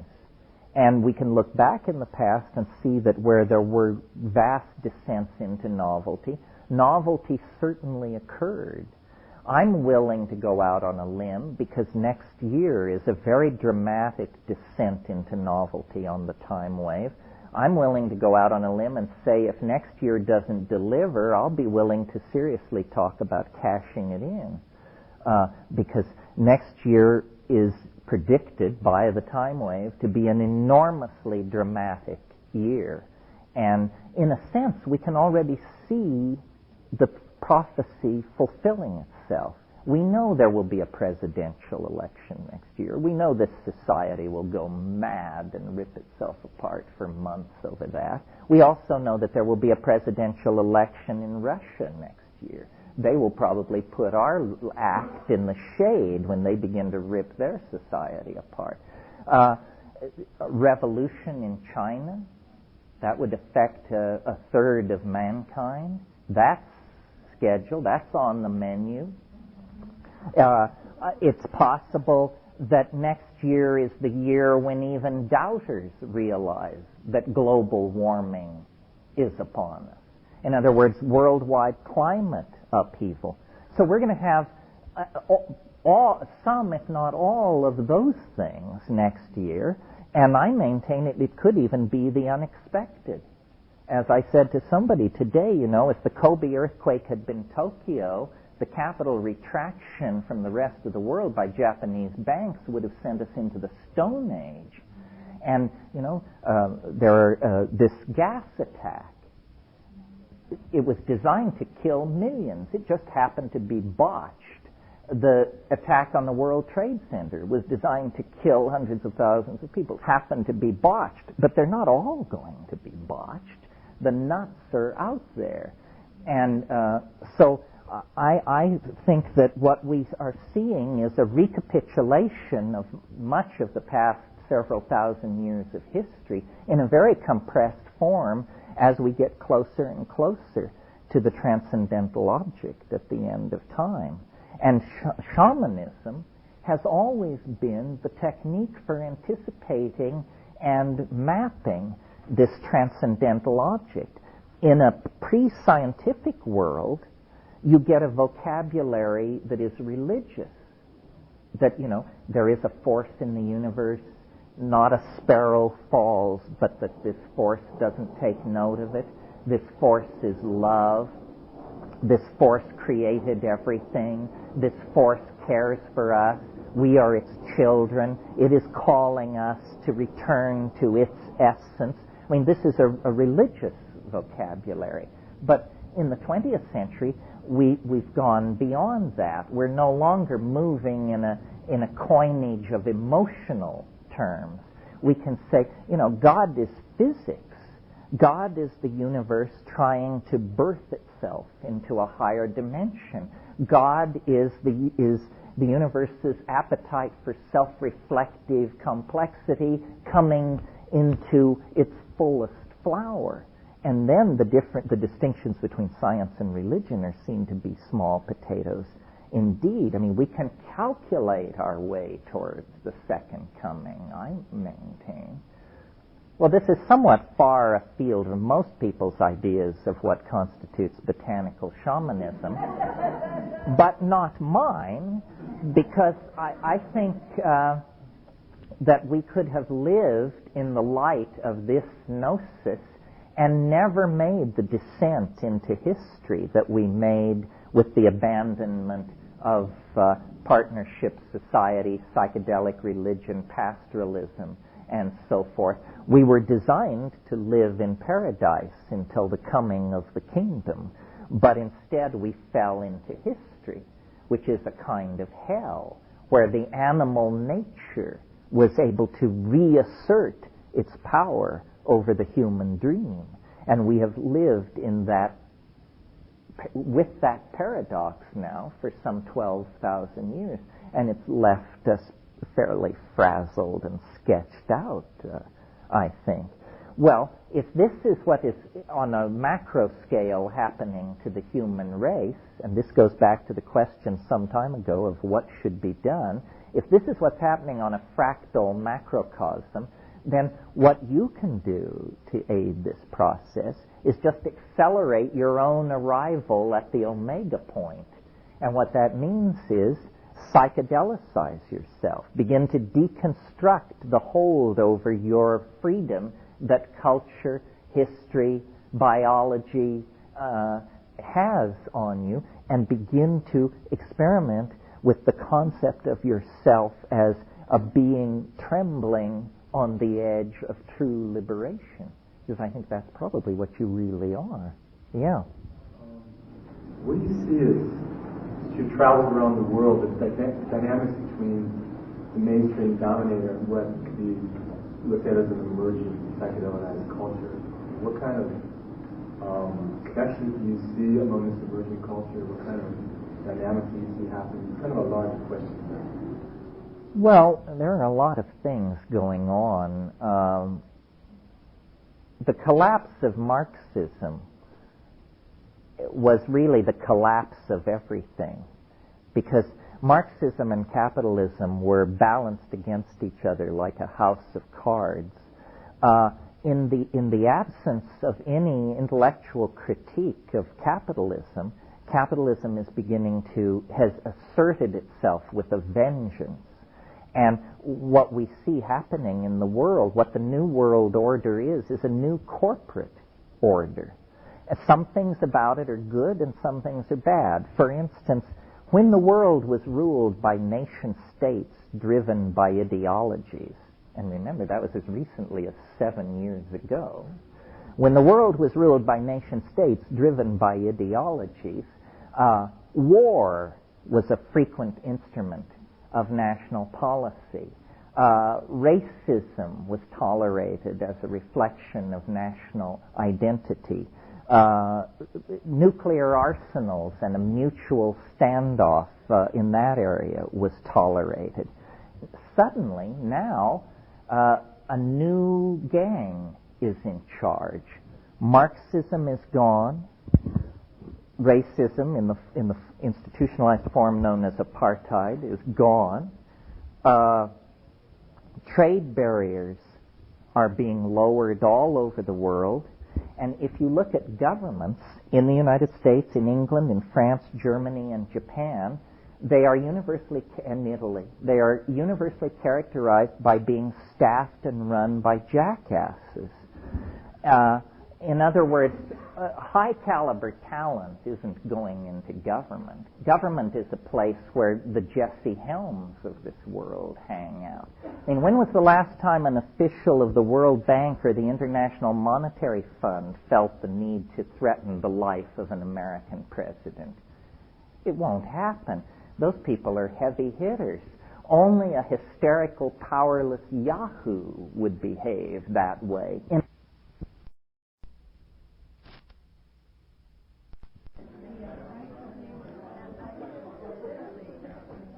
All right, why don't we sort of slowly roll into this? I'm always amazed that so many people can get their act together on a Sunday morning. I know. What happened to the complacencies of the peignoir and all that? Okay, I have a couple of announcements. First of all, I think you found on your chair when you came in a sound photosynthesis order blank. That's if you're just dying to have more tapes of lectures. They have a huge selection, more than anybody else, and you can deal with that. And there's a sticker on those things that begins with the words HTTP. Those who know that this is a website address. Those who don't know soon will. So if you want to check out Sound Photosynthesis website address, that's the URL, the Universal Resource Locator, which I wish I had one now. Okay, in case I forget, remind me at the break, and David will be here to help, that we'll go over the paper requirements for the folks who are going to do a paper for this class. And I think that's that.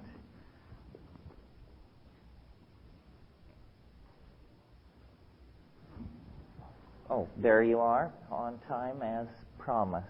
I was just saying that at the break we'll go over the paper constraints. Well, I don't want to spend the whole time this morning in Q&A, but we'll do it for a few minutes to let stragglers find their way in. And then I'll flail you with my agenda for a while. If there are, yes. Yeah, I'm curious if any other internet websites they have to access to psychedelic information. Oh, that's a good question.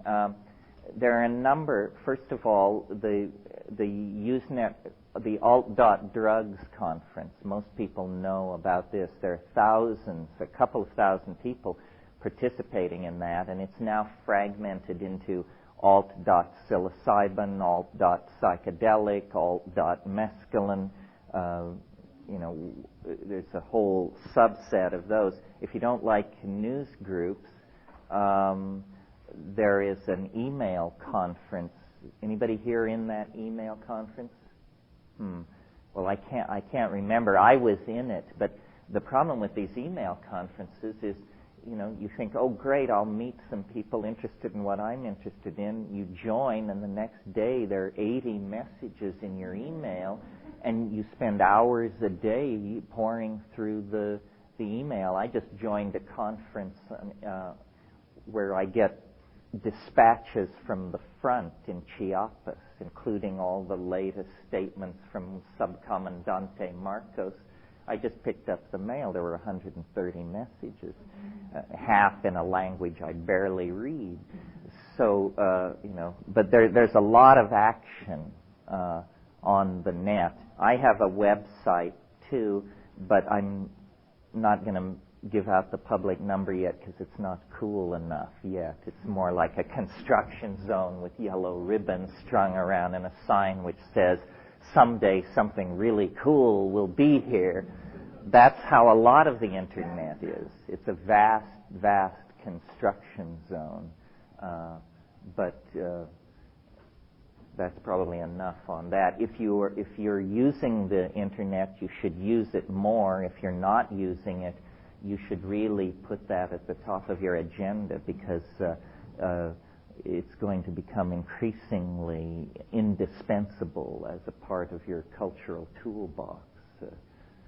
I have to pay 35 cents a minute to reach the internet because I'm on a cellular modem from U.S.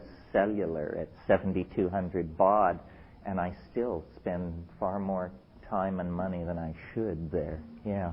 I was wondering, are there any other methods that you could explore besides hallucinations to reach that multidimensional state, that boundarylessness that we were talking about, like sensory deprivation chambers, meditation, biofeedback? Anything where you tap into the same? Well, this question always comes up, and my answer is the answer of a fanatic and a purist. Not really. I mean, the best substitute for psychedelics, which takes a lot more time, energy, and dedication, is penniless travel in Asian countries. But it's not nearly as pleasant, and the risk to your gastrointestinal tract is orders of magnitude greater. It's an interesting question. I mean, and I may be a special case, more lumpen than others. I mean, naturally in this business all the time I meet people who say, I hallucinate all the time. I don't understand what the excitement is about. Well, it's a very hard thing, because you either have to say, you don't know what I'm talking about, or you have to define yourself ever after as an impoverished individual with a genetic constitution that places this out of your reach. If I had psychedelic experiences not in the presence of psychedelic substances, I would be alarmed. I'm not shooting for being high on the natch. Why? When the substances work perfectly well, and being high on the natch indicates a physiological situation that may be problematic or could be problematic. I practiced yoga and silent sitting, and I find all these things very, very interesting, but pretty non-competitive with psychoactives. One of the things that was so astonishing to me when I first got into all this, my original impulse at university was toward art history. Well, art history, you study the evolution of style and motif over space and time. That's basically what it's about. and a good art historian has a fairly complete inventory of world style, which I felt I did. Well, then I took DMT, and it was absolutely unfamiliar. You know, I could make no comparisons. It wasn't like Tibetan tantric painting. It wasn't like Amazonian bark cloth painting. It wasn't like Jan van Eyck. It wasn't like Hieronymus Bosch or Jackson Pollock or anybody else. And I thought, how extraordinary.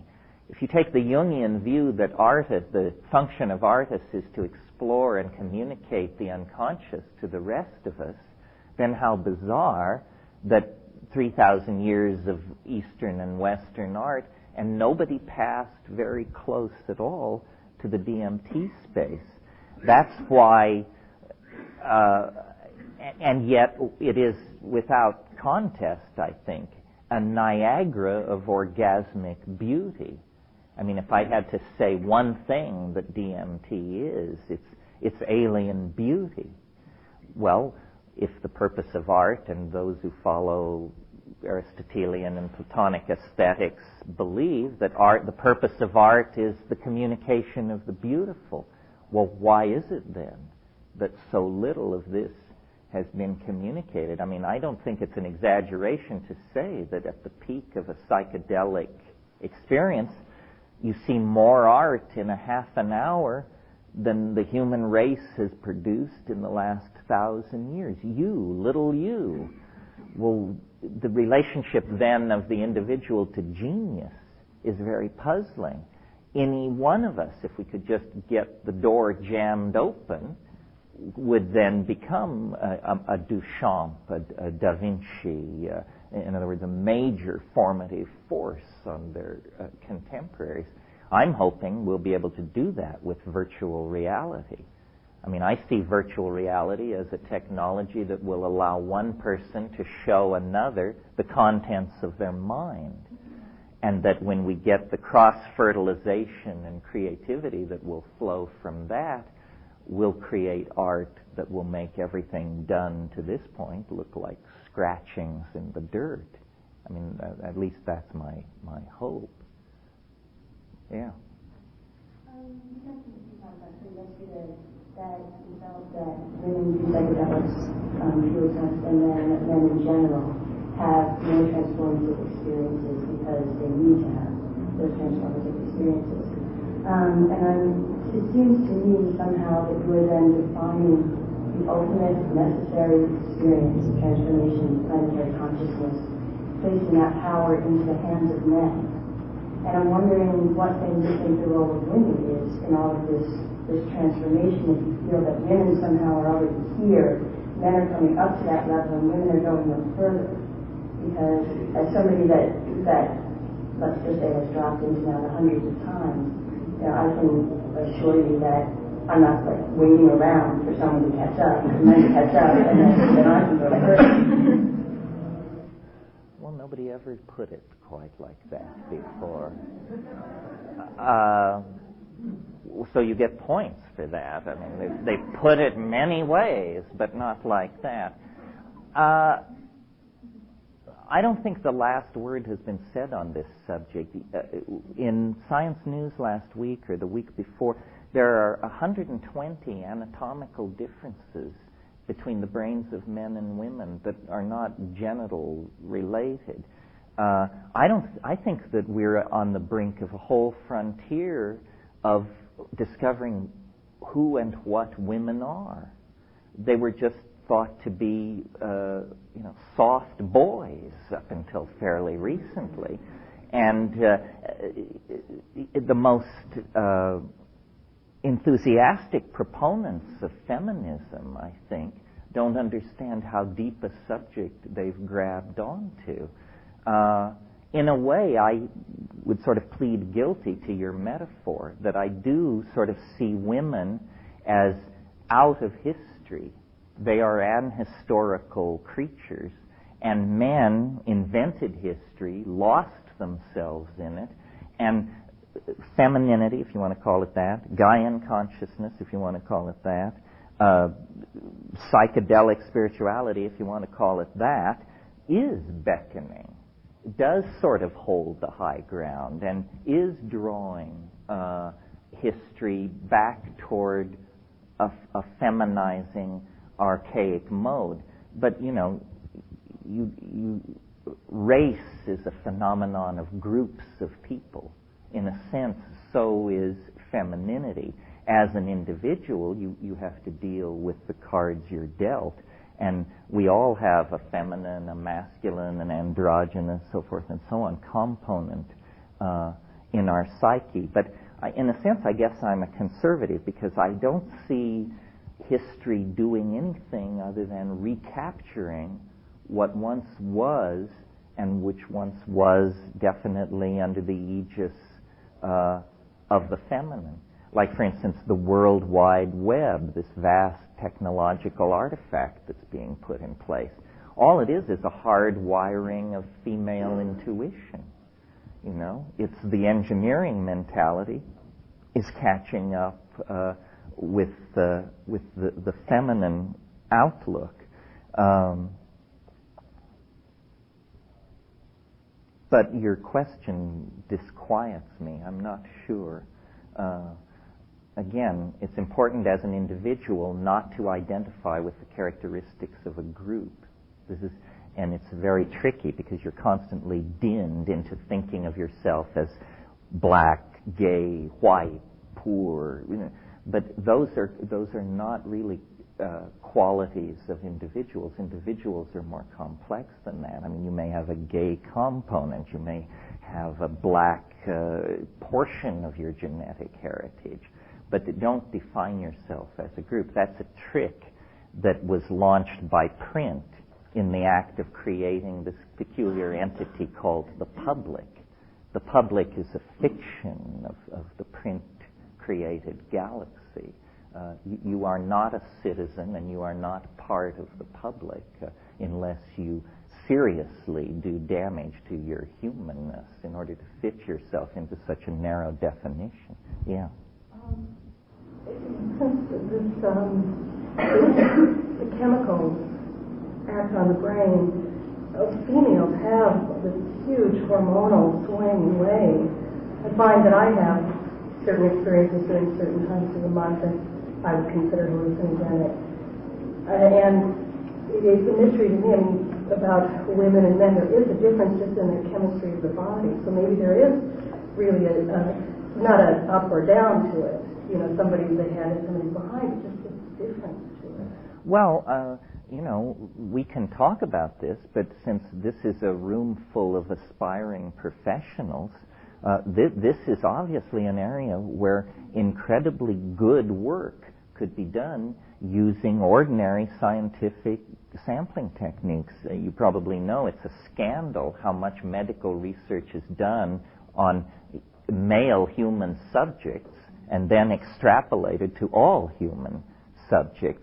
I would be willing to bet you, just sitting here, that in 30 years of research on psychedelics, there has never been a study which attempted to differentiate the difference in the response of men and women to the substance. It's like step one, but it's never been done. Again, how does menstruation affect this? How does menopause affect this? How does the postpartum chemistry affect? These are easily answered scientific questions that have never been looked at because of gender bias in the scientific establishment. Yeah. Part of the premise yesterday was kind of like that psilocybin is a counter to testosterone. That's a way of putting it. That drive, that aggressive drive, or that drive that, say, testosterone has, which is perhaps why men are affected more by it. That's a very straightforward theory. If psychedelics inhibit and compete with testosterone, obviously their impact on men is going to be much more profound than their impact on women. Right there, you have a hypothesis. You could. Has there been any research on that, or have they actually had? Has anyone looked at the endocrine system and the hormonal, effect that psilocybin has on changing the body chemistry that actually drives your body? No. The amount of research, the first psilocybin project is underway now, the first one in 30 years, and they're just trying to define the basic pharmacodynamics of the substance. They haven't looked at this stuff. I should say to you, I'm urging you aspiring young professionals into these fields. Let me caution, that's because I'm an enthusiast and I want to know the answers to these questions. Professionally, it's a life of hell. You will not be promoted. Your colleagues will look upon you as a freak. You will find yourself, my brother can talk to this point. It's not a pleasant thing to associate yourself with psychedelics professionally. Yeah.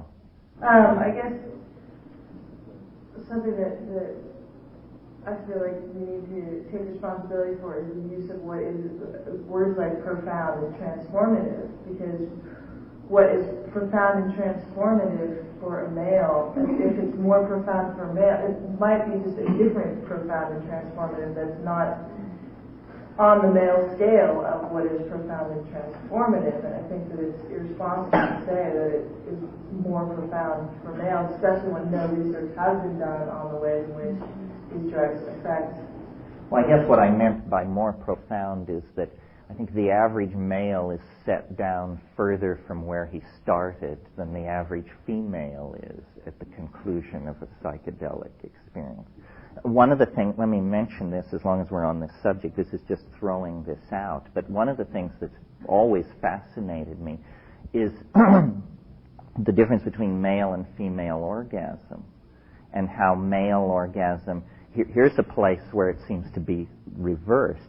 Male orgasm seems to lie fairly close to the surface and be a fairly unspectacular event most of the time. Why is the female sexual response so much more dramatic? And why is there an orgasmic response at all? In other words, many animals don't have such a response. You can build an urge, you can build a sexual urge into an organism without this payoff of immediate experiential fireworks. There are species of fish where the female lays the eggs and the male swims over them and releases the sperm, and that's sex in that species.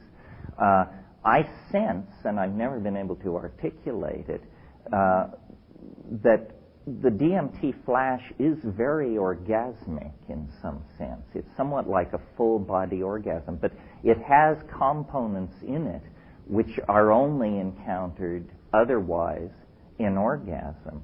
And I wonder what this orgasmic response is for, what evolutionary role it fulfills. It seems to emerge late in animal organization. This is not something you trace back to flatworms or something. It seems most intensified in the primates. And, again, I have no answers, but I would bet when this is all teased apart, the chemistry of orgasm and the neurochemistry of orgasm and the chemistry of the DMT flash are going to be found to be at least cousins of each other in some sense. Yeah. I wanted to make a comment about the gender issue that's been coming up. And I think that in my experience with psilocybin is that it has had an effect of healing and bringing back to wholeness, of balancing. So if you have too much testosterone, like you brought up, or if you have too much of one thing, it'll bring you back and direct you and center you. And since males usually do all the talking, that's why we have said psilocybin has had feminizing effect. Well, it has a feminizing effect on most of the people who have been doing the talking who take psilocybin. I've also had experiences where I've been very, at times when I've been depressed and weak, where psilocybin has not made me very feminine. It's actually given me, power. And I felt very like, I remember one time I went out and really liked the sound of bottles breaking. And I was break the bottle and go, yeah, it makes me feel really good. Build up, almost a building up of an ego when my ego was down. And when my ego was too big, it would pour back down again. So that would then, what Peggy was saying, that would then fit in, that everyone who takes it will be balanced, will be kind of redirected and led further along. So it's a kind of regulator, is what you're saying. Yeah, it gets you back in tune with what's real. And, extreme feminism and extreme masculinism neither of them are real. They're both extremes. And it'll bring you back into a more integral wholeness of the way the world is. Well, I would certainly agree with that as a description of ayahuasca. There's a lot of work being done right now. I mean, I'm sure you all have heard of Prozac, which is the most widely prescribed antidepressant in the world now, and 6 or 7 years ago it didn't even exist. Well, what's interesting about Prozac is that it is a serotonergic competitor. This is the same system that the psychedelics are working on. And I think probably we're converging on some kind of a breakthrough where sexual dysfunction, depression, psychedelic states are all going to be seen to be various twiddlings of the serotonergic system. And probably whole new families of drugs will come out of this. I have never taken any antidepressant, and at my brother's urging, I took Prozac, and I've always been contemptuous of all of the, the Valium, that whole thing. That's not our church, for sure. But I was very, very impressed with what Prozac was doing. And in a way, it was a strangely painless kind of psychedelic. What Prozac seems to do is put you where ayahuasca puts you 4 days after the trip. In other words, there's no dramatic episode of intoxication. There's just a slow kind of getting real, which means dropping your illusions, which are usually what is depressing you. I think Prozac is being misprescribed in the sense that it's thought of as an antidepressant. I don't think that's quite correct. I think it's the cure for seasonal light deficit syndrome. I think that as tropical primates, we paid a terrible price for conquering the temperate and subarctic zones of the world, and that is 6 months of kind of downness out of the year, and that can be chemically corrected. Our genetics are designed for the arboreal tropics, and yet we insist in living in places like Boston and Hamburg, which are so far north, that you're physiologically dysfunctional 7 months out of the year, and you don't know it because so is everybody else there. Yeah. You or Dennis, you work with Prozac in conjunction with MDMA to sort of offset some of the, MDMA can get real speedy. This Prozac helps to tone that down. Have you worked with that at all? There may be a confusion here. The way I'm familiar with Prozac being mentioned in connection with MDMA is that MDMA has a toxic effect on the dendritic spines of the nerves. This is part of what you buy into with MDMA.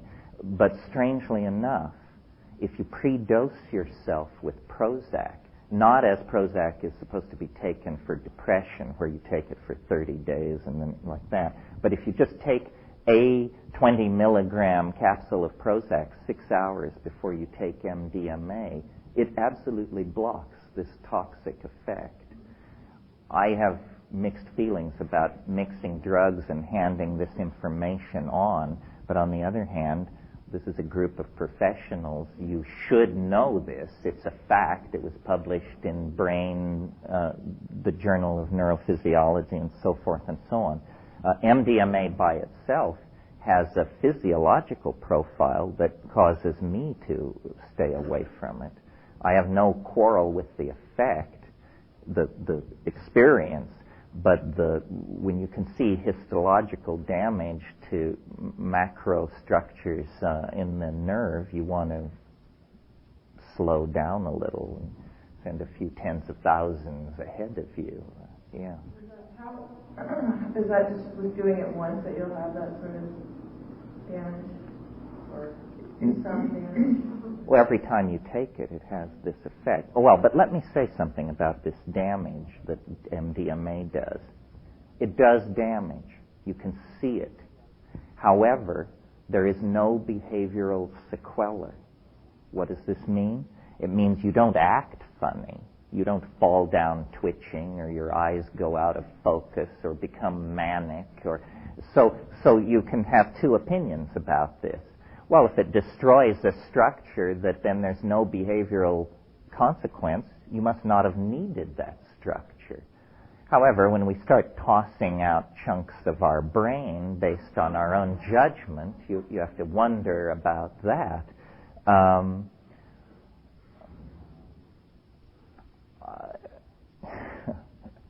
You can always take psilocybin and say to it in the middle of the second hour, be MDMA.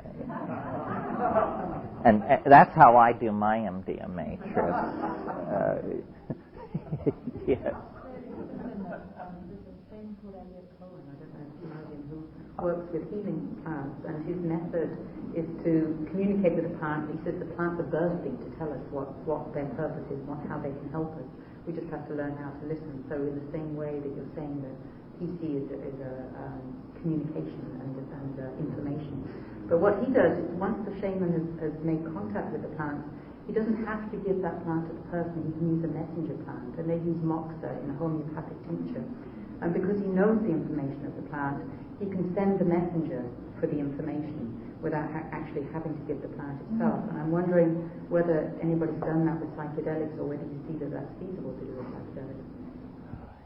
I assume, being a practical person, that it must not be feasible, because as you know, in the highly succussed homeopathic preparations, no physical trace of the original material can be found. If there were such a thing as homeopathic psychedelics, they would be impossible to prosecute under the drug laws. That's not what I'm asking. What are you asking? I'm asking if seeing it as information, that you can actually have a messenger plant. Like you were saying, the shaman is the messenger between the worlds. What he's doing is using a fairly innocuous plant as the messenger between the information of the huge array of pharmacopoeia of what plants can do, and using just a drop of that messenger to be able to give an experience. Well, in a sense, there's a parallel idea in the Amazon, which is shamans take ayahuasca, and then they take very, very, minuscule amounts of other plants that they want to learn about. And they say that the ayahuasca then informs them of the properties of the other plant. This whole business of information and how it moves around in nature is an area where we are uniquely ill-fitted to understand it, because we are objective materialists. And it's very hard for us to understand and operate on the assumption that the world is made of language. We may say it so, but we don't know how to operationally operate with that perception.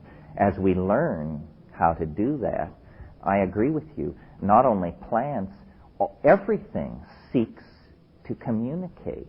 Everything is somehow completed in an act of mutual recognition and understanding. Nature is alive, not only biological nature, but the atoms and the continents, and everything seeks to communicate. I think what psychedelics are is a kind of opening of our portals to this constant stream of communication that evolutionary necessity has shut us away from. Yeah. Psilocybin, it is to be thought of as a communicator between the mind of man and plants. Why does it speak in such galactic terms? Because when I've dosed really high, I've had visions of UFOs and things that are not of this earth. Very similar to the DMT flash, like you said. I actually have had precisely the same hallucinations at times. And, that's the way I see heavy doses of psilocybin speaking to me, not really about things here on this planet. Well, I agree with you. That's my experience. And in trying to account for it, you have to look at fungi. Fungi are primary decomposers. That means they can only live on decaying life. That suggests to me that they are late evolving, or at least not early evolving. Mushrooms are very soft-bodied, and so are all fungi. There is no fossil record of a mushroom older than 40 million years. Well, that's a tiny fraction of the time life has been on the earth. Now, when I asked a paleontologist about this, he said, well, they're soft-bodied and they don't fossilize easily. But hey, we have flatworms from the gunflint chert of South Africa that are 4.3 billion years old. If they left a trace in the fossil record, you'd think there would be more of a trace of mushrooms. If you decondition your presuppositions and just look at the mushroom, it looks to me, number one, as though it is capable of surviving an extraterrestrial environment. In other words, if you have mushroom spores and you want to store them for long-term longevity, you seek an environment as much like outer space as you can find. You store them in liquid nitrogen at minus 200 degrees, and they will last virtually forever. If you look at the color of Stropharia cubensis spores, that's in the brown-gilled mushroom family, the spores are deep purple, almost black. That's the color you would paint a spacecraft if you wanted to absorb long wave radiation. If you look at the spore, what is it? It's a packet of crystallized DNA. A single mature Stropharia cubensis mushroom, when it's sporulating, will shed up to 3 million spores a minute for up to 2 weeks. 3 million spores a minute for 2 weeks. And these things are microscopic, so small that the perturbations and agitation of air molecules, which are called Brownian motion, can actually percolate these things into the outer atmosphere, where then energetic cosmic events can actually detach them from the terrestrial medium, and they slowly, like planetary dandruff or something, drift off into space. Well, I always, it seems so obvious to me, maybe it's because I live in Hawaii, but the most predictable major revolution in biology that you can imagine is, of course, within a few years it will be realized that the Earth is an island. That's all. That the biota that is present here, much of it probably drifted in cosmic debris. When stars go supernova, planets are destroyed. It's a cliche of cosmic consciousness to say, the atoms in your body were once in the hearts of distant stars. Well, if that's true, then some of the atoms in your body were once in a part of distant planets. And some vanishingly small fraction may have been part of the biota of extraterrestrial ecosystems. The other thing about the mushroom that's very suggestive to me is it appears to be, or there is a place, a perspective from which you can look at it that it appears to be not an organism but an artifact. It is incredibly well designed at a very high level of design criteria. For example, on this planet, one of the most advanced ethical systems we've been able to evolve is Buddhism, which teaches vegetarianism. If a Buddhist could design their own genome, they would become a fungus, because a fungus is a primary decomposer. It's the only karmaless place in the entire food chain. There is no karma for the fungi.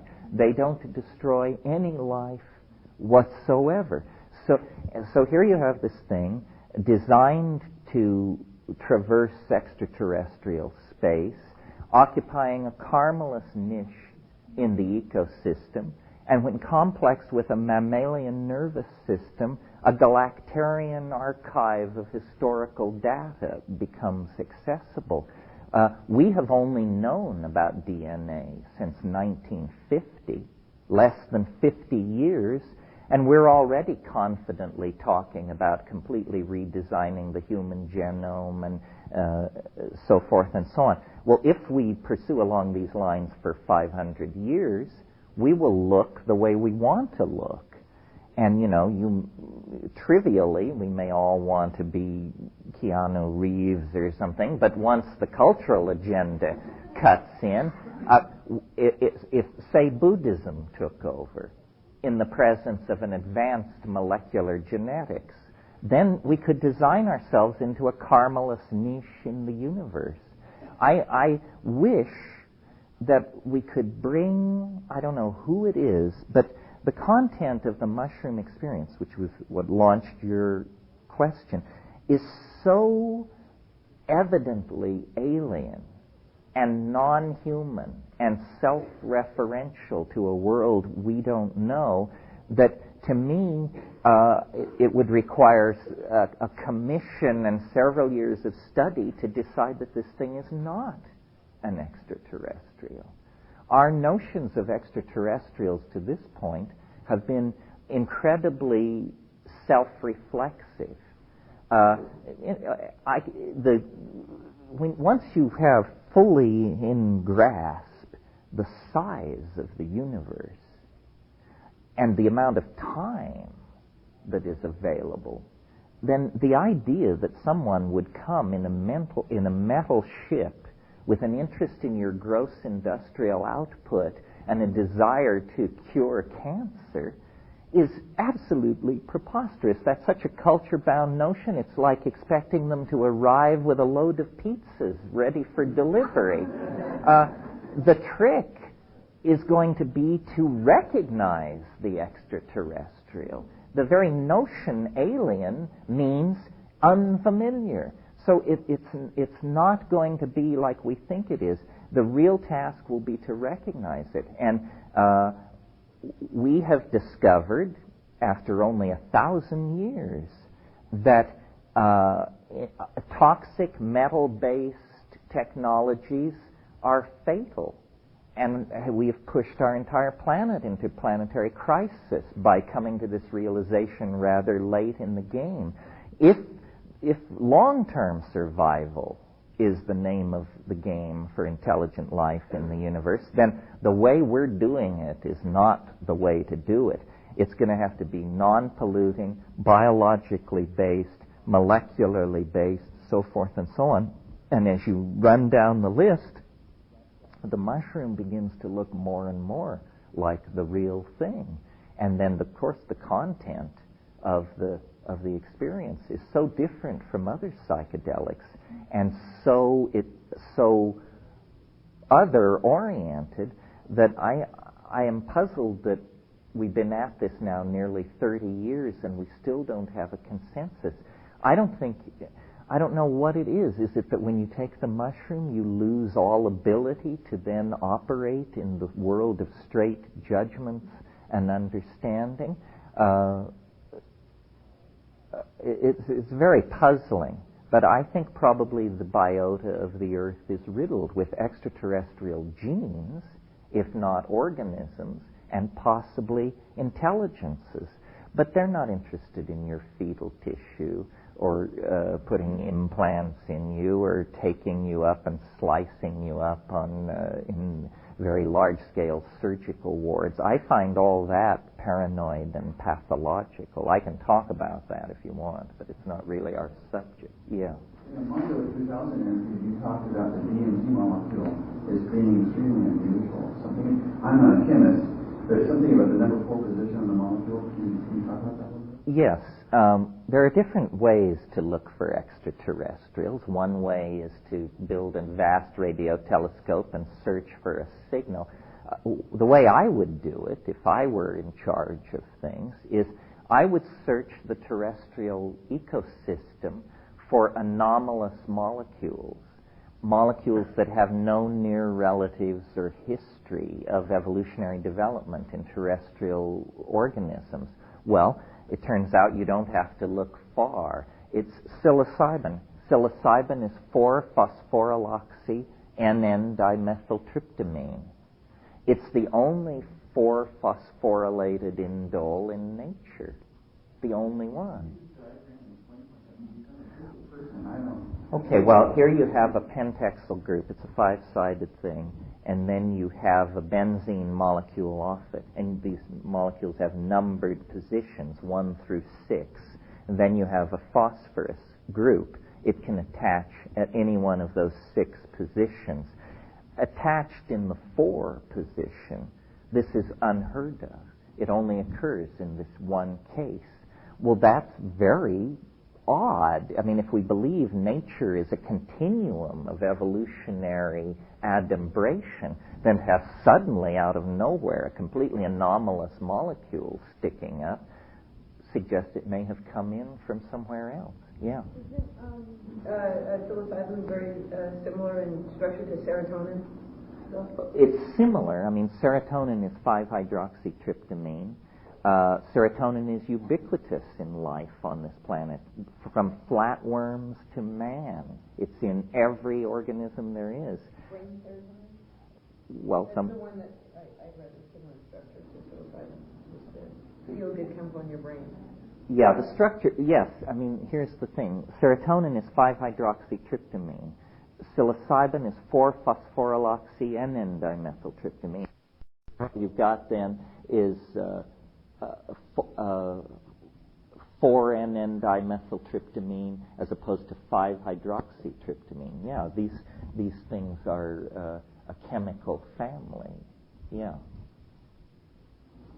My curiosity is getting raised about this alien UFO, people's experience with the psilocybin, having that sort of galactic experience. And since we're talking about consciousness and transformation, what role do you think that either the psilocybin bringing these images in, or this sort of cultural mythology around, close encounters, what role do you think that's playing? Why is that coming up in terms of the consciousness shift that we're trying to make? What's that about? Well, if you're interested in UFOs, one of the first books ever written is, I think, one of the best. It's called Flying Saucers, A Modern Myth of Things Seen in the Sky by Jung. And what he says is that, I hope I don't have to do too much backgrounding for an audience like this, but as you know, Jung analyzed alchemy and said that in the presence of a psyche epistemologically naive about the real nature of matter, the contents of the unconscious will be projected upon chemical processes.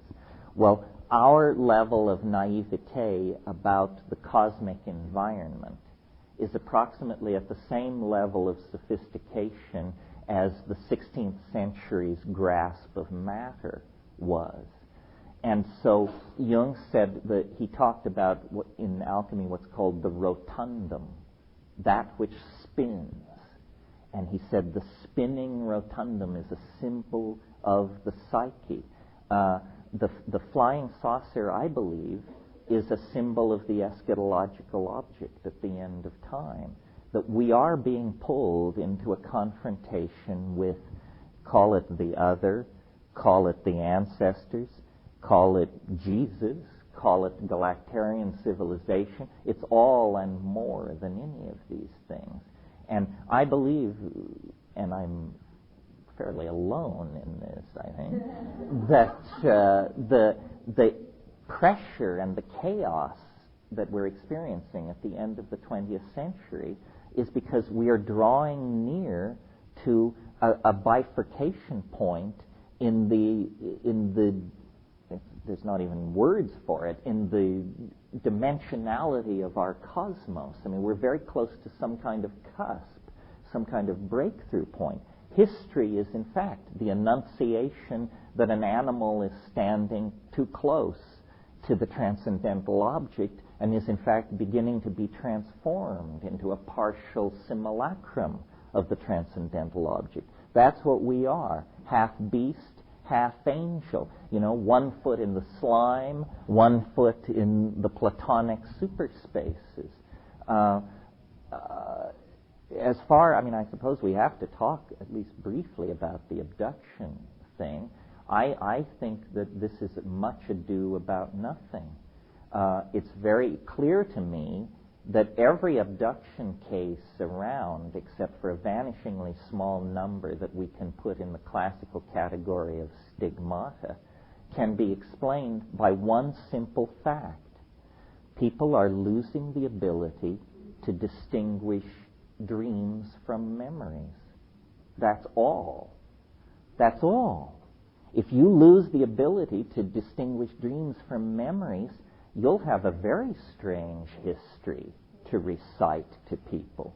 And I think this is a cause by television. It's caused by a number of things.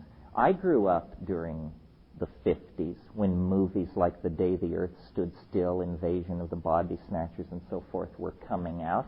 And I distinctly remember a fever that I had when I was about 12, in which I had a horrifyingly real dream of gray-faced, cat-eyed aliens who were doing something to me that I didn't care for, and so forth and so on.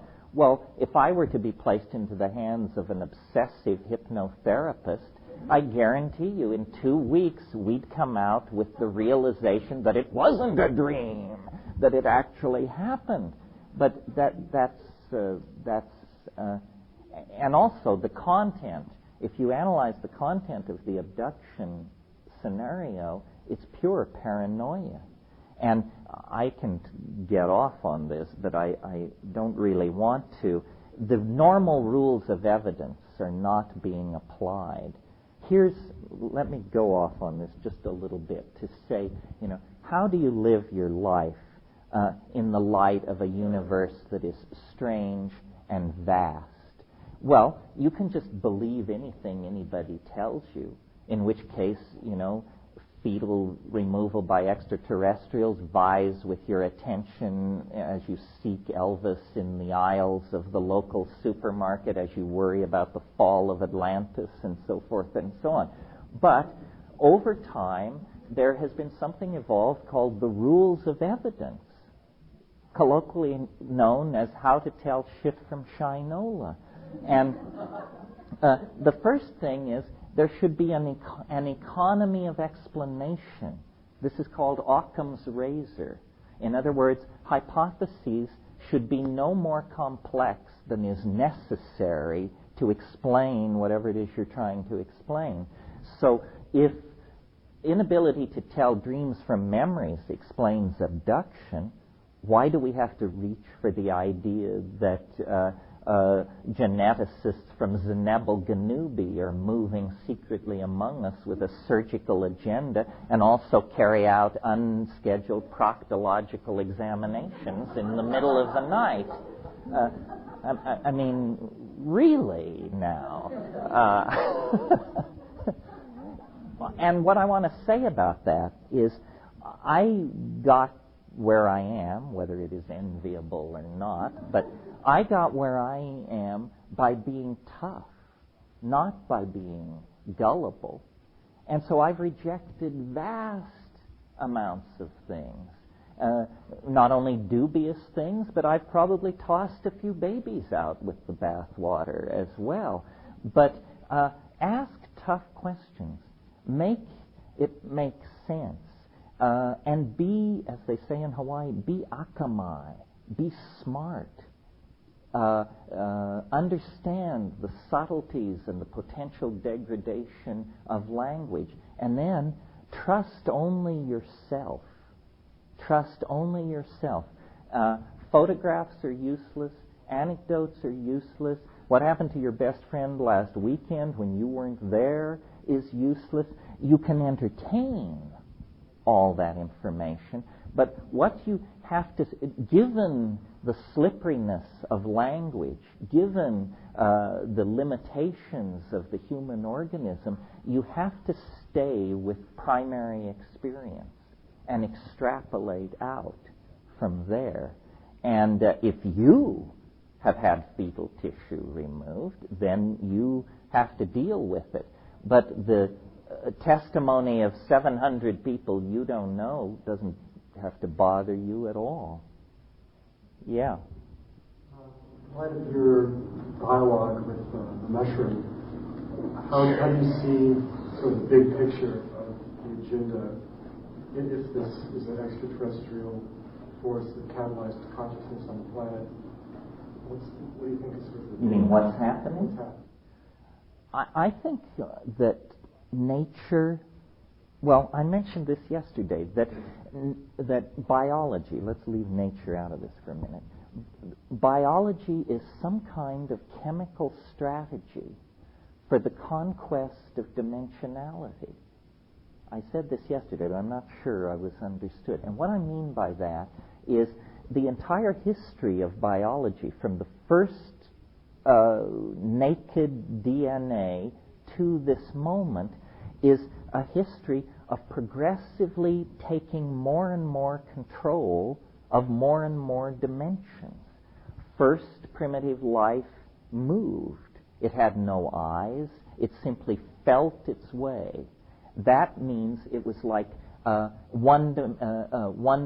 two-dimensional life. It just feels its way down a linear creode of sensation, defecating, eating, undergoing mitosis, and so forth and so on. But it's a two-dimensional thing. Well, then life acquired light-sensitive chemistry, which it sequestered on the surface of its cells, driven by serotonin, interestingly enough. And this light-sensitive chemistry gave the idea of a gradient. The organism had, however dimly, the notion here and there. And to have the notion of going from here to there, you have to add in the notion now and then. And what these notions being added in are dimensional vectors into the reality space. Well, then the entire history of life, from, let's say, the Crossopterygian fishes to Homo habilis, is simply the history of developing more efficient organs of motion in the three-dimensional world. Better eyes, better arms, better legs, mobility, motility, so forth and so on. Then, with the appearance of true human beings and language, an entirely new dimension, let's call it the fourth dimension of time, begins to be invaded in a very subtle way. It's that monkeys can't tell stories to each other about past experiences or hoped for denouements. Human beings can. That act of linguistic recollection is a small conquest of dimensionality. Well, once you invent writing, then all of the past can, in a sense, be kept in the present. The present is not a narrow slice of experience fading off into the past and the future. It becomes instead like a train moving into the future. The future is unknowable, but the past can be recollected and analyzed. And if the analysis is sophisticated enough, one can begin to triangulate outward toward the future. The history of science is the history of prediction. Well, what is prediction? It's taking control of a previously uncontrolled dimension, the future. And I think that the rise of electronic technology, the rise of extremely complex language-using societies means that we're about to go wholly in to the fourth dimension, the temporal dimension. And we see ourselves as distinct from our technologies. You see, like when you are in a car, you think, I am a human being driving a human invention. But there is a point of view from which, no, you are just a human being who has put on another level of humanness, which happens to have wheels under it, and is rolling along. In other words, genetics, that changes the stuff of our bodies. Epigenetics, which we call ideology and technology, changes the environment in which our bodies operate. And I think we're getting set basically to decamp into the imagination.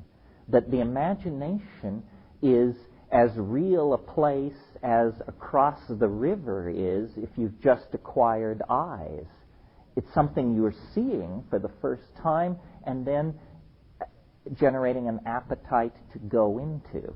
And this has been kicking around for 15 or 20,000 years.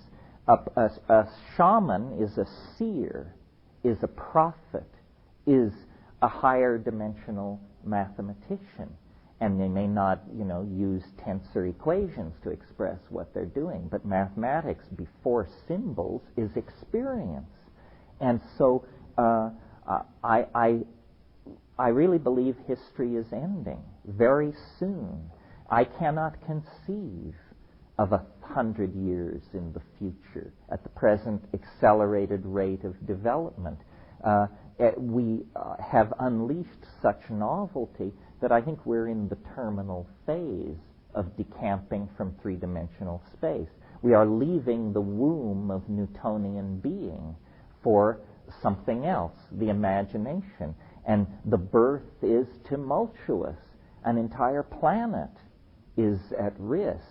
And eventually, toxemia seems to be setting in. We've used up all the nutritional resources in the womb. The walls are closing in. We're suffocating. Our political systems don't work. Our social systems are breaking down. If you're a realist, a pessimist, then you just say, well, this is it, folks. This is the smash up. The party lasted 20,000 years, and here comes the bill. But you might think that if you were a fetus trapped in a collapsing womb at transition, you could not conceive of the stockbroker, fashion designer, or whatever, that you are going to be in another dimension, in another reality that you're being born into.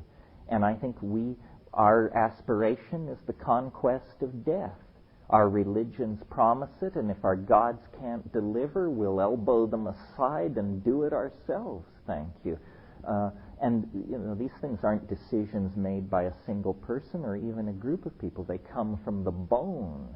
It's who we are. We aspire to be magic, and we probably, given our track record, will achieve it. As I said yesterday, James Joyce said, man will be dirigible. A humorous thing to say, but yes. I don't really understand what you mean by that, like even for the birth of the imagination. You mean like that Star Trek episode where they have no bodies and the guy makes himself into a big cat? And, one of the nice things about my position is I don't have to entirely understand myself because I'm self-defined as a primitive. When we talk about decamping from Newtonian space, and you're asking me, what would it look like? I'm as puzzled as you are. I don't know. Is it nanotech? Are we going to become ant-high and all live in 1 acre of the rainforest? Are we going to find a way to completely transpose ourselves into the net and just shed our bodies the way we once shed the placenta that connected us. I once said the body is the placenta of the soul. But is that a religious statement or a technological goal? What do we mean the body is the placenta of the soul? And then people get really agitated because a lot of people, and I include myself among them, rather like the body. And you can imagine a debate in the Archaeozoic ocean when people of a very scaly and lantern-jawed type said, listen, we're leaving for the land. You say, you cannot live on the land. There's no water on the land. The land is our whole being. We're defined by the water, the joy of swimming, the great, on and on and on. Well, some organisms turned their back on that. And so then we had the conquest of the land. It's a big thing. It's a big thing because what we're being asked is, what is humanness? What can you discard and still be human? Can we discard our bodies and still be human? Can we discard our ethics and still be human? I'd rather keep my ethics and get rid of the body. But, we are sexual creatures. What is life? What is sex without a body, for crying out loud? How does that work and look? But it is really not ours to decide. We have grabbed hold of a tiger several billion years ago. Nature is a bootstrapping process, and it seems fairly unsentimental. There's no tears shed for the great sauropods that once stalked the planet. They were wiped out in an asteroid impact. That allowed the arise of the angiosperms and the mammals. We are the children and the inheritors of a planetary catastrophe. If this planet hadn't been wrecked 65 million years ago, we'd still be here. We wouldn't be here. Well, then what is our position on planetary catastrophe? We're in the process of making one. Is it so that 65 million years in the future, an organism filled with love and justice and intelligence will look back at our skeletons in the shale and say, well, they had a good thing going, but if it hadn't been for their extinction, we wouldn't be here. The very large scale is very large indeed. One of the things that's so interesting about the visionary plants is that they give you a large, large picture. I think the vegetable mind views death in a different way. Vegetables are eternal in a sense. Through vegetative propagation, they can live virtually forever. Life lies very close to the surface in us, and if it's crushed out, we're very alarmed. Our sense of uniqueness is so highly evolved that our own death becomes for us the most universal tragedy we can conceive of. That's a serious ego dislocation, I maintain. Yeah. One of the discussion of that, it takes place in the Western Newtonian kind of culture, materialistic culture. What about these other cultures that never embrace this way of life, this view, and also like people who, they don't have access to these technologies. Maybe they're worried about whether that meals can be fine. This is the last thing that they have access to. What are these coming to play in the other kind of dynamics of? Well, nature has two impulses. In the particular case, the impulse is always toward equilibrium. Animal species seek to establish niches for themselves in ecosystems that can then be maintained indefinitely, just the way you seek a job where you'll then get money, and without working too hard or eating too much excrement, you'll be able to maintain yourself indefinitely. If you look at all of nature right now, the human species is where the evolutionary cutting edge has become concentrated. And then if you look at the human species, the place where the changing novelty has been concentrated is in high-tech industrial democratic civilization. I don't call it Western anymore because its leading exponent is Japan. But high-tech industrial democracies are the only social systems that are still evolving and changing. So I think they also serve who only stand and wait. These traditional societies perform the role very much of an animal species at equilibrium in an ecosystem. They preserve values related to stability and homeostasis. Meanwhile, in these places where these creative creodes have begun to cascade, novelty is what's being explored. But the novelty feeds back and changes the contexts in which these equilibrium-seeking systems operate. The universe, I believe, is an engine for the production and conservation of novelty. The universe will sacrifice everything achieved to achieve something new. You can see that in looking at this asteroid impact 65 million years ago. I mean, this was a climaxed planetary ecosystem of tropical forests from pole to pole, filled with complex animals and ecosystems and many phyla represented, but it was all thrown away to make way for the mammals and the angiosperms. I mean, speaking teleologically. So I think novelty is what nature values above all else.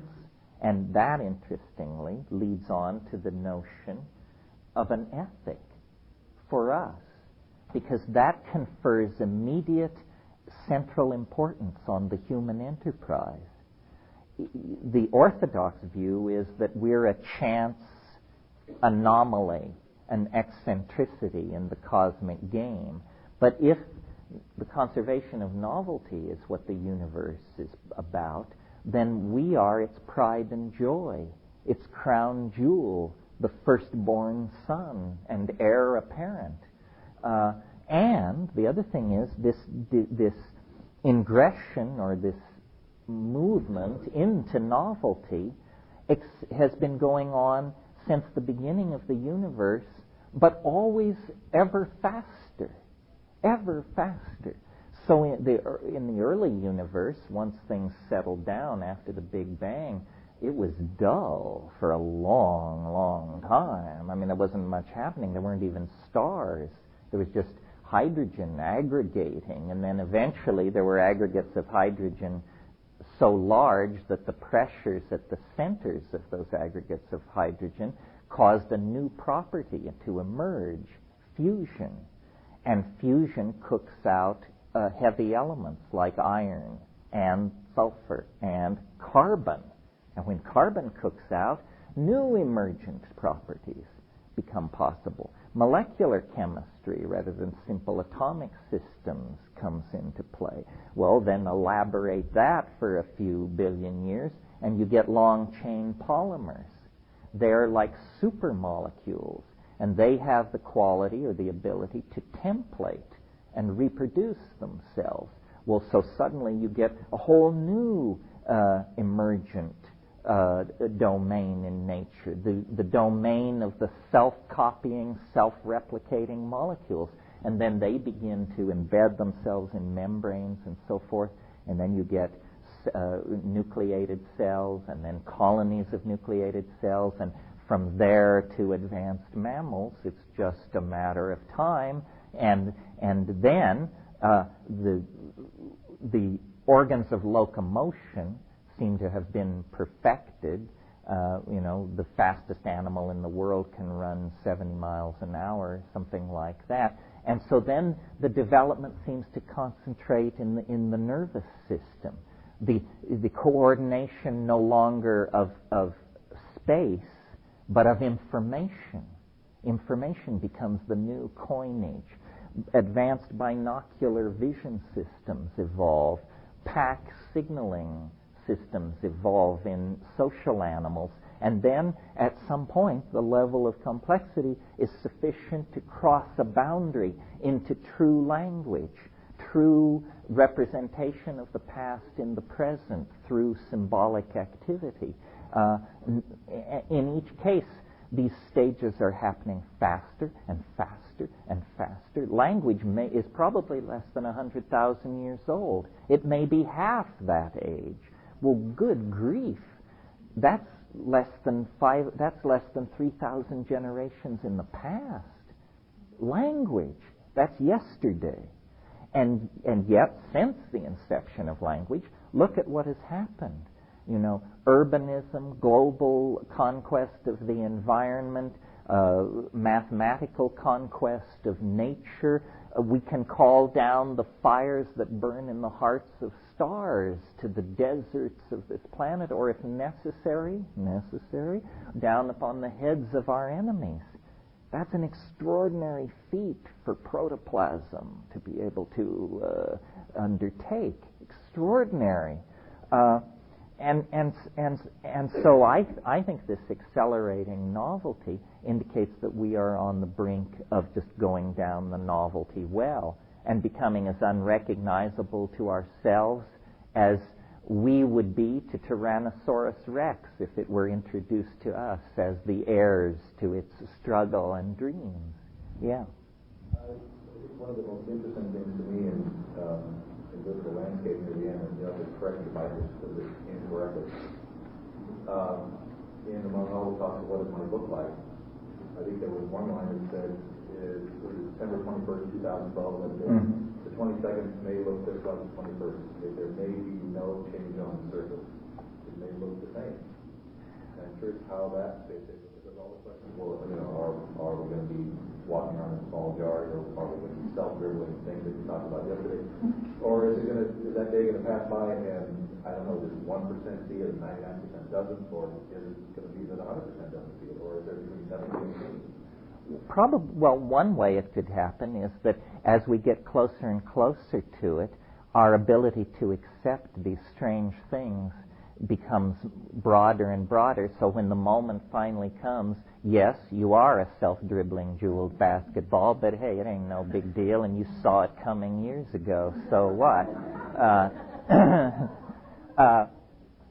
I don't know. I vacillate on all of this because as a rationalist, I'm very puzzled by my intellectual burden of a completely irrational revelation.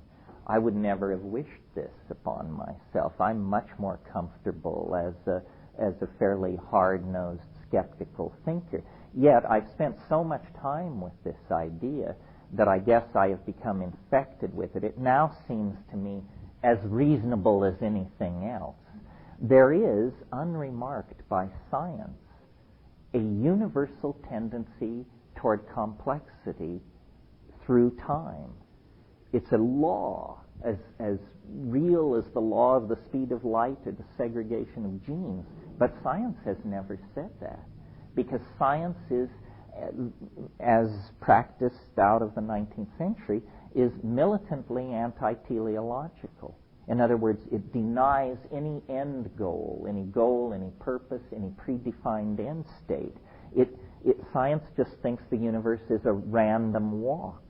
But I think it's becoming harder and harder to maintain that idea in the face of the evidence. There are too many choices. If you have a protein of several thousand atoms, it has 10 high 16 folding configurations it can choose from. If it worked through those things by trial and error, it would take the life of the universe for that molecule to figure out its minimum energy configuration and assume it. So there is a kind of logic, or there are constraints that we aren't aware of that push processes toward completion. And I think, the new sciences of chaos theory, dynamics, complexity, fractals, strange attractors are going to deliver this into our understanding. it's a very exciting time. I mean, we're taking the first intellectual steps toward the real re-understanding of nature since at least the invention of the calculus and probably the invention of Greek mathematics. Yeah. This model that you're talking about sounds a little bit to me like a phase transition that in consciousness, when it reaches a point of complexity and then there's a transition. But it seems since we're all connected on some level, this morphic field and all, that makes it, few will start and then it's just like popcorn. All of a sudden, everyone has that like a chain reaction. Yeah. Well, you put your finger on it. The key word is connectedness. I'm very interested in the philosophical, if you want to put it that way, implications of the World Wide Web and the Internet. I mean, the Internet is a fascinating thing. You can't see it. Therefore, if you're not into it, the world appears to have remained the same. Nothing has changed. And yet, actually, the largest human artifact ever created has sprung into being in the last 5 years. It's as big as this planet. And nobody controls it. It has no central control. No one can decide that it shall be this or shall be that. There are certain areas under limited control. Well, but what does the Internet do? Well, it connects us together. It broadens and deepens and makes more immediate the cultural database that we're all swimming in. And I think that probably it is a model for, or not a model, but it is an anticipation of this transcendental object at the end of time. I mean, I have said in these lectures, my idea of the future perfect state is a world of 500 million human beings of all races, genders, sexual persuasions, so forth and so on. 500 million well-fed, healthy people living mostly in warm climates, largely naked, very little physical cultural manifestation. But if you could project yourself into one of these people's minds or bodies, you would see that when they close their eyes, there are menus hanging in space. Those menus are there because at age 3 there was a surgical implant behind the eyelids of something like a very small contact lens, and that is the philosopher's stone. That is the culmination of 10,000 years of technical evolution and engineering dreams. And what it boils down to is a little black disc that's surgically implanted behind your eyelid, and that's your interface to the culture. And you can move into the net, which is, of course, virtually implemented. It's not text. It's not even hypertext. It's a three-dimensional, non-material world ruled by the laws not of physics, but the imagination.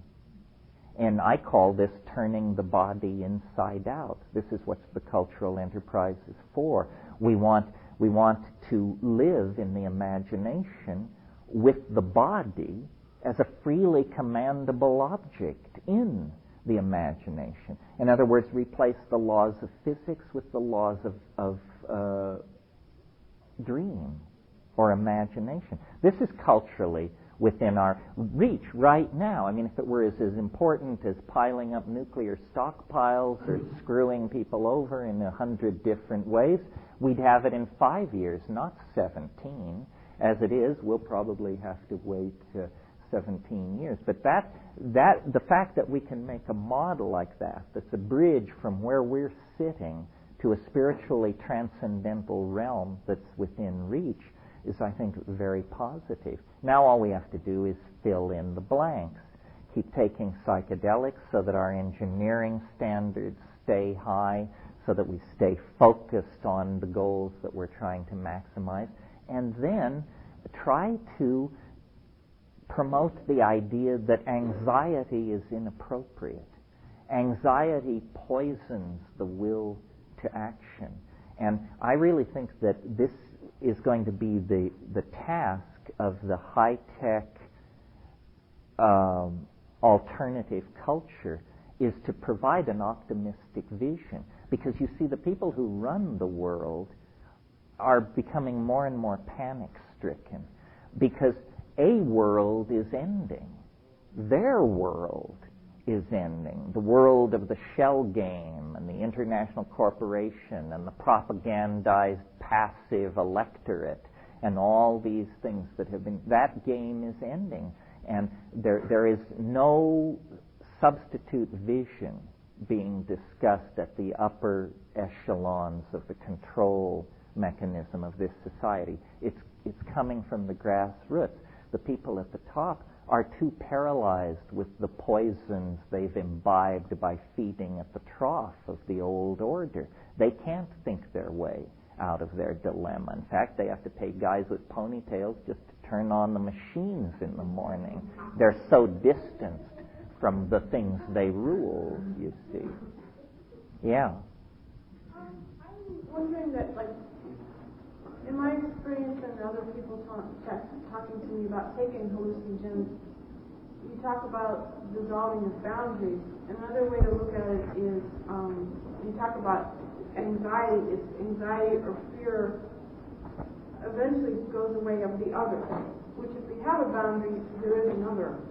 And in terms of like men and women, if women are more other for men than vice versa, that on a hallucinogen, a man can get to a place where he observes and goes beyond the boundaries to know that it's not the other. And if a woman is in that place, what I, from my own personal experience and from other people talking to me, is as though women kind of find their voice in the way of the world to say how it's okay not to have always this experience of the other. And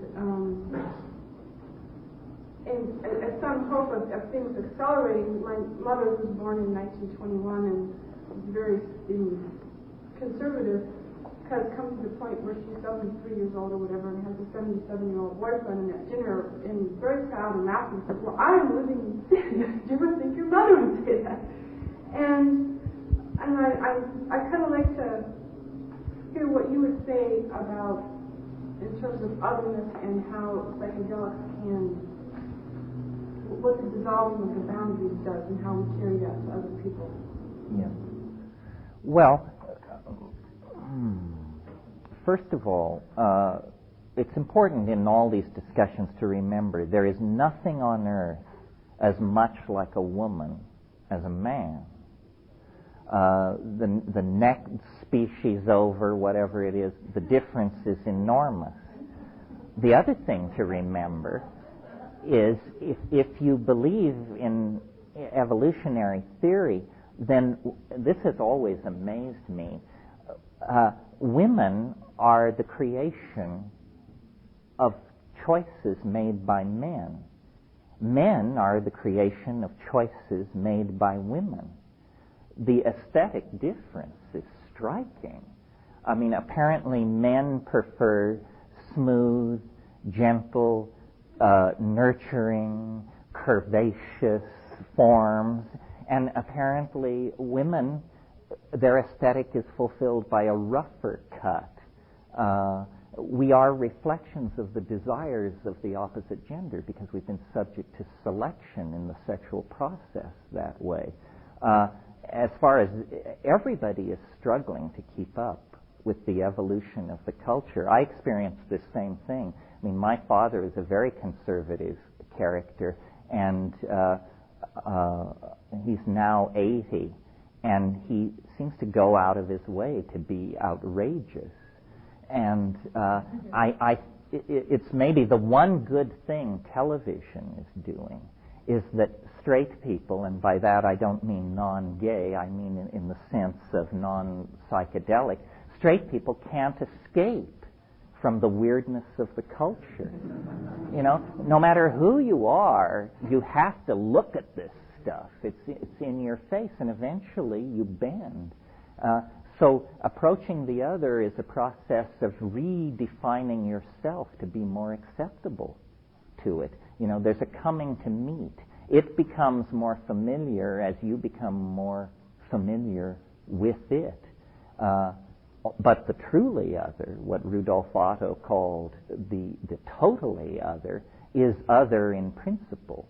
It's like the archetype of the other, and it can't be assimilated. But wherever the other is particularized in a person, a work of art, a place, it can be approached through a process of templating yourself to it. We become what we behold, no matter how bizarre what we behold may be. Well, it's a little past time to take a break. Let's take a break. Those of you who are doing a paper, why don't you gather up here, and David and I will lay out the guidelines. The rest of you, why don't you give us just a little bit of space so we can work this academic thing out.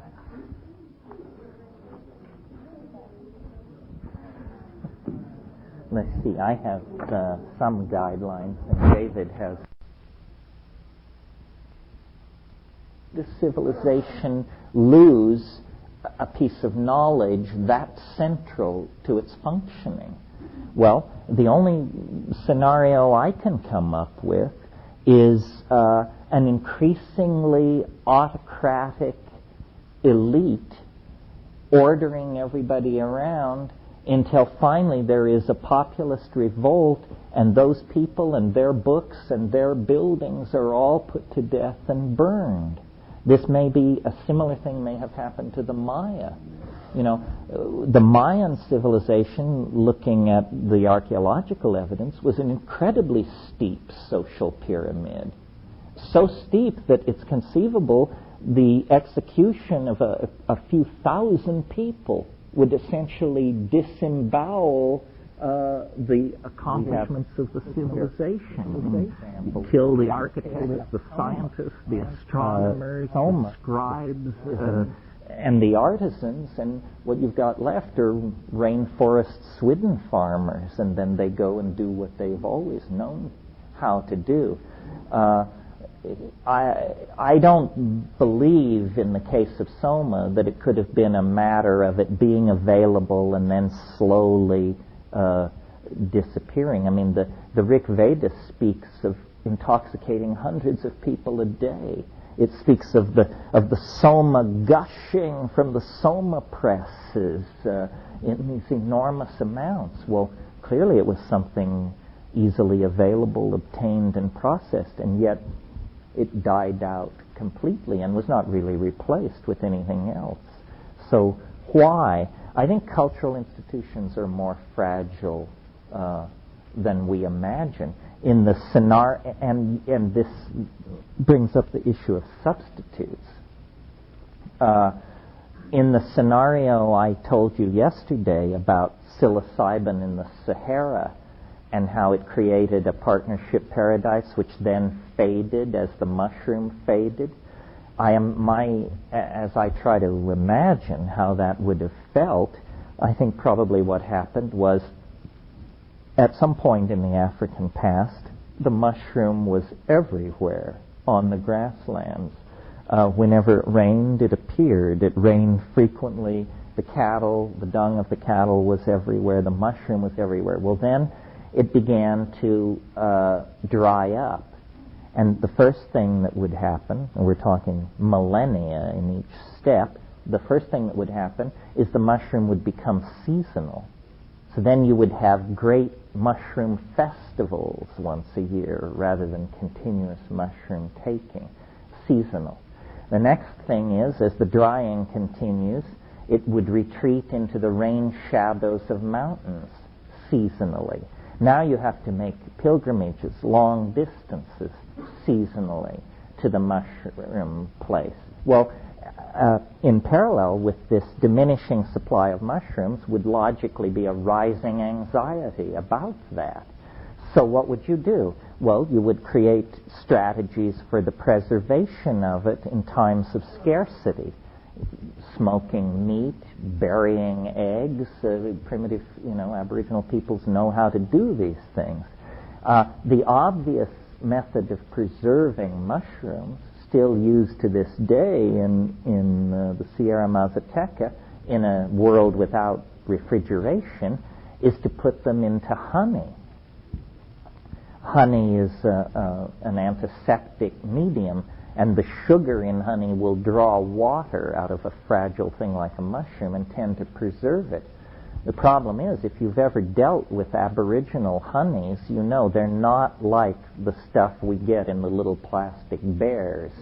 Aboriginal honey is very watery, and what the consequences of this is that the preserving medium, honey, itself has the capacity to transmute into a psychoactive substance, alcohol.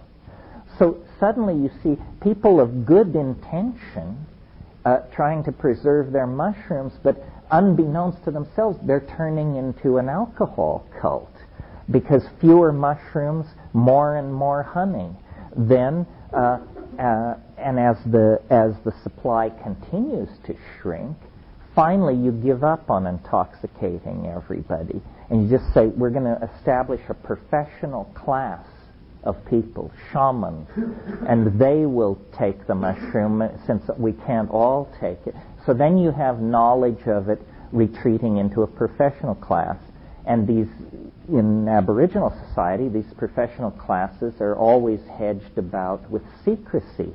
So then you actually have a situation where there is a body of cultural knowledge which not everybody possesses, in fact, which very few people possess.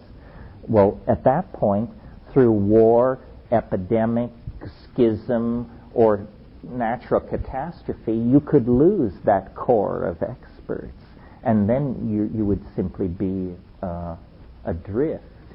So it's a very complicated issue, and the history of each one of these things is fraught with these kinds of episodes. The other thing is, just to keep the complexity ever before you, styles of usage change. I mentioned that the 19th century ate hashish. We smoke it, and it has very different impacts on our psychologies and our art and so forth and so on. Another example is a good example close to home, LSD. In the 60s, you couldn't play the game unless you took 500 mics. These days, you split half a blotter. It's probably 70 mics, and that is what people call an LSD trip. It's half an order of magnitude smaller than what was being done 30 years ago. Well, so naturally, people say entirely different things about LSD now than they did then. The other thing that makes this very complicated, nature is not cutting you any slack here, is you can have a species of a plant genetically fairly defined and taxonomically fairly defined, and it can have a horrific number of variables bearing upon it. The favorite example here would be Amanita muscaria. More ink has been spilled over Amanita muscaria than almost any other plant I can think of. Wasson identified it as soma, the subject matter of these ecstatic hymns of praise that filled the Rig Vedas. But when you actually take Amanita muscaria, if you only get a bellyache, you're lucky. This is not at all a reliable intoxicant. Well, what's going on here? Well, here's what's going on. Amanita muscaria, because of its genetic makeup, is subject to geographical variance. That means the Siberian Amanita, the New Mexico Amanita, and the Andean Amanita are experientially different creatures. So, geographical variation. Then there is edaphically induced variation. Depending on the soil and the mycorrhizal host, the chemistry of the mushroom will be different. Well, then there's brood differentiation. The first flush will have a different chemistry than the third, fourth, or fifth flush of the same organism. Again, this is where the guru may have a role to play.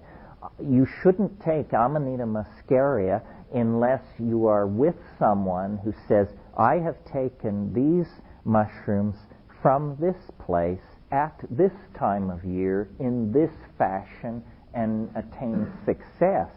But if you just go out and eat the first Amanita muscaria you find, your experience could range from nothing to a medical emergency. And very few people who have just gone out and eaten Amanita muscaria have any kind of experience that could be mapped over an ecstatic hallucinogenic experience. But occasionally you will hear a story so wild that you can tell under certain very narrowly defined conditions this thing must be tremendously effective. But what those conditions are, we don't know. Yeah.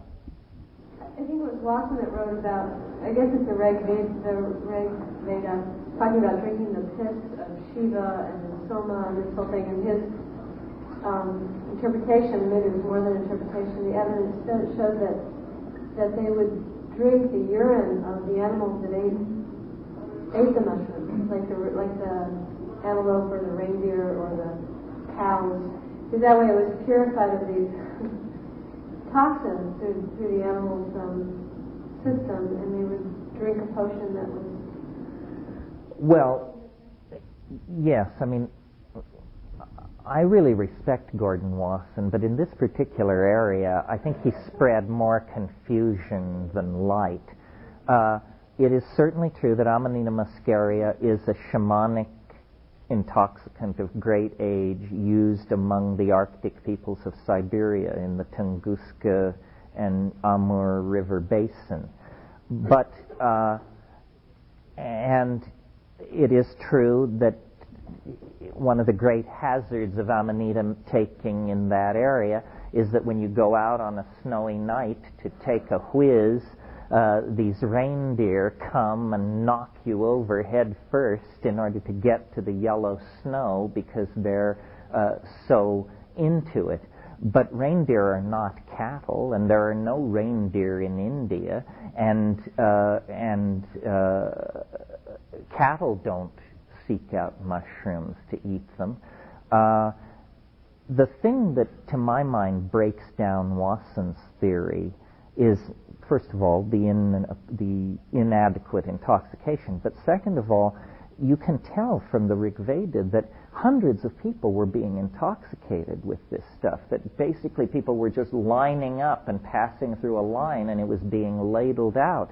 Well, Amanita muscaria has a mycorrhizal relationship to birch and spruce. That means it grows only in association with the roots of those plants.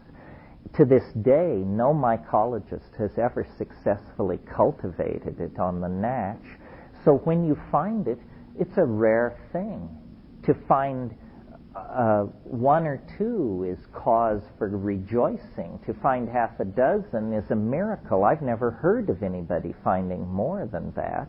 I've seen other Amanitas in great abundance. If you're an Amanita fan, check out Baker's Beach in January. You all know where it is? It's at the bottom of 25th Avenue.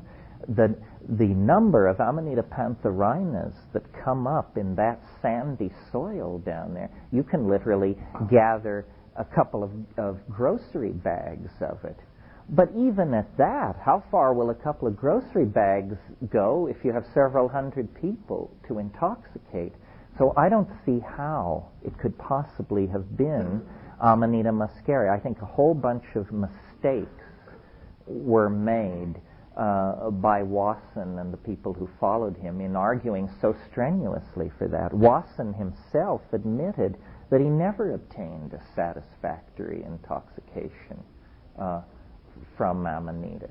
So again, you have to be aware of all of these variables, and I think it's fine to respect those who have preceded us into this. Lots of hard work has been done, but on the other hand, they're just fallible career-mongering human beings like all the rest of us, and it never hurts to double-check.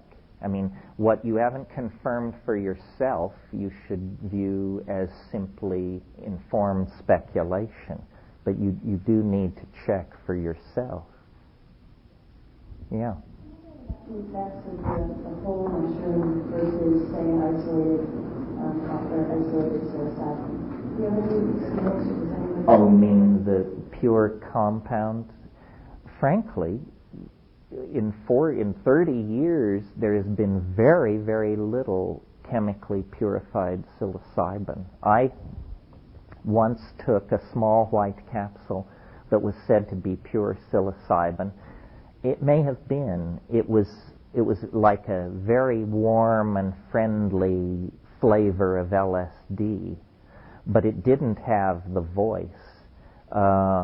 Now, there's a famous story that when Hoffman isolated psilocybin, he then, to prove the isolation, he manufactured some, and then he and Wasson took it back with them to Huautla, and they gave it to Maria Sabina, and she said, the spirit of the mushroom is in the little pill. But let's face it, Maria Sabina was a sly old woman who really knew how to play on the gringo's harp. And I don't think it's the last word that she said that. I mean, the implication may have been, and so why don't you go back to Basel and leave us alone, for crying out loud? Haven't you done enough good here? Yeah. Interested in something you mentioned in past talks about the synchronicity surrounding the use of mushrooms, and tell that story about the Hollywood restaurant. Oh yeah, the Rod Steiger story. Well, yes. I mean, I don't know quite what to make of this. Again, there are more questions than answers, but one of the things that you will quickly experience if you get into this, and most of you probably already know, is that rational, and by that I mean statistically extrapolatable expectations seem to be superseded on these trips by a kind of magical connectedness. All kinds of strange things happen on trips that really happen. It's not hallucination. These things really happen. It's almost as though the ordinary laws of causality are obviated and you become a magnet for the strange, the peculiar. And sometimes these synchronicities are trivial. Sometimes they're the difference between life and death. As an example of the latter, I've told this story before, but one time years ago, Dennis and a girlfriend of his went up into the mountains behind Boulder, and they took Argyria nervosa, Hawaiian baby wood rose, and it was much stronger than they expected, and it lasted much longer than they expected, and so night fell. And behind Boulder, up around Nederland, it's 12,000 feet. I mean, when night falls, the temperature plummets. You're immediately in a situation of crisis. Night fell. They were completely lost. They had no clue where they were or how to get back to the car, and it looked grim. And so they're looking out over these valleys and mountains and so forth, trying to spot something. And finally, across the valley, they see what my brother assumes is a car come around the corner because they see the headlights. And so they descend down into this canyon. It takes them an hour. It's pitch dark. They climb up the other side, and they to arrive in a parking lot to find their car. Not only to find their car, but to find that the lights are on. Well, they had left the car some 12 hours before. The battery would have been run down if the lights had been on all that time. It means the lights, they saw the lights come on when they looked out across the valley full of fear, wondering where they were. So, it's just a story, unless you're the person whose life was saved by this incident. So, and you can see then why Aboriginal people would have this faith in the primacy of mind, probably because mind is in fact primary, and it's only because we've locked ourselves down into a set of reductionist expectations that we live in a world so brutally under the aegis of laws like entropy and seriality and so forth and so on. Yeah. Something that Sasha said in the book, right, that you and him had a disagreement about synthesized mescaline, saying that, similar to her question about psilocybin, do you still hold that the two are different? Yeah, and that plant spirit doesn't really speak to you unless you use the plant itself rather than the compound? I don't know, much has been made about this difference we had. I don't recall the conversation and haven't read the account of it. If Rupert's theory holds any water, it's the same thing, and we can both still believe whatever we like to believe. I think that without argument, though, generally the plant experiences are richer, and it's not difficult to see why. If you take mescaline, you have a mescaline trip. If you take peyote, you have a mescaline plus 13 other mescaline-like alkaloids. Unhaloamine, peyote, lophophorine. There's a whole spectrum of these things in there. And I think that gives a richer experience. It's not an absolute ontological difference between Sasha and I on that issue.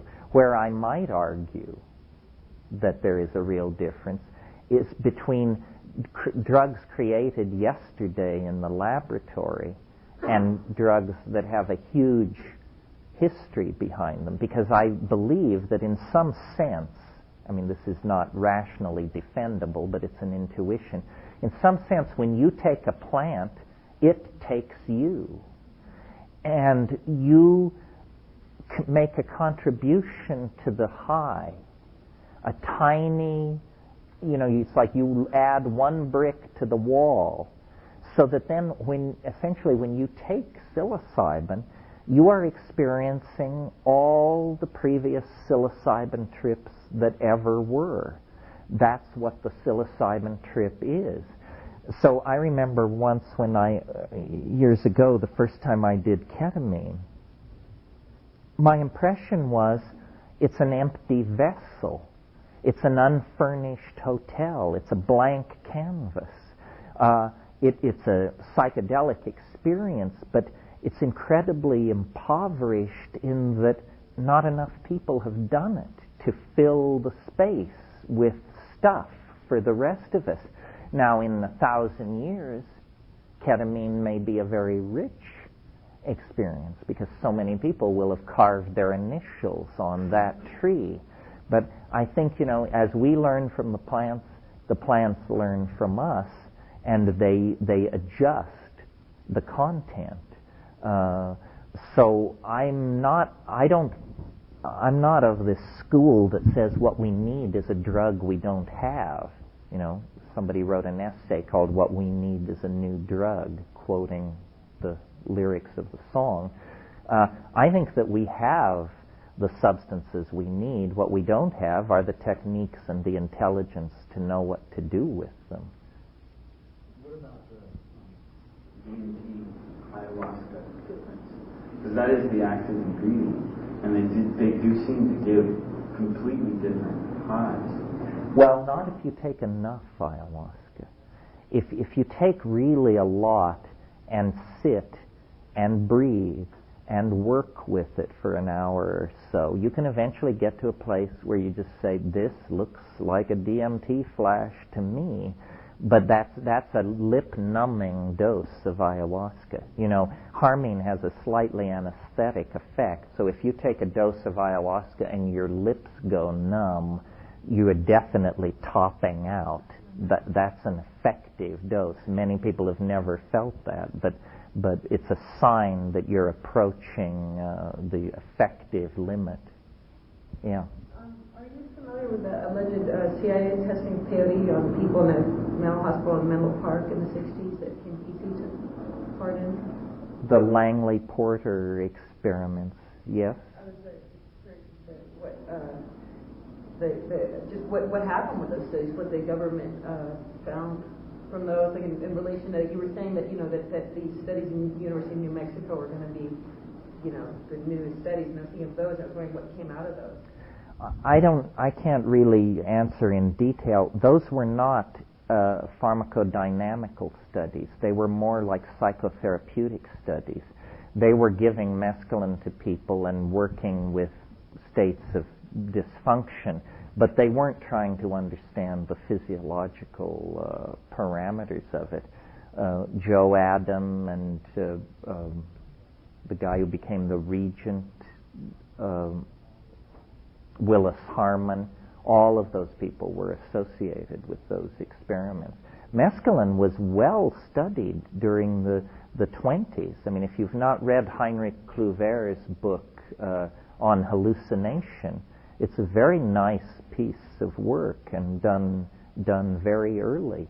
And he actually tried to create a vocabulary of hallucination. I mean, it's kind of silly, but he taught his subjects to identify colors by their place in the spectrum.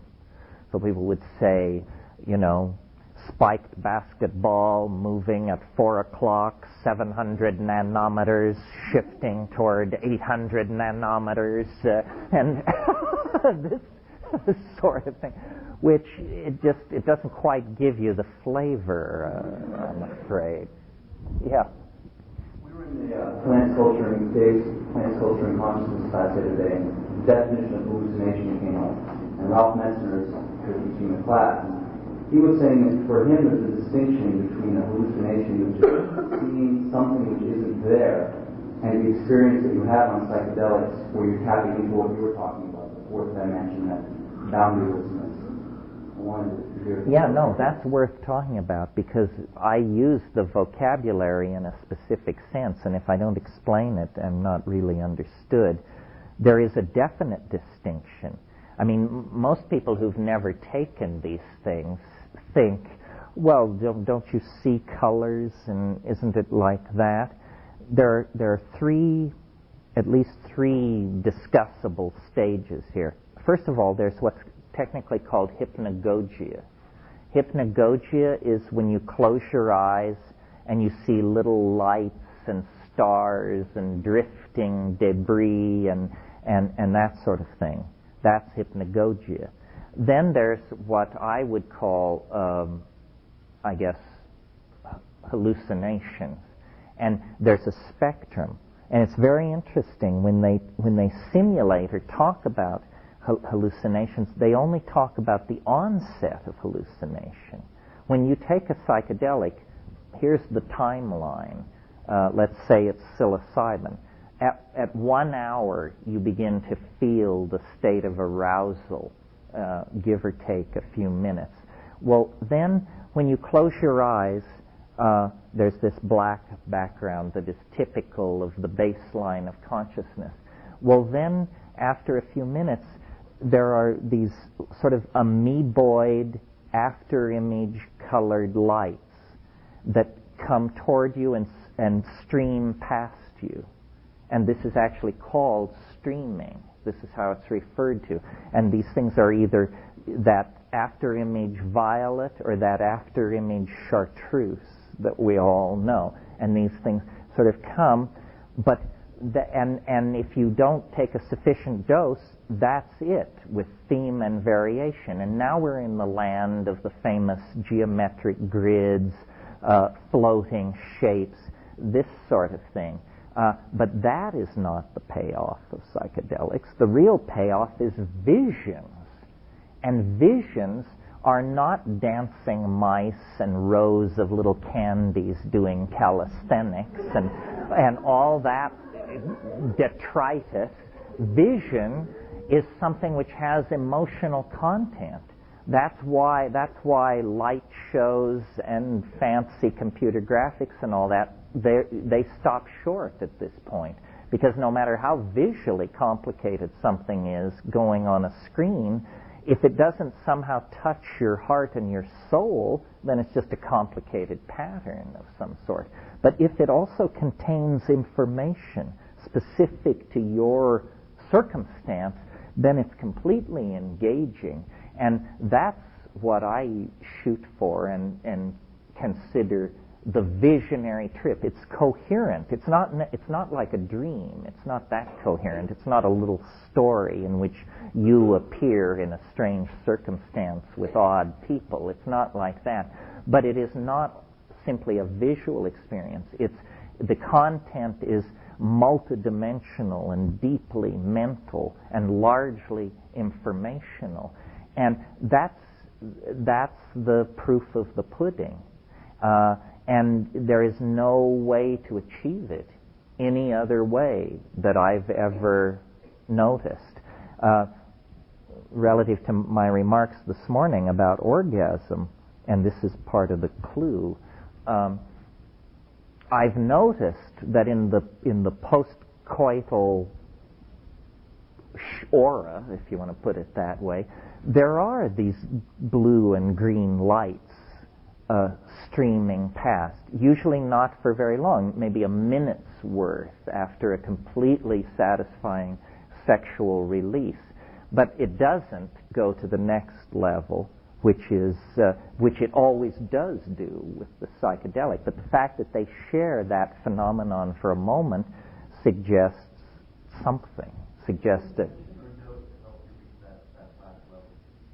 it's both. And I used to think not. I used to think it was entirely dose. But I've realized from talking to people that what seems natural and obvious to me seems odd to some people. What you have to do is you have to look at the back of your eyelids with the expectation that you will see something. And it's a plane in the field. Now, if you're in front of the plane, that means you're thinking, oh, I'm getting high, I feel weird, my agenda is this, I need to think about that, do I need to go to the bathroom, where is the water? You know, your attention is here. If your attention is beyond it, you also won't see it. Like I've noticed, you can't talk and see it at the same time. The act of verbalizing requires so much mental focus that you can't see this stuff. So what you have to do is look at the back of your eyelids as though it were a flat surface and just keep looking at it. And keep looking at it, and if there's any flicker of color or light or movement, concentrate and keep looking. Concentrate and keep looking. And it usually doesn't take more than a minute or two of that for it to completely open up in front of you. The other thing is, I plead with it. I address it. And I say, do what you will. I'm entirely yours. Please don't hurt me. But do with me what you will. And if that invoking, that announcing that you are ready is very important. In this matter of the speech of the mushrooms, the reason a lot of people don't have that experience is because you have to initiate the conversation. You can be loaded for hours on mushrooms, and if you will never say, in the silence of your mind, it doesn't have to be spoken, but you must say, hello? It will never directly address you. It's shy. But if you will say hello, it's there. It says yes, and you're off. And, you know, another thing, we're so defensive and locked down. Another thing that's very important, and all Aboriginal people know this, is the importance of chant and song. If you get into a hard place, the Western reflex seems to be to assume the fetal position and wait, with the belief that in some hours, if you don't go mad, this hell, whatever it is, will be lifted off of you. Well, this is the worst thing you could possibly do in that situation. If you get into a place that is difficult, sit up, gulp air, and sing. And the reasons for this are obvious on different levels. First of all, it's an assertion of your existential right to be. You don't just whimper and fold. You sit up, you sing. Second of all, it oxygenates your brain. And mental though these places may be, they have some root in matter and physiology. Flood your brain with oxygen, and the demon, whatever it is, will be washed away, or at least transformed. And so, by techniques of invocation, of chant, of song, of concentration, self-discipline, and I don't mean rigorous self-discipline, nothing like what yoga demands. I just mean, pull yourself together, for God's sake, and pay attention to what's going on. You can make it your vehicle. And then the other thing, which I always do, but it's controversial, I suppose, to say it, is cannabis. Cannabis is the rudder on your ship. If you come into a place that you don't care for, just take a hit of cannabis and then do your chanting, and you will move through it. But don't clench.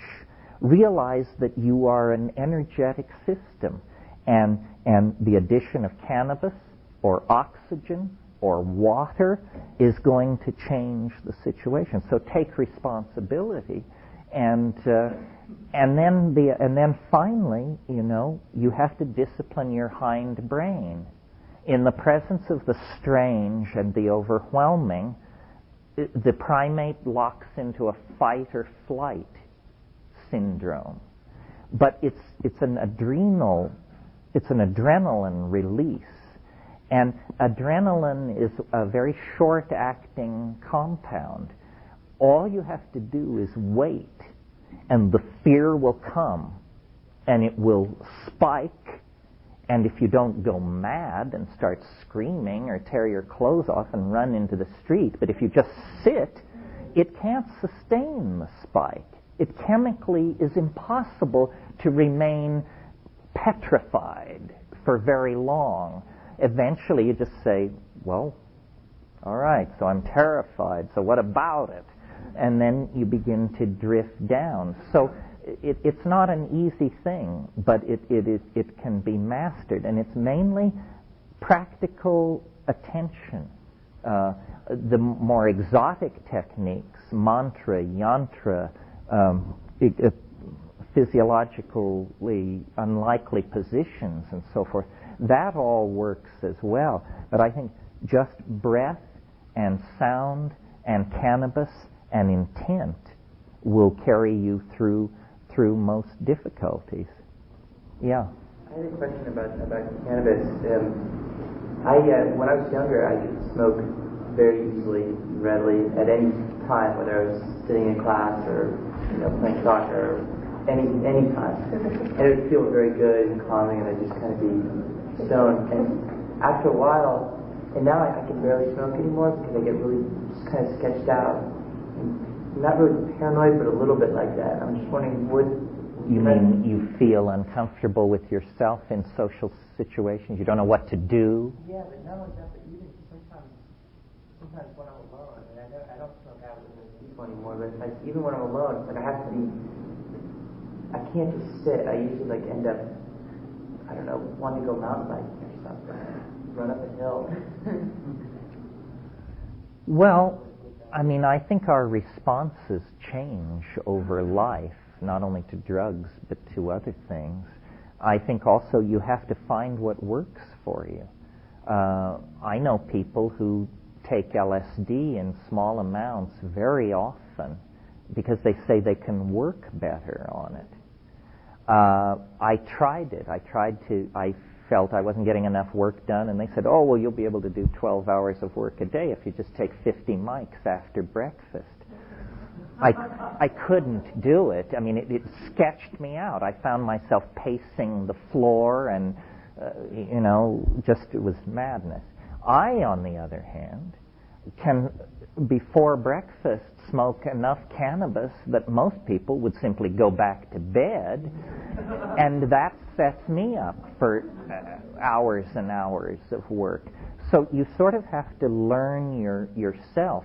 These people who are these enthusiasts for datura, they've got to be some different kind of person than I am, and because they genuinely take pleasure in something which would just drive me right up my tree.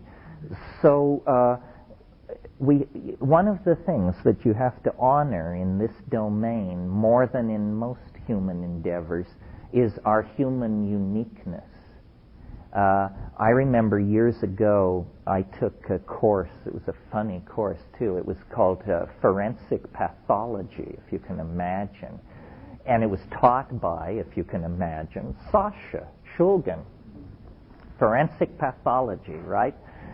So one of the things he did in this class is he brought in a little vial of some substance. And there were 500 people in this class. It was at Cal. So we passed it around. No big deal. You sniff it, a kind of a nondescript odor, pass it on to the next person. Out of the 500 people, 3 had an incredibly violent reaction to this stuff. And then Sasha explained there is a known gene for reacting to this thing. People who have this gene are 50,000 times more sensitive to this substance than people without it.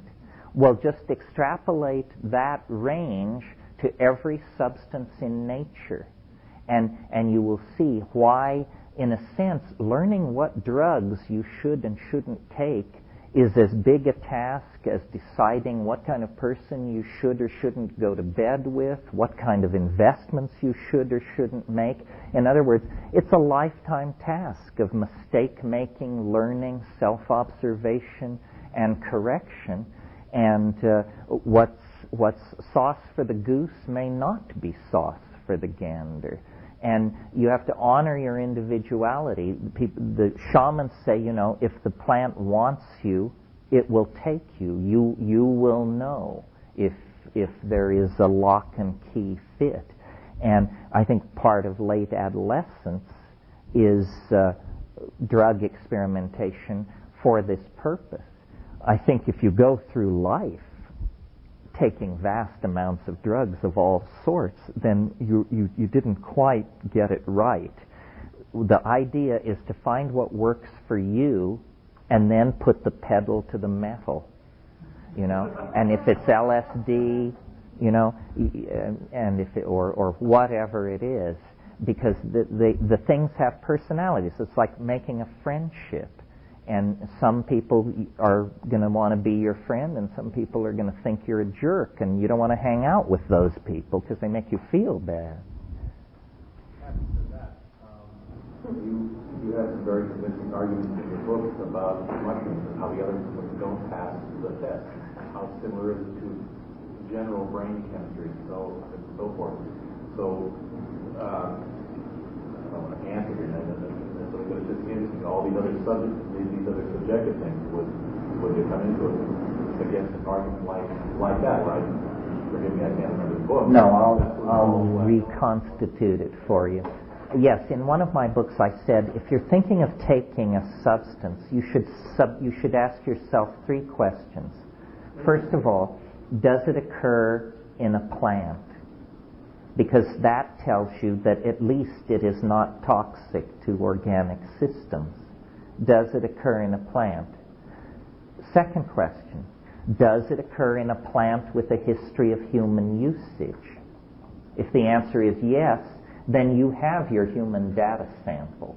If people somewhere have been taking this plant for millennia, then you know that it doesn't cause blindness, miscarriages, madness, tumors, so forth and so on.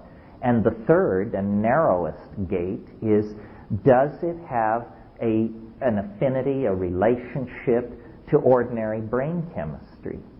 Because you don't want to insult the physical brain. You don't want to damage yourself in this enterprise.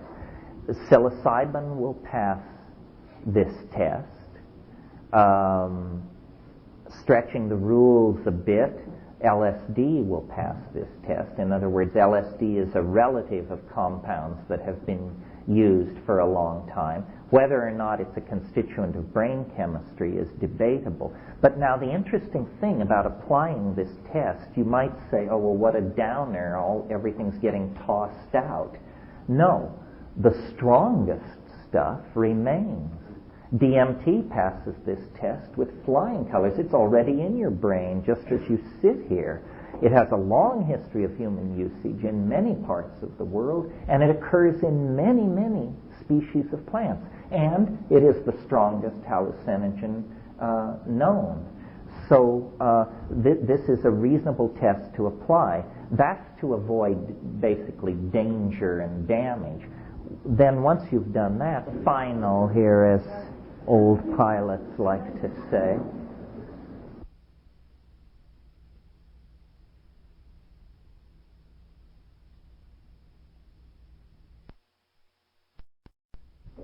substance. You should ask yourself 3 questions. First of all, does it occur in a plant? Because that tells you that at least it is not toxic to organic systems. Does it occur in a plant? Second question, does it occur in a plant with a history of human usage? If the answer is yes, then you have your human data sample. If people somewhere have been taking this plant for millennia, then you know that it doesn't cause blindness, miscarriages, madness, tumors, so forth and so on. And the third and narrowest gate is, does it have an affinity, a relationship to ordinary brain chemistry? Because you don't want to insult the physical brain. You don't want to damage yourself in this enterprise. Psilocybin will pass this test.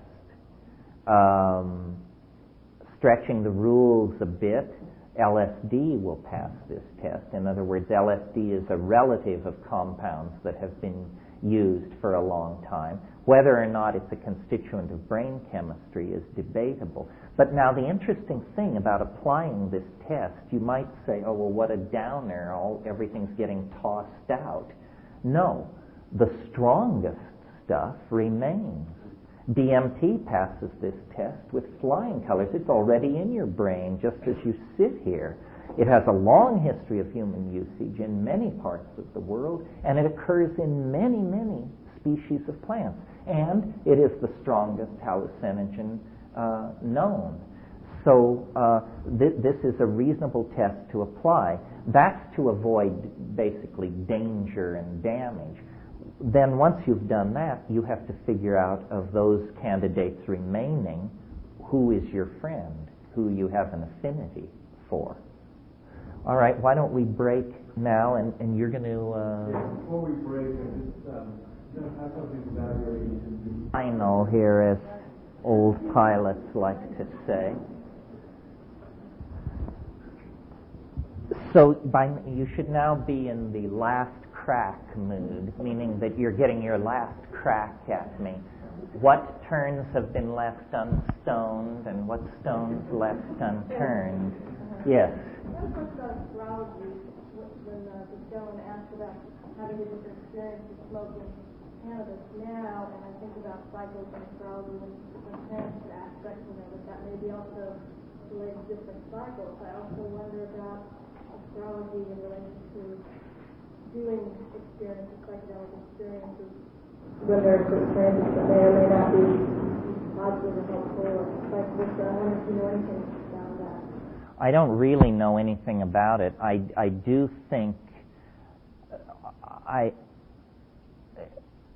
it's puzzling when you feel that the initial conditions have been recreated, but the results you get are completely different. And astrology then offers itself as an explanation. Well, the last time you did it, the moon was in Taurus, now it's in something else. Again, this is something that could be looked at. Is there a time? I don't believe everything the mushroom tells me. I just treat it like everybody else. You can't trust anybody 100%. But the mushroom does seem to have the idea that it's good when the moon is in Scorpio. I've just experientially noticed that things seem to go better in the psychedelic realm when the moon is in Scorpio. I'm a triple Scorpio. Hey. Yes. Yes. Hey, wait a minute here. Yeah.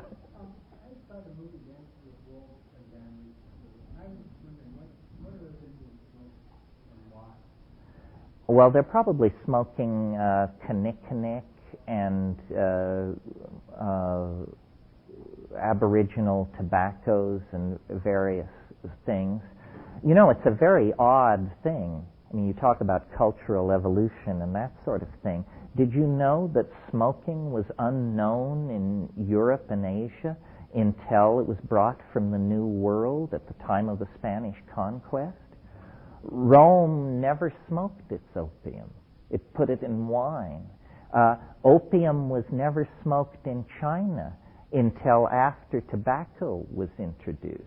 In fact, the smoking of opium in China arose largely as a result of trying to drive out tobacco smoking as a habit. This method of drug delivery, which you would assume was Paleolithic, was unknown to the civilization that we evolved in. The New World seems particularly expertise in these dimensions. For example, enemas are one of the very few things that we can that have entered our culture as a cultural contribution unique to the Amazon basin. Enemas they had rubber, they had natural rubber, and they discovered that some substances were so toxic that you didn't want to put them into your stomach, but that they would be active if you would rectally insert them. And so the enema was invented millennia ago in South America, but was a mad idea from the point of view of European medicine until it was tried. And then, of course, it became the rage. And there are then successive rages of upper colon focus that sweep through our society every once in a while. Yeah. I wonder if you could expand upon the idea that you speak about in an essay about the plant as a model for consciousness and for culture. Yeah, that was an essay that originally appeared in Whole Earth Review, I think called Plant, Plan, Planet. And what I was trying to say there was there is a great deal to be learned from emulating plants, especially in the culture of crisis that we're in. First of all, plants, they have to deal with their toxic byproducts because they can't move away from them the way we do and move into new niches. Plants are homeostatically self-regulating. Plants are small solar factories, essentially. Plants do all their work at temperatures below 115 degrees. Notice that we do our technologies operate at 600 degrees and up, and then produce all kinds of heavy metal toxins and poisons and this sort of thing. Also, in a sense, the Tao-like passivity of plants, the way in which they accept their circumstances. Essentially, an animal is an organism that can move away from the circumstances of its own being. And so, for all of these reasons, Plants seem like an excellent model for the kind of future that we should be building. We want to go to lower energies. We want to go to more organic starting and ending materials in industrial processes. We want to create a kind of integrated homeostatic cohesion in our societies. In all these cases, and a solar-based society, in all these cases, the plants provide the model. They've been showing how to do these things very efficiently for a very long time. Yeah. Are you familiar with Rick Tarnas and Roth, where they get together on the whole archetypal psychology, but in specific related to the planets, and how doing people's transits or charts seems to be the only predictor? It proves to be very valid to predict the kind of journey or the experience the person would have, depending on the moment they did. I heard that from Rick. It's very interesting. I haven't actually looked at the data. The only reason astrology is not scientifically respectable is because no one can hypothesize how the coupling takes place. In other words, how can the transit of Mercury be coupled to an event system on this planet? But don't despair. We know that the sun radically affects the weather on the Earth, but no coupling system has ever been proven for that either. It's just the statistical correlations are so overwhelming that it's impossible to ignore. I think probably the key to understanding astrology is you're going to have to go outside of astrology to understand it, to something like fractal resonance. The reason the pattern in the stars is repeated in the pattern of your life is because there's only one pattern to begin with.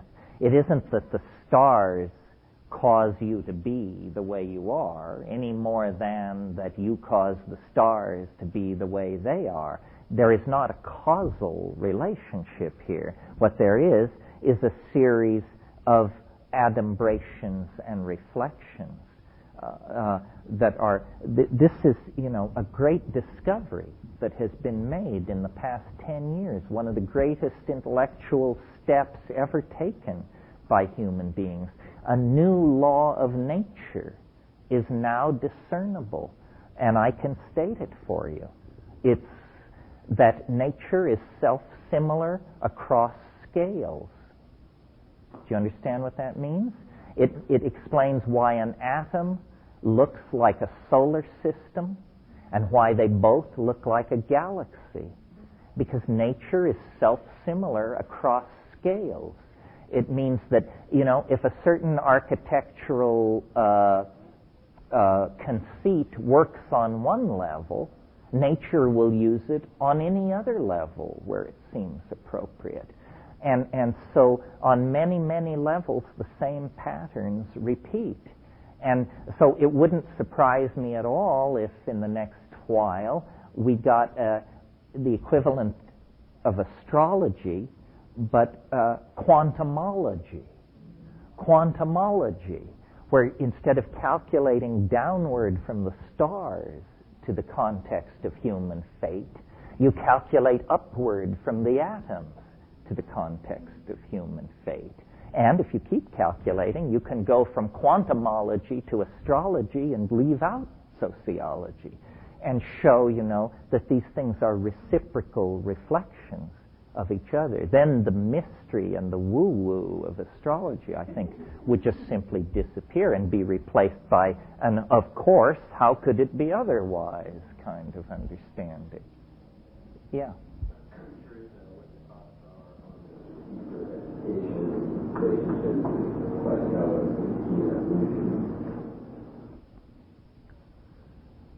Well, somebody said the thing that has changed least in Western civilization in the last 300 years is the classroom. I mean, this could be 1500. You know, I mean, everything else has changed, but what do? We come with sharpened pencils and sit and listen to elderly, lecherous professionals and to try and stay out of their clutches long enough to get a degree, and then we go out and play the game. I think that this is somewhat a field, but something very profound is happening in the way in which we modern people process information. I don't know how many of you are familiar with Marshall McLuhan, but McLuhan argued that an equally profound transition occurred with the introduction of print. Print is not simply writing that's easy to read and reproduce. Print is an entirely different creature than anything that had been produced before. It has qualities that no other medium has. Specifically, its linearity, its uniformity, its interchangeability. And what I mean by that is that every capital A looks like every other capital A. They are interchangeable. When a friend of yours writes you a note, you look at it. That's the precondition to reading it. When you open a book, you immediately read it. You don't look at it at all. Very few people puzzle over how the A is sitting there on the page with that white back. No, we just read. And the difference between looking and reading is very great. McLuhan called it the contrast between a manuscript culture, which is ear-oriented, and an eye-oriented visual culture. Well, now what's happening to us, and I was talking to somebody about this at the break, is the rise of the image. The image is in the ascendant. Ever since the invention of photography, let's say, in the middle 19th century, followed by color photography, followed by color lithography, followed by moving pictures, followed by television, followed by the internet, VR, stereograms, and all the rest of it. Something is happening. Our culture is forcing our visual education. And I think one of the problems with education is that we are trying to use a print-created institution to educate electronically biased human beings. And it's created a kind of a speed bump of illiteracy. One of the things that is put against your generation, you Generation Xers here, is that you're not literary. You're not a literary culture. But and it's true, don't deny it. None of you can quote Milton. But I also think it's a temporary thing. Your children will not be like you. Your children will be fully visually literate. They will have assimilated this new medium and operate under its aegis, while you are in a transition phase.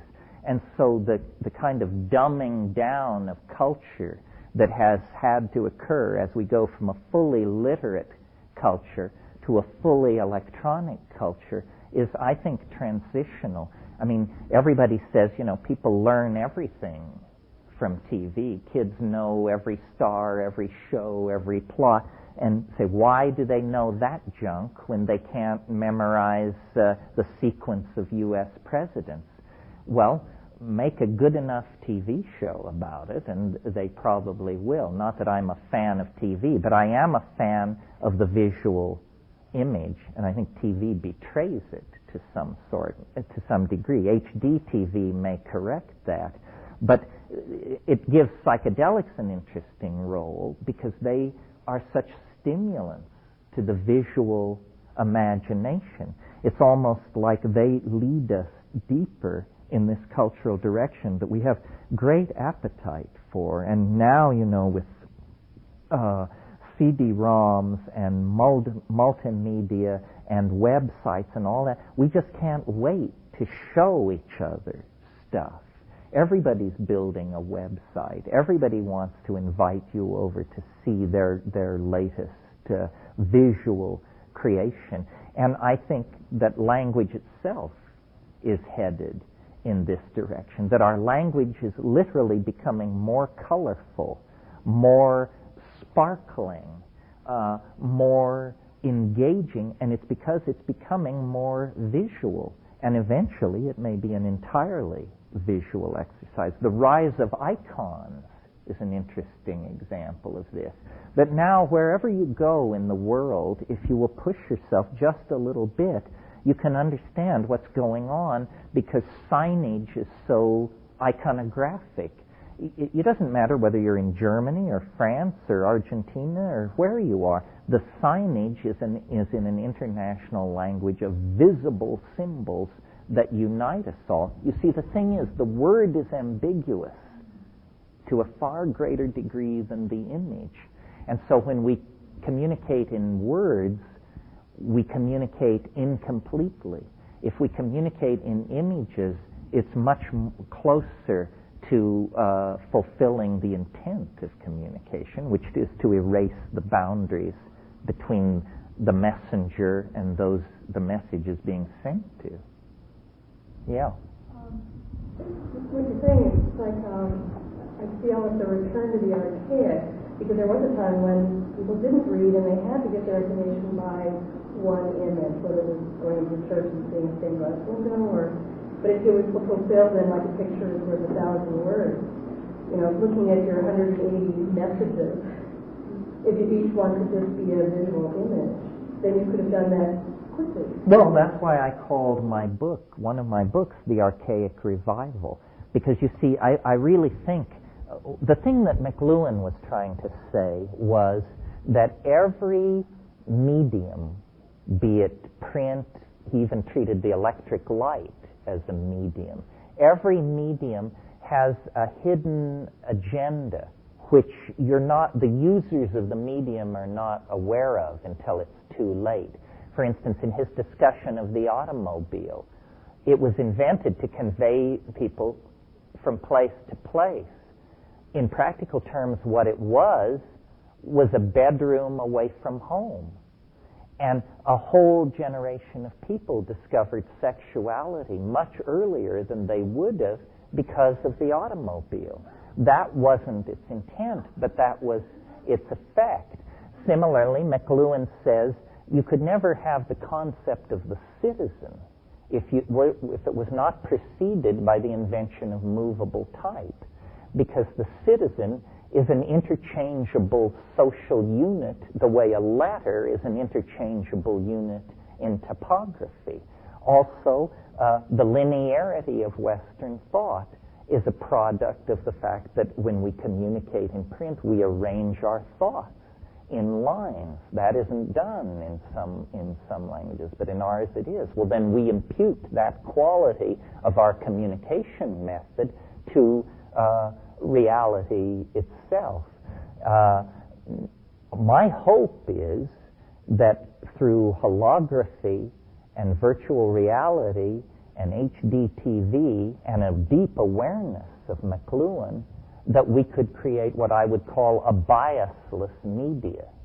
In other words, it would be a media that would do to you exactly what reality does to you, instead of pushing you in some other direction. And it would be then a return to the archaic. And it might be technically very sophisticated, but the final impression must be, I am not looking at a screen, I am not turning the pages of a book, I am not listening to earphones, I am really having this experience and it is really real. I've never heard the VR prophets talk about it as a biasless form of media, but I think that's what we're headed for. Well, when media becomes biasless, media becomes reality. And this is within reach now. One thing I can give you, HPV, is basically emailing you dead like that. People don't. Emailing for economic reasons. Virtual reality as well. Particularly I was reading the average American has $110 a month disposable income. just trying to fit in your archaic revival model into the economic structure I see right now. Well, I don't know about HDTV. It seems slow coming. I saw it in Frankfurt, and I was shocked. Have you seen it? It's not at all what I expected. I expected, the hype is, it's just like a movie. It's that clear. High definition television. It's an entirely different way of doing TV. Well, it's much weirder than film. It's a window. It's freakishly three-dimensional. I mean, you can't tear your eyes off of it. You can't believe how intensely real it is. In fact, it's sort of hyper-real in some way. To the issue of virtual reality, I don't know, I was a speaker at SIGGRAPH last August, and at one point I turned to Brenda Laurel and I said, I think we can stop hyping virtual reality. It appears to have attained liftoff speed because, Soft Image, Disney, they were all there with mega $1 million outlays, and they haven't yet figured out how to deliver it. But it may not be, it may be cheap. It may come over the wire. It may cost you a quarter. It may not be the fantasy of the virtual reality salon in your house. It may just simply come over the wire. I think the economics of it may delay or accelerate it, but that the appetite for it is so great that it is for sure on its way. What's holding it back is the technology, because the demands that we make of our hardware when we move to VR are incredible. I mean, look at these eucalyptus trees blowing in the wind out here. Look at how each leaf has a unique reflective index of its own, which is changing in time. Think of the computational energy that would have to be brought to bear to convincingly reproduce that in a VR environment. I mean, it's orders of magnitude more computationally demanding than anything currently being done. However, it's said of the computer, well, it's said of the automobile, if it had evolved at the same rate as the computer, a car would now go 375,000 miles an hour on a nickel's worth of gas and cost you $200. So we shouldn't assume at all that we're reaching the limits of the potential limits of the computer. I'd say we're probably about halfway there. There is right now a fiber optic experimental line between the University of Michigan and the University of Minnesota that is able to transfer 630 gigabytes per second. That's the Encyclopedia Britannica in under 1/30th of a second. That's bandwidth. That can handle anything. We just have to run that experimental cable into every city and home on the planet, and then we'll have it. McLuhan had an interesting idea. McLuhan's a weird character because a very advanced thinker, but a convert to Catholicism, so forth and so on. He finally concluded that electricity is the physical descent of the Holy Ghost into history. That as the planet, as our cities turn to light and everything is linked together informationally, that this is the enfolding presence of the third person of the Trinity. And, since electricity is a fairly mysterious item anyway, who is to say not? In practical terms, it may lead to something very, very much like that, a gathering of us all together in cyber, hyper, shamano space.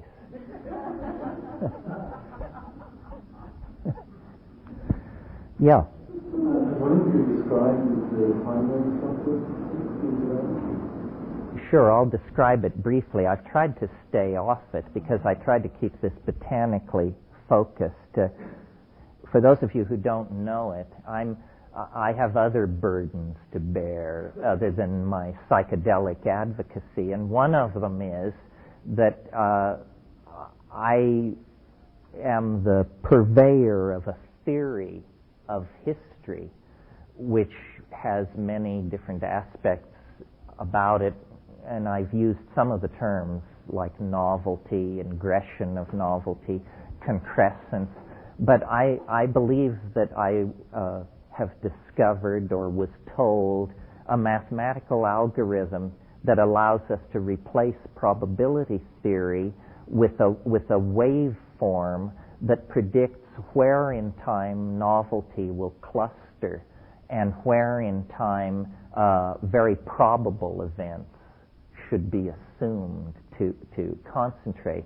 It's a very neat mathematical theory. It's all very solid and so forth and so on, but it has, as all theories do, what I call a hard swallow built in. To illustrate what I mean, the hard swallow in normal cosmology is called the Big Bang. You know, if you can believe that, you'll believe anything. This is the idea that the universe sprang from nothing in a single moment for no reason. Notice that whether that's true or not, it's the limit case for credulity. I mean, if you can believe that, it's a little hard to know what you would dig your heels in on.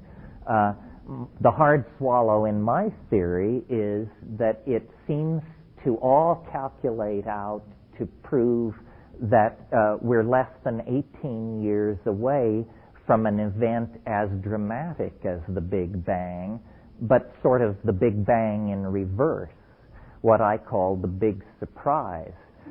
That this process of boundary dissolution that we have been experiencing in our historical and cultural adventure is accelerating by a factor such that half of the history of the universe is going to unfold in the next 17 years.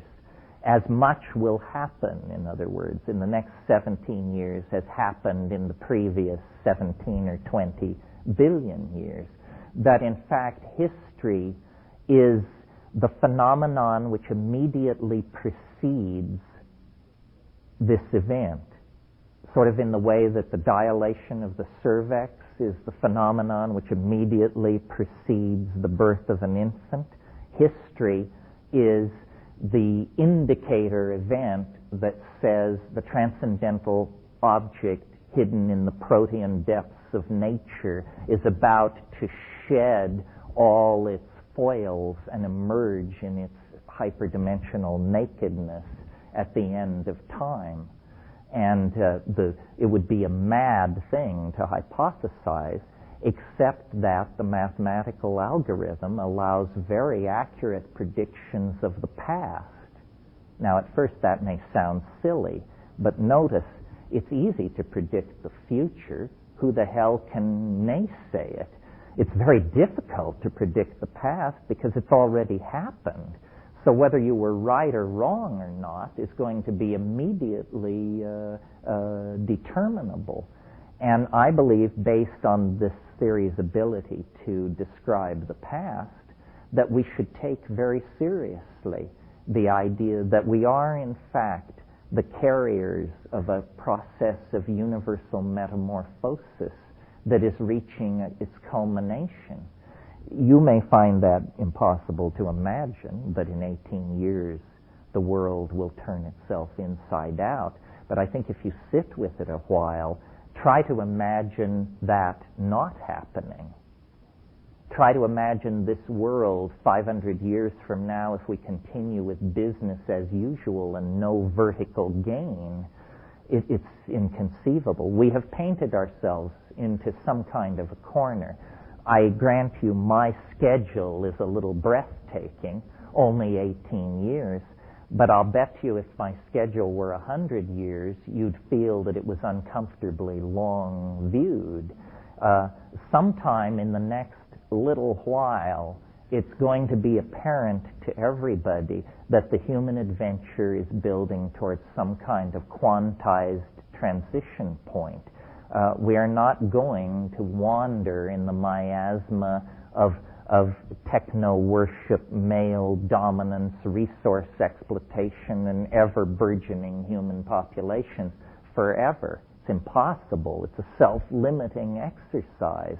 And to the degree that we can educate ourselves and communicate with each other, we can hasten this process, or at least make it easier for the planetary culture to go through. Yeah. So given that metaphor of preparing for another birth, would it be presumptuous to look at the plants coming into this North American culture as sort of like when I was getting ready to birth, for about 4 hours before, I started getting flooded with visions and hallucinations and going into the other world. And I'm seeing that the plants in this culture and their reawakening in the last 30 years could be sort of that momentum to help move us into this new birth process. Oh, I think so, because I think what we're going to, history is ending, but time will continue. Well, what is time without history for human beings? Well, it's the archaeon. We're going back into the archaic, and apparently as central to the archaic as nuclear physics and economics is to our world was shamanism and hallucinogenic plants. So I think we're preparing to make a return. Nothing happens without a reason, and nothing is unannounced. This is something the mushroom told me. It's a very interesting idea. Nothing is unannounced. If you are sensitive enough, you can never be taken by surprise, because there is always the wave which precedes the actual arrival of the event. And a lot of people talk about the end of the world, but it's almost entirely couched negatively. I feel that I am, without a doubt, the most optimistic person I have ever met or heard of. And yet, after I give some of my lectures, people come up to me and say, it was frightening. It was an appalling vision of what... He said, you missed the point. I'm telling you, God's kingdom is 18 years away. How could you possibly interpret that as negative? And you say, well, but aren't you saying that everything will be changed and transformed and swept away? Well, yes, but, that's the way of it. You want a psychedelic truth? 30 years of psychedelic voyaging, I can distill it for you. This is not a psychedelic truth. This is truth. Here it is. Yes. And you can learn this from drugs, you can learn it from life, you can learn it from death, you can learn it any way you like, but by God, you will learn it. Nothing lasts. Nothing lasts. Not your enemies, not your friends, not your youth, not your dreams, not your fears, not your hopes, not even yourself. Nothing lasts. I mean, this has been said often, but felt rarely. Heraclitus said, Pantitreia, all flows. And the lie of Western psychology is that something is stable.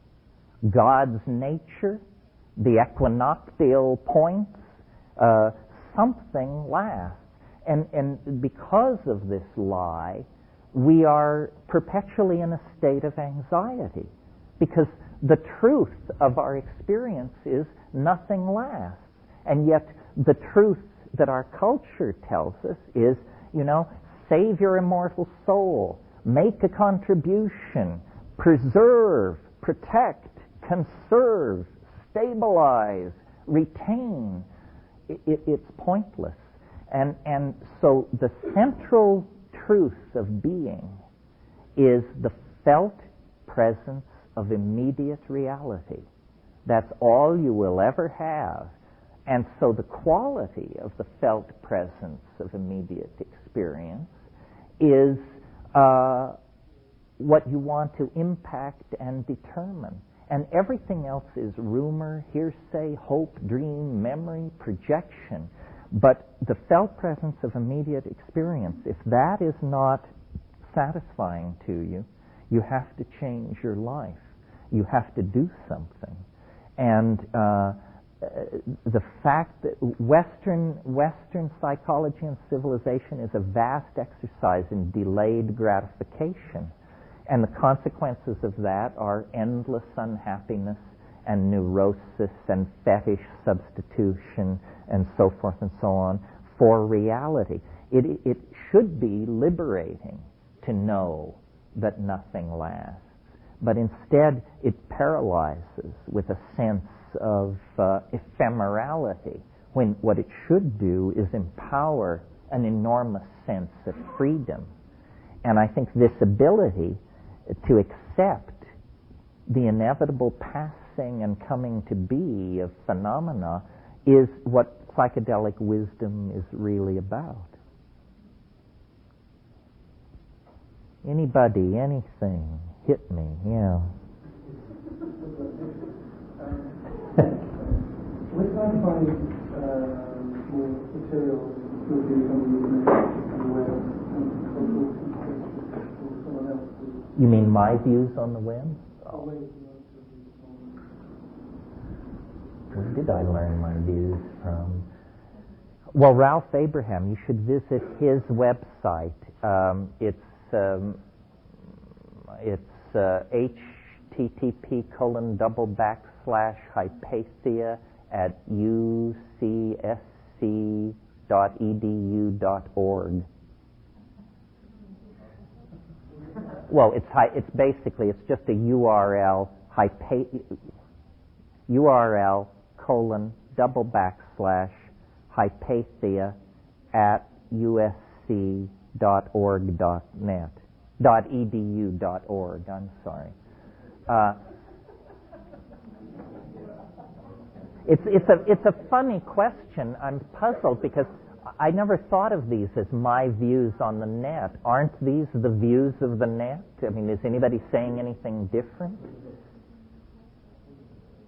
I mean, I assume this is what unites the faithful in the religion of net worship, but maybe I'm wrong. Well, from my experience of the net, it's becoming more targeted to the business and the regulators, Well, that's more alarming. The businessmen will, wherever there is a frontier, I mean, first come the explorers, then come the missionaries, then come the hookers and the businessmen. And we've got plenty of hookers and plenty of businessmen on the internet now. It's the content. I'm McLuhan enough to not so much be obsessed with the content. It's not what is on the net that's important. It's the net itself. It's what it is. It's the fact that if you want to find something out, you now can. It's the greatest democratization of information that's ever occurred. I mean, the head of the CIA under Jimmy Carter didn't have intelligence as good as I do because I can go on to the net and access these various databases. So the thing that is so empowering about the net, I think, is, Tim Leary had a slogan back in the 60s. He used to tell his audiences, find the others. Find the others. Well, how do you find the others? In the 60s, you put a flower in your hair and headed for San Francisco. Today, you go on to the net and go to the well, and you can find the others. It doesn't matter how obscure, peculiar, or bizarre your interest is, I guarantee you can find 10 or 15 people who passionately share this thing. And that empowers you. And it builds communities. And community is the enemy of authoritarian organization, because community springs from the heart, authority springs from theory. Keeping us in a decommunal state is a major part of the agenda of anybody controlling us. That's why the internet is so terrifying to people, because obviously it strengthens dissidence. Just last week, this stupid thing happened in Congress, the Digital Decency Act. Ask yourself, how many times have you been told that child pornography, bestiality, so forth and so on, is being purveyed to thousands of people on the net? Then if you have any experience of the net, you realize that that's like thinking of San Francisco as that one corner at Broadway and Columbus where they peddle girly mags. That's just a part of San Francisco. It's a complex civilization. We have all kinds of people. Everybody should be able to do what they want.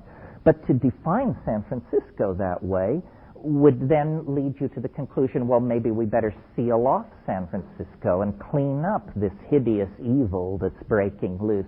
This is what's being done on the web. The public is being manipulated by major media to think that the web is just swarming with pederasts, fetish. But please, every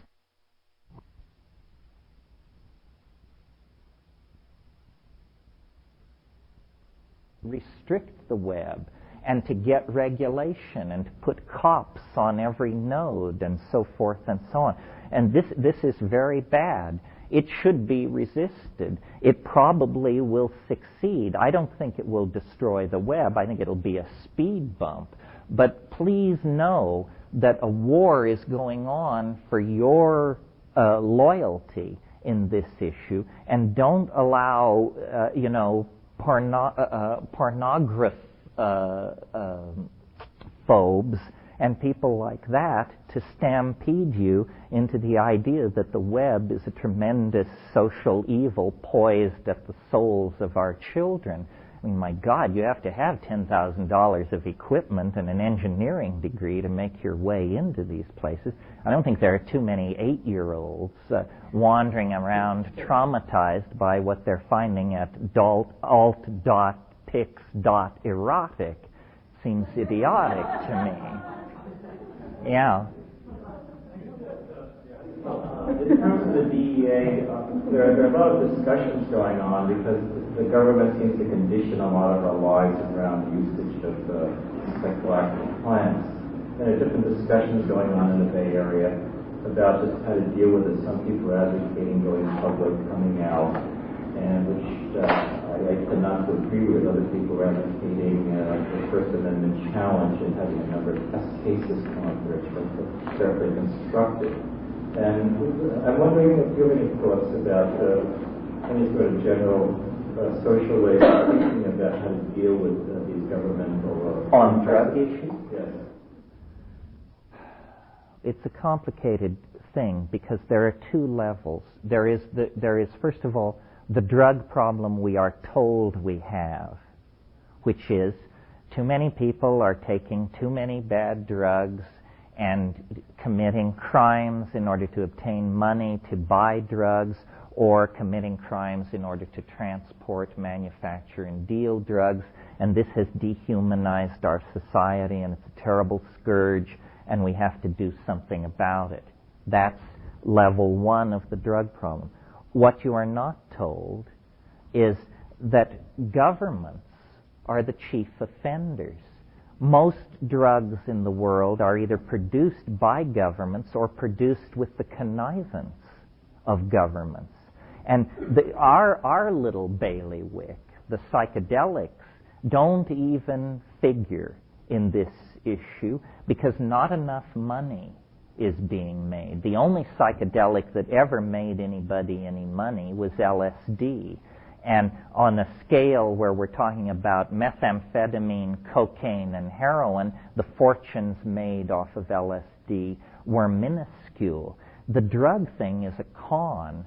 Governments need vast amounts of untraceable cash, they believe, because they turn it over to their secret police agencies, who then pursue secret agendas where they try to control events by illicit and non-sanctioned means.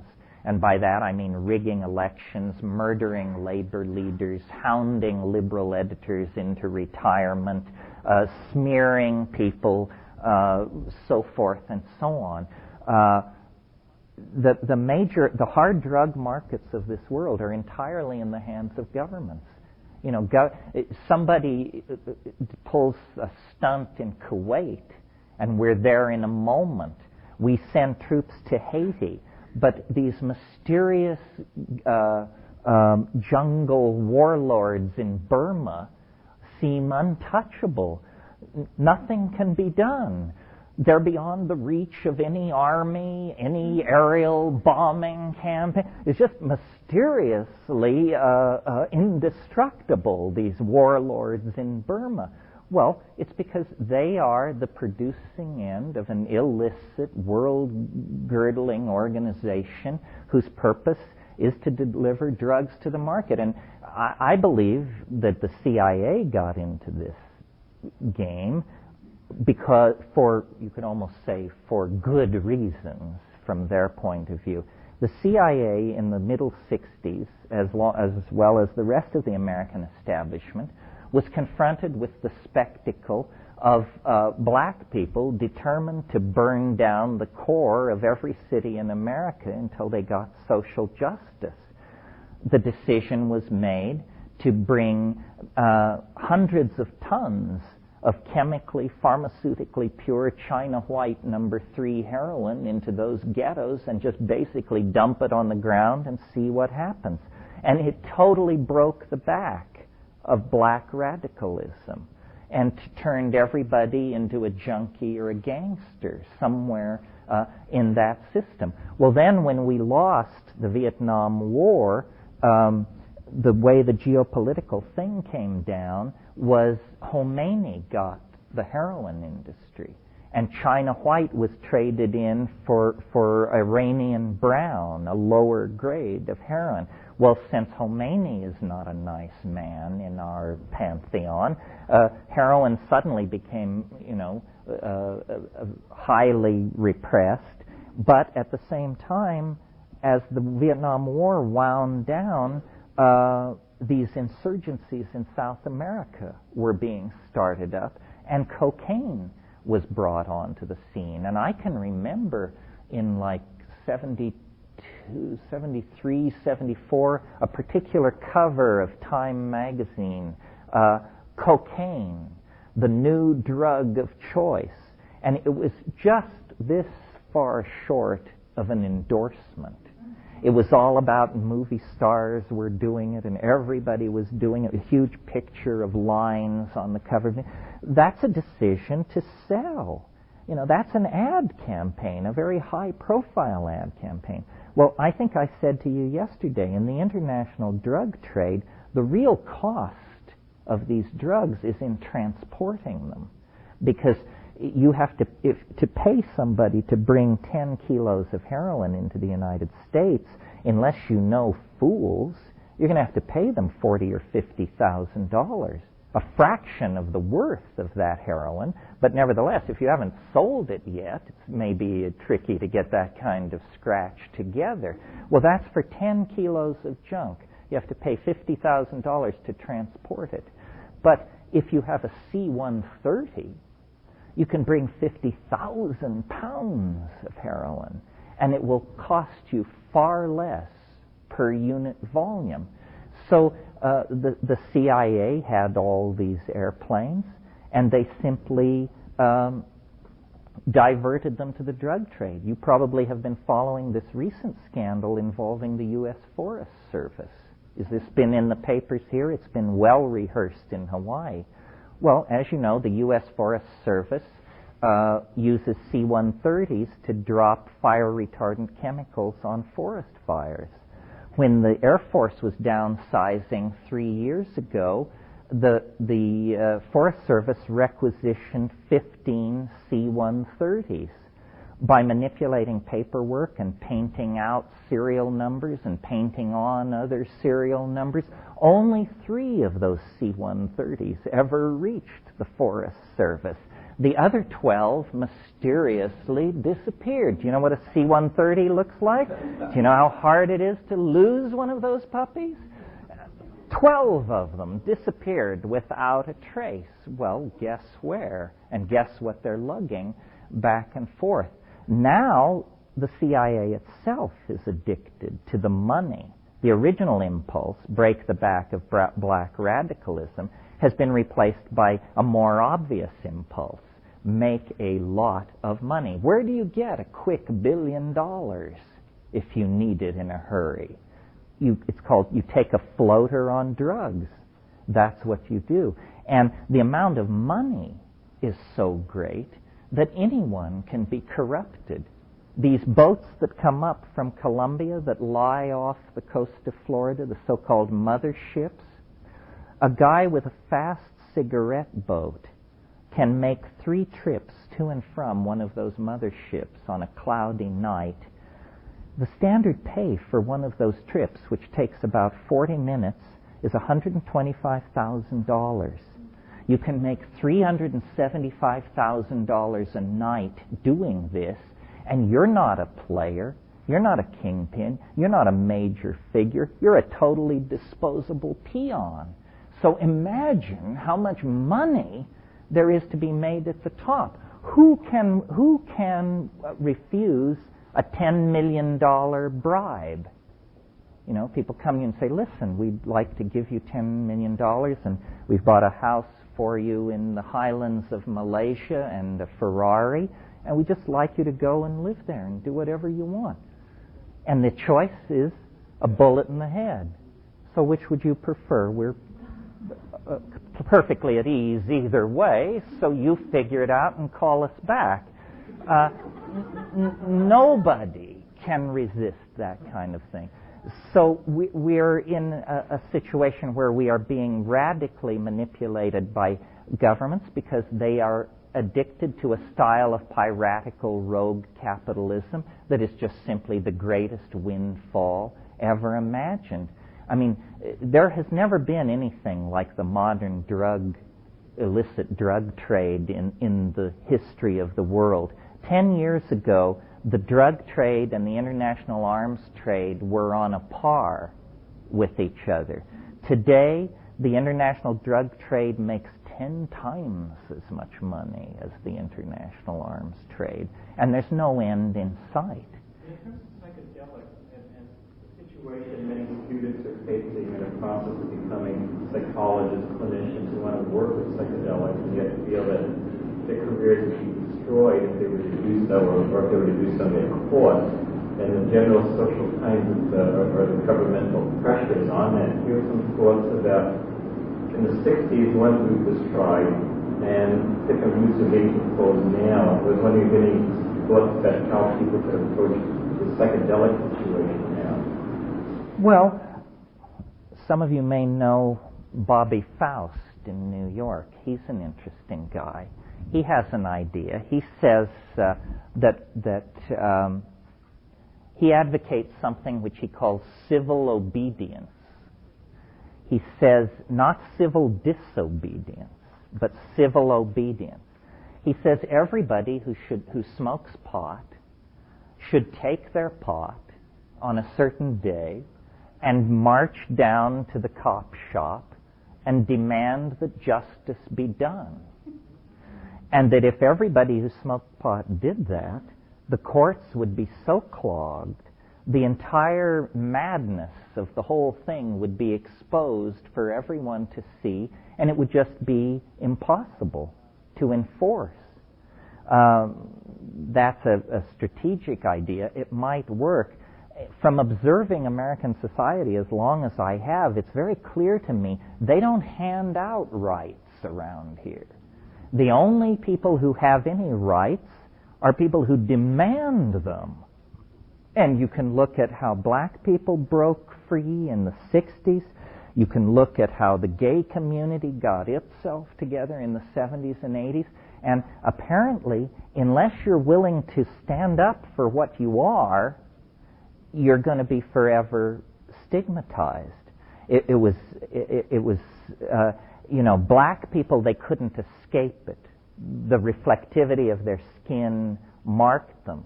But it was very, very courageous for gay people, many of whom were way in the closet and doing well in straight society, to risk all that and say, no, look, this is what's going on. This is who I am. Now, if there's a problem, it's your problem, not my problem. And homosexuality was a crime in many states, in most states, just as drugs are. So I think really, if we're serious, we're going to have to risk something. We're going to have to risk our jobs, our reputations, perhaps some of our friendships, and just say, look, this is what it is. Now, if you don't like it, don't do it. But don't legislate for the rest of us. Society is a very complex enterprise, and what's good for you may not be good for me. And if it's to be done in mass action, that's better. We all feel better if we march in a group than if we march alone. But we drug people are we fold too easily, I think. I think we feel great shame on some level about what we've done. I mean, it's very hard to stand up to a really straight person and say, yeah, no, I didn't try it. I just did it 10 minutes ago. We're not talking about my wild college days. We're talking about 35 seconds before I stood in your presence. And see, I'm not falling down. I'm not about to commit murder. I'm just like you are, except I have this different preference. And force that. And it's the task of a generation. You know, the right wing, they understand far better than we do. I mean, when Pat Buchanan says it's cultural war, he's talking about us. We're the counterculture. We're the enemy. And the response of a desperate foe is an ever more desperate lashing out. And Christianity is not going to go quietly into that good night. It's going to get nuttier as it approaches its terminal delirium. The killing of abortion doctors is a good example. What does that do for the right to life movement? It totally discredits them. It moves them from a position that is maybe different from yours but arguable to just nuts. We no longer have to make any kind of effort to sway those people or come to terms with them. They're crazy people. And you would no more try to convert them to your point of view than you would try to convert somebody who pulled a gun on you in an alley. Yeah. What do you see happening with the DMT trade? I mean, obviously there's probably not much of a trade right now because it seems to be a very elusive substance out there. So one would probably argue, or you would argue, that more people should use it and see it and this experience. You mean, do I think there'll be more of it? And how that will progress. I mean, will it become something, like mushroom industry is fairly well developed because it's a very profitable type of thing, it seems to be to a large extent a money-driven type of occupation that people go into. It's going into it for money, and it's about money. Well, yes. I mean, the mushroom thing is a little different in the sense that a dedicated mushroom grower who works day and night can produce maybe 10,000 hits of mushrooms in a year. A chemist working with sufficient material can produce millions of doses of a pure compound. I think the reason mushrooms have flourished in such have you noticed how mushrooms have been around since 1975. Have you noticed how the press never writes about it, never interviews with underground mushroom growers, never exposes it, never talks about it? That's, I believe, because to expose it is to inspire ever more people to do it. It's very easy to do. You don't have to have a lot of capital backing. You don't have to have a degree in biochemistry. You don't have to be able to handle explosive materials. It's a very quiet, calm, cottage industry kind of thing. I think DMT, well, first of all, I know there's more DMT around in the last year and a half than in the previous 20 years. I don't know who's making it or where it's coming from, but I'm certainly grateful to them. I think there will be more and more. One thing about DMT that holds it back as a commercial commodity is, if you sell somebody a gram, you may not see them for a year. If you sell somebody a gram of cocaine, they'll be back 8 hours later.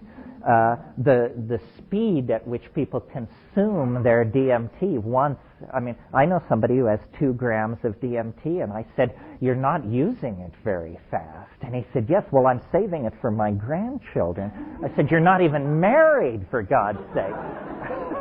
So it's more an act of love and dedication, but I think there are enough people out there who care more for hell-raising and outrage than money that we can depend on them to produce some of this stuff. And some people make it simply in order to have it for themselves, and then, of course, they overproduced by a factor of 1,000, so they might as well dump the rest of that stuff.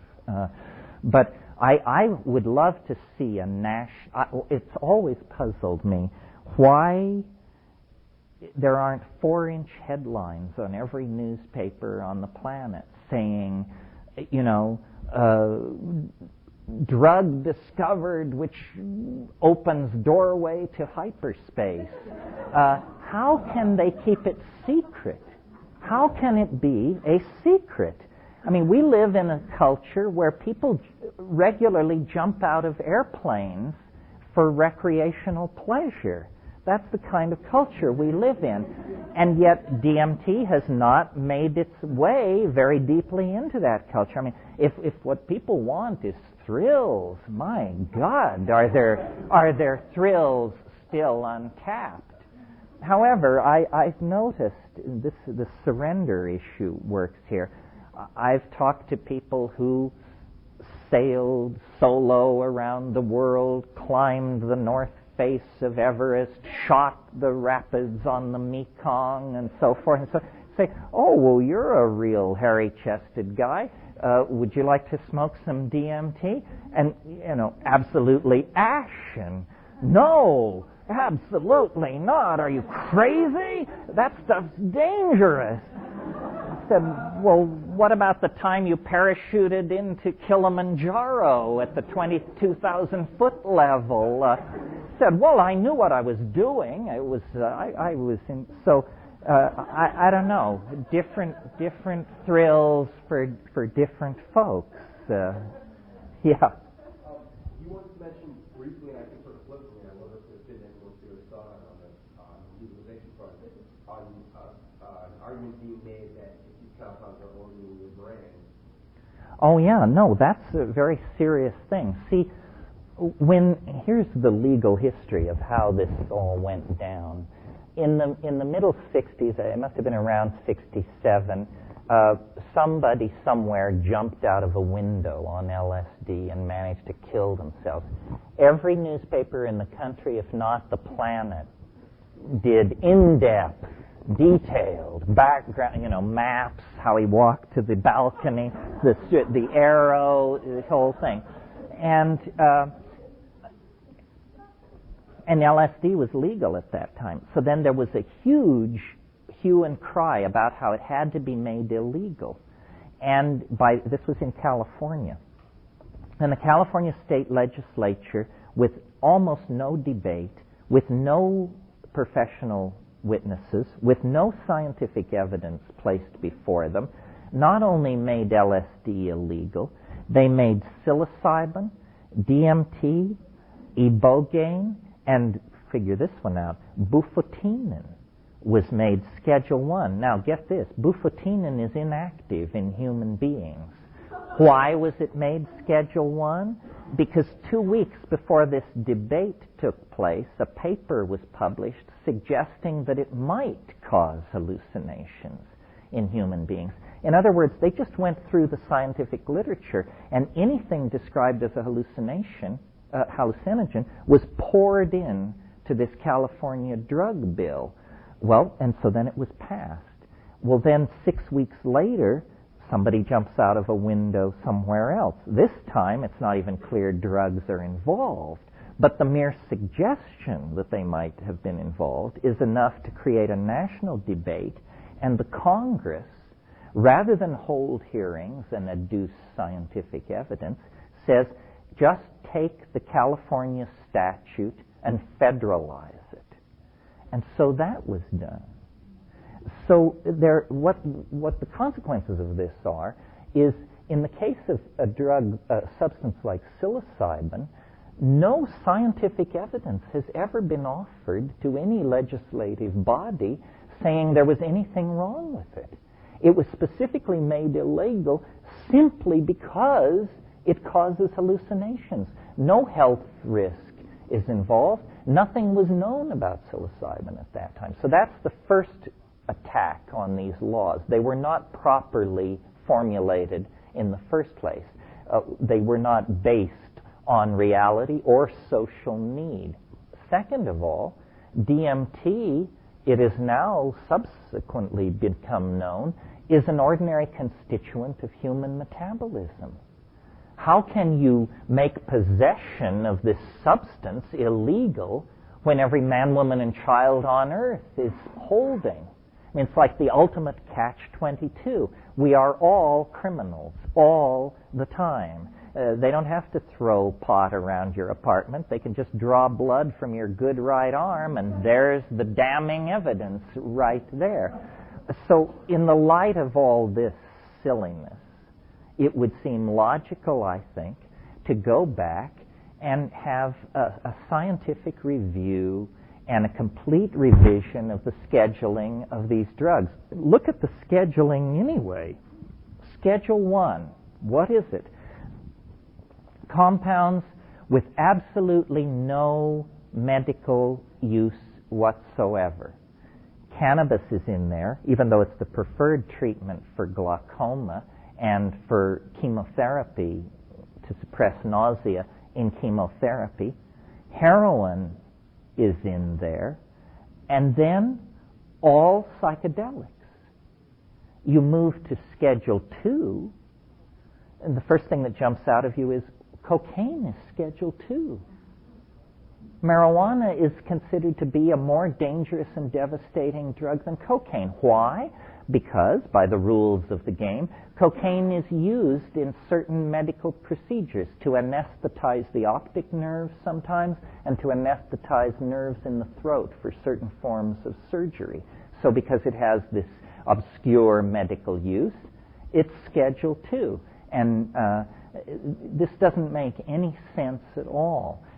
These drug laws have never been rationally put in place. The original stigmatization of cannabis was carried on by the Hearst newspapers because they spent a huge amount of money buying Canadian forest for newsprint, just as the hemp industry was beginning to develop as a supplier for paper. And when they realized that they had badly invested in Canadian timber, they decided that they would put the hemp industry out of business. And so they discovered that it's marijuana among those wily, dark-skinned folks south of the border who are so unclean and peculiar. And they began to attach it to a stigmatized racial group and managed to hound it out of existence. This game has never been played fairly. It has always been played to benefit markets, capitalists, and producers. It has never been handled in a rational and scientific manner. And it should be, because there's very little doubt that the future holds an endless cornucopia of psychoactive drugs. This thing I told you about yesterday, salvorine alpha. What's to become of this? I have some friends who have a church and a bunch of pagan folk, and I told them about this, and they immediately filed it as a sacrament of their church. Now, they couldn't have done this if it were illegal, but it's at the moment legal. And so they proclaimed it a sacrament of their church and are using it ritually, and hope that when it inevitably becomes illegal, they will be in a position to argue that it was legal and they used it as an exercise of religious freedom, and now it can't be taken away from them. But the existence of something like salvorine alpha tells you there may be hundreds of psychoactive drugs of all types. And we just simply need a rational process that serves who? That serves the user, not the producer, the purveyor, or any. But these are medicines. They should be subject to the same standards of purity and so forth that the pharmaceutical industry. I mean, what's always put against drugs is that they're unclean and dirty. But that's because they're made in illicit, clandestine labs that have been forced underground by witless government policies. And now, it's not even a matter of debate. We've got the Dutch data. We know that when you legalize drugs, people don't immediately start smoking reefer 24 hours a day and committing acts of public fornication. That hasn't happened anywhere. That's a fantasy of the Christian right wing. No, all that happens when you legalize drugs is that people continue to do what they've been doing, whether they use drugs or not. So it's a shell game. And if any of you ever reach positions of policy making or influence on policy making, I hope that you will try to input into this process and rationalize it, because it's one of the great unregulated scams on the planet. And millions and millions of people are being victimized. Third world poverty is being exacerbated. Criminal syndicalism is flourishing. Ordinary law-abiding people are being criminalized. People are being made to feel guilty about simply trying to understand their own spiritual yearnings and their own place in the cosmos. It's a tragic situation, and it's retarding cultural transformation. Yeah. Are other countries, besides the Dutch, Holland, are other countries more lax about this than we are? Yeah. Is North America particularly anal retentive? Oh, absolutely. I mean, Germany, for example, I've been coming and going from Germany for 7 or 8 years. It's always been loose. I mean, you could always sit in a reasonably sleazy restaurant after dinner and make a spliff and hand it around, and nobody would say anything. But and now the hemp laws have been declared unconstitutional. They're more liberal than I would be in Germany. In other words, they say that you can possess a gram of heroin every 24 hours without legal consequences. That seems to me a little loose. I mean, maybe I've known more junkies than the head of the German Supreme Court, but it seems a little loose. You can possess up to 40 grams of hashish for your own personal use, and you can grow up to 12 plants without stigma. And it's interesting, I was in Germany in May of this year, and this law had just been passed 6 weeks before, and I was staying in Berlin. And Berlin, like San Francisco, has many residential districts that are high, narrow, 3-story houses. You could look down these streets, and there are all these balconies, and just peeking above every balcony were the heads of the allowed 12 cannabis plants per person. And you could see that the entire city of Berlin was just slowly turning green. And while I was there, I saw an interview with the chief of police, and he said, yeah, we love this new cannabis law. I've been able to assign resources to real crime problems, and look at our statistics on how few stolen car deals there have been. And the police are now freed to do what they should be doing, which is maintain public order, not messing around with what people are doing in the confines of their own minds. If it weren't for Europe, I think this situation would be frozen out forever. But we will eventually be humiliated into liberalizing our drug laws. That's all. I had always traveled all over the world, but I'd never really been to Europe till about 8 years ago. And when you go there, you discover what some people say it was de Tocqueville, and some people say Charles de Gaulle, but someone said, America, it's a footnote on European civilization. And you go there and you discover, oh, this is where it all came from. This is where they invented all of this stuff. What peculiarly complicates our situation is Europe is a genuinely secular society. And the concept of a Christian right wing being able to dominate the political agenda of those, it's inconceivable to them. I mean, they have Christian fundamentalists, of course, but it's a curiosity, a testament to their tolerance, not a knife poised at the heart of political dialogue the way it is in this country. We have allowed ourselves to become too rigidified in this meddling sort of neo-Lutheran attitude toward each other. I mean, don't people understand that the essence of sophistication is tolerance?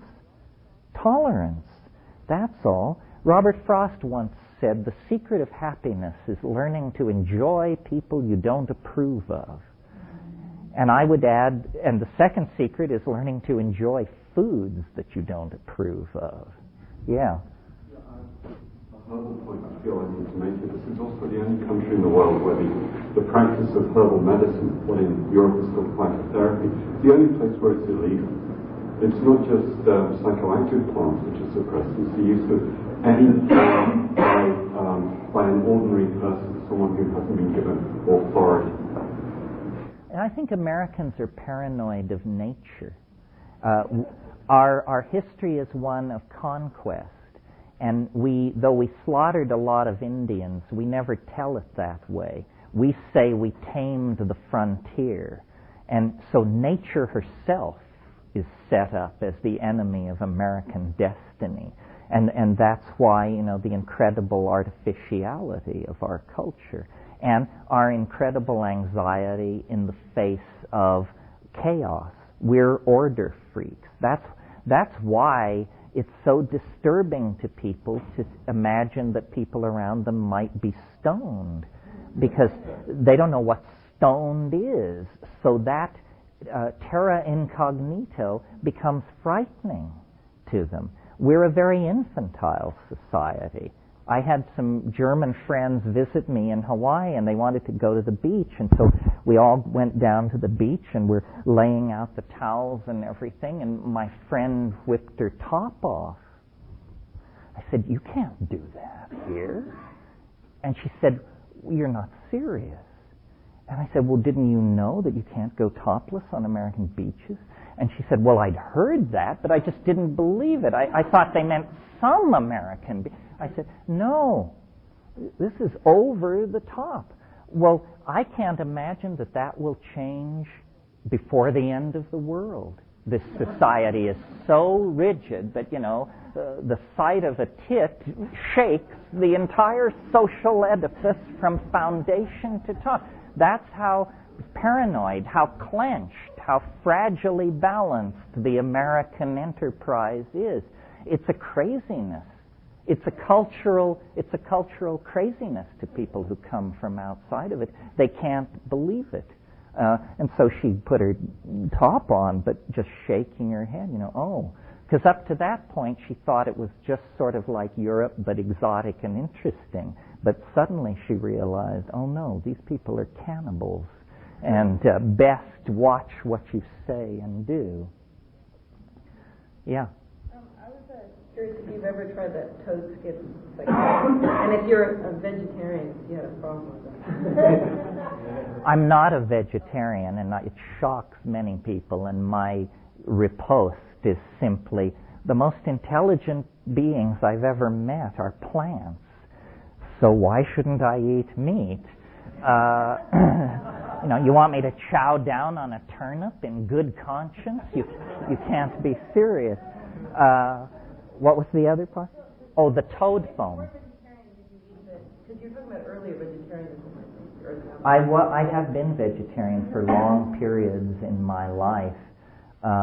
Now I sort of follow the hippie philosophy that your body knows what it wants, even if it's a Snicker. The deeper wisdom of the body.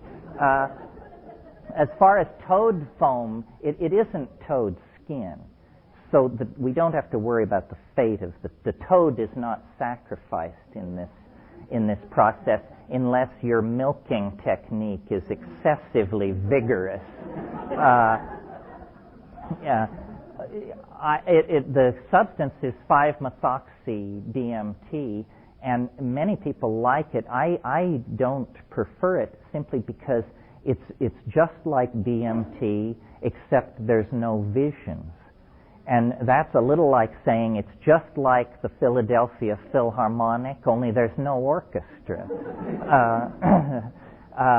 But it is a huge tryptamine-like feeling because it's not been studied, the toxicology of it is not well understood, and I've seen people get pretty uncomfortable with it. I've never seen anybody vomit on DMT. I have seen it repeatedly on 5-MeO. One piece of information about 5-MeO, which don't draw any conclusions, but it's worth knowing, it's fatal to sheep. I mean, if you inject sheep with 5-methoxy-DMT, they fall down and their little legs shake in the air, and that's all she wrote.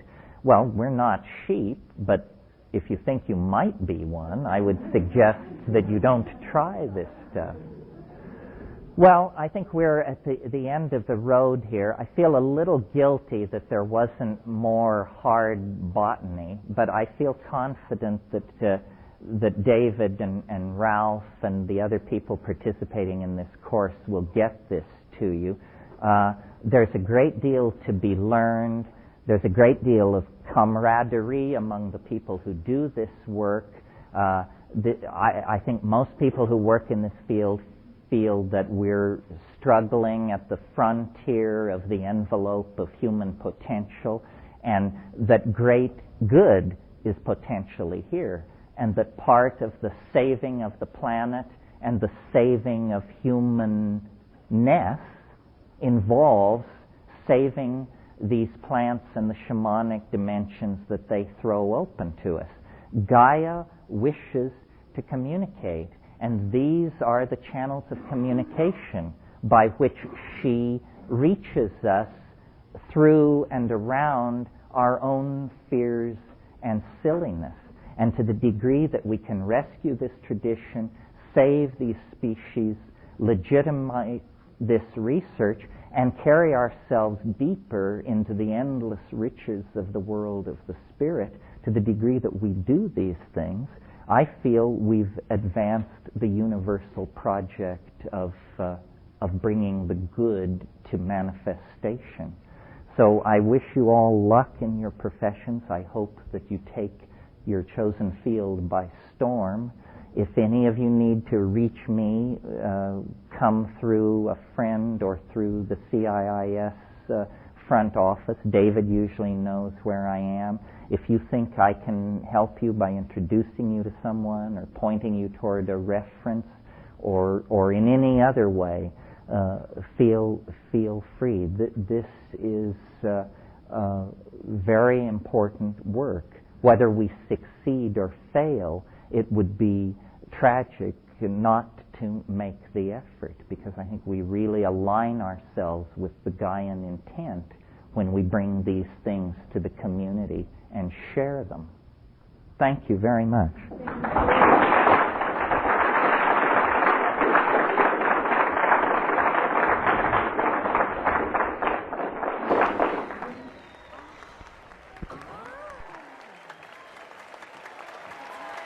Thank you very much. Thank you. I do all my own stunts. I got to be.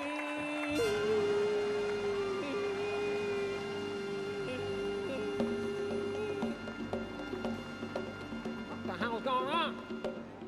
Clapman!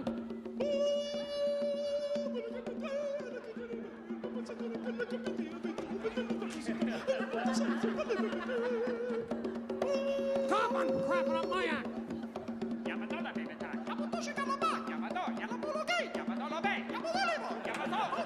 Where's the take off?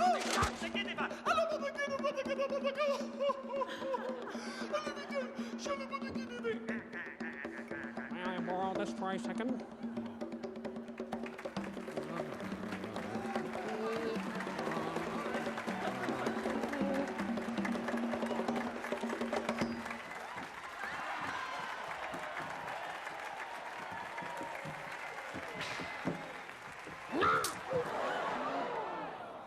Now you all wrong. What? Huh? You look like you could use a little drink up there. Why don't you go on? Get out of here! Why don't you just take off, woman? You won't get out of here, little drummer boy! I got to be